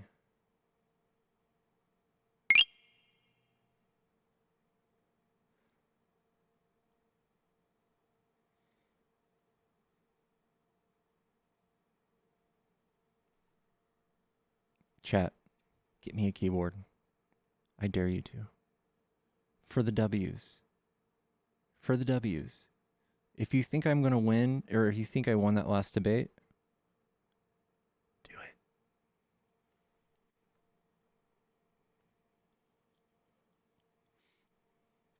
What platform most closely simulates TikTok experience? What will I be using? Hopefully Neptune comes out. Neptune looks like looks promising. Clapper doesn't look like it can stream on Clapper the way I stream with all my stream magic. I hope Neptune rolls out fast. That's just an M. You're on Neptune's Discord, Jay. Put in a good word.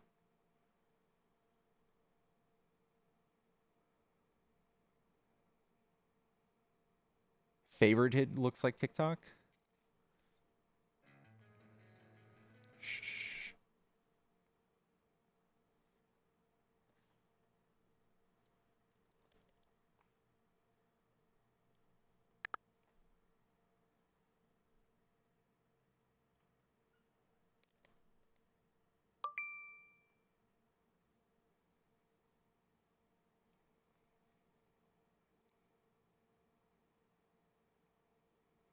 No.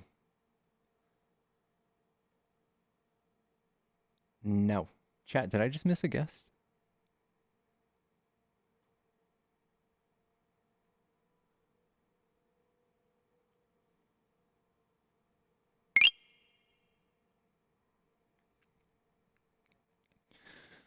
Chat, come on in here. Do I need to do my Bo Burnham impression again?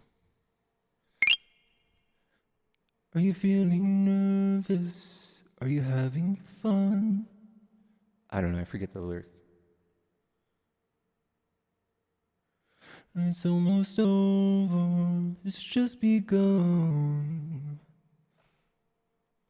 You found me on YouTube? What?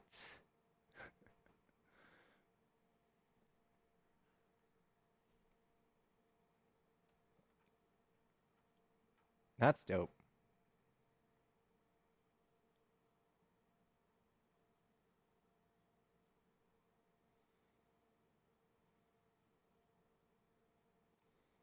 I can't talk shit about them calling Trump daddy because I called Biden daddy for a while.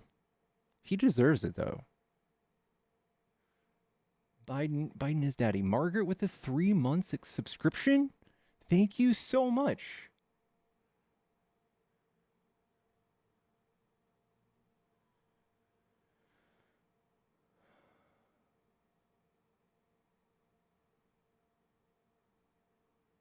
Biden gives Pappy energy. Yeah, dude. I'd rub Biden's hairy legs. I'd rub them.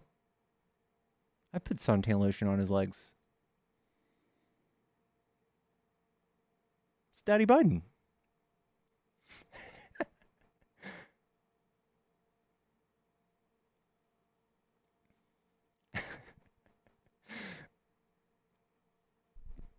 Chat, don't be weird. You'd rub Biden's legs. Pop Biden.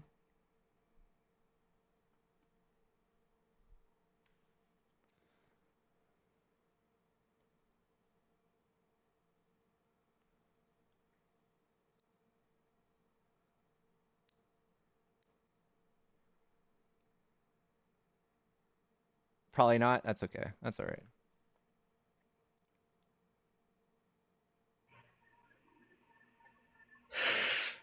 Well, you know, I came into that court hearing the other day. I came into it, and I came as an underdog. Let me tell you, it was one of the greatest underdog stories, like the Mighty Ducks. The Mighty Ducks. I came in and I won that court case by a landslide. You know, they didn't expect it to come out. You know, I pulled out. They didn't expect me to pull out, but I pulled out. Let me tell you. And it was one of the best wins we had ever seen in the history of politics and court cases. One of the best ones. Look, let me tell you something. We're running low in the debates. I don't know why. I don't know why you have to come defend me. I'm one of the best people that we've ever seen, and the standpoint of people, one of the best people. You have to come up and you have to protect me. You have to do that. And let me tell you, if you have not joined the Discord, it's one of the best things that we've done ever in the history of Discord, let me tell you. And it's a great thing. And listen, 2 things. God bless this country, and we have to make America gooey again. Thank you. God bless you. Thank you. Thank you very much.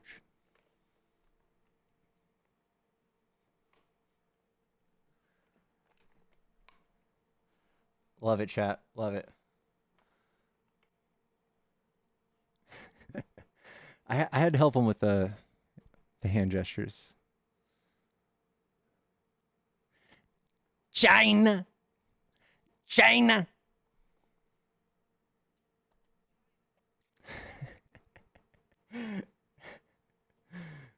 Rip Parker again, dude?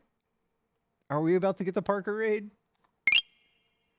Oh no, chat. Oh no. Oh no.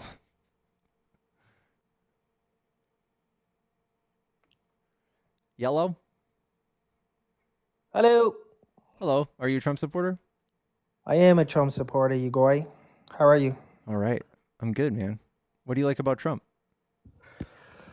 I feel like he was a better option than Kamala Harris. I feel like he was a better option.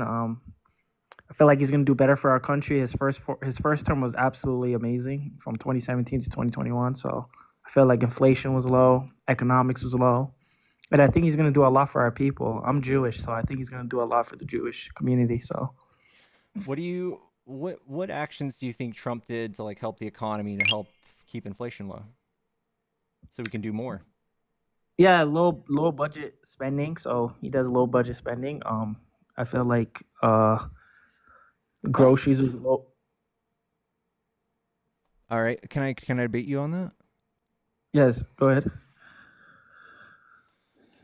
All right, so this is what Trump spent versus what Biden spent.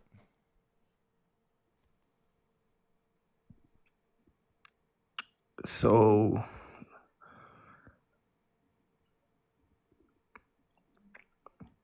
he spent more on the COVID relief, correct? So this is COVID, 3.6 trillion, okay. non-COVID. 4.8 trillion, okay. Non-COVID for Biden, and then COVID. So how much did they donate to Ukraine or Israel? Because that's a lot. That's a big chunk, right? No. Is this just here's our military budget. $1.14 trillion. We spent 40 billion of that to Ukraine. It's okay? 0.05% of our budget. Oh, you guys are catching up on us, you goyim. Okay. And then how much about the for the Israel? How much? 40 billion for Ukraine, and then how much for Israel? I think it's like 25. So that would be 75 billion. Okay, that's not even 2% of the okay. I thought it was a lot more. And then for food and all, that's 18 billion, and then it equals up to 1.14 trillion. Are you sure? Are you that's right? Military. Just military.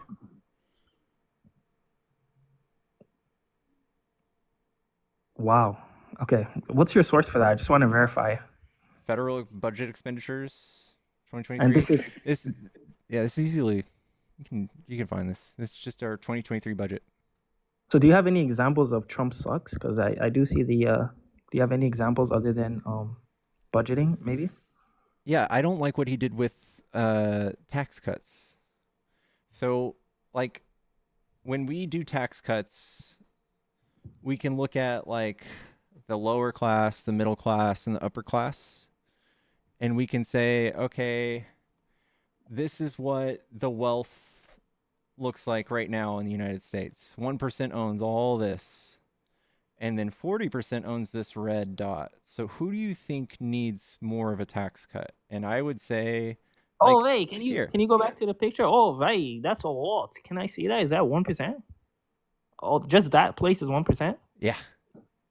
Wow. Okay, and then what's the small dot on the red dot? 40%. That's 40% of our population. Oh, okay. Okay, this is my first time seeing this. Okay. Yeah. So I'm gonna have to report this back. Like I'm going back into my tunnel right now, underground tunnel. I'm gonna have to report it back to my families and friends and let them know. For sure.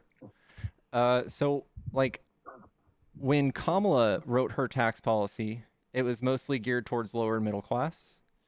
Trump slid all of the tax breaks to the upper class. And 80, I think it was like 80 or 90% of the tax breaks went to the top 1%. They don't need that, in my opinion. I think we need that. And if you look at the two, like here's two of them. Here's the two put aside. So Trump, Kamala, ITEP. This is Institute of Taxation Policy. This is what the two look like side by side. So like all of the yellow, that's Trump, and he's increasing tax on the poor, the second, middle, and fourth lowest classes, all the way to 400,000. And Kamala is the blue. She was decreasing the tax burden for all those people. And Trump is decreasing the tax burden only for the richest of the rich. The richest of the rich. And who are the rich, according to you? Billionaires.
up, Pookie? Sorry you got banned. It's all right. You He doing? was saying something weird. I don't know what it was, but everyone in the comments kept saying he was using a slur. Like Goya or... Oh. Yes. What is that? That's a Jewish term. Like anti-Jewish? For like a non-Jew, I think. Non-Jewish person. So he was calling, so I don't know, I don't even know how to spell it, I'm scared. But he was Jewish, the guy was. Goyim. Oh. It's a network of people who share anti-Semitic views? Oh no, that's... Hebrew word goy is used to describe a non-Jew or Gentile. The plural of goy is goyim. Yeah, it's just a non-Jew. The word has been adopted in English through Yiddish and is sometimes used in a derogatory way. I don't know, maybe somebody reported it because of that? I don't know. Fuck.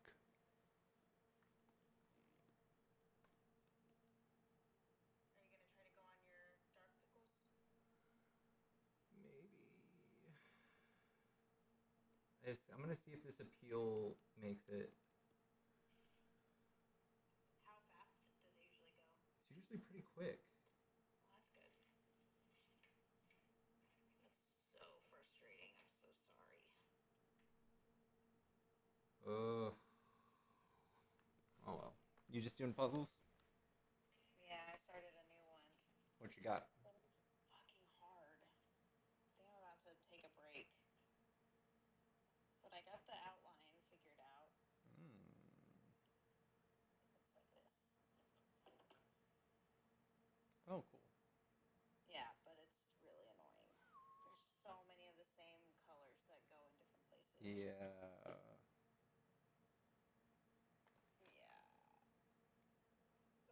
Well, had some decent debates. Yeah, they were good. See, I just feel like you're so educational. I feel like it's teaching people, Yeah. like myself included. Damn. I wonder what all does it take to get someone banned like that? I need to get an agency. What is an agency? What would an agency be able to do? They can help me. Do I have an agent? I know before we enter TikTok may not matter, but it may not be banned till the ban is no good. Being banned till the ban is no good. Oh, they would help me appeal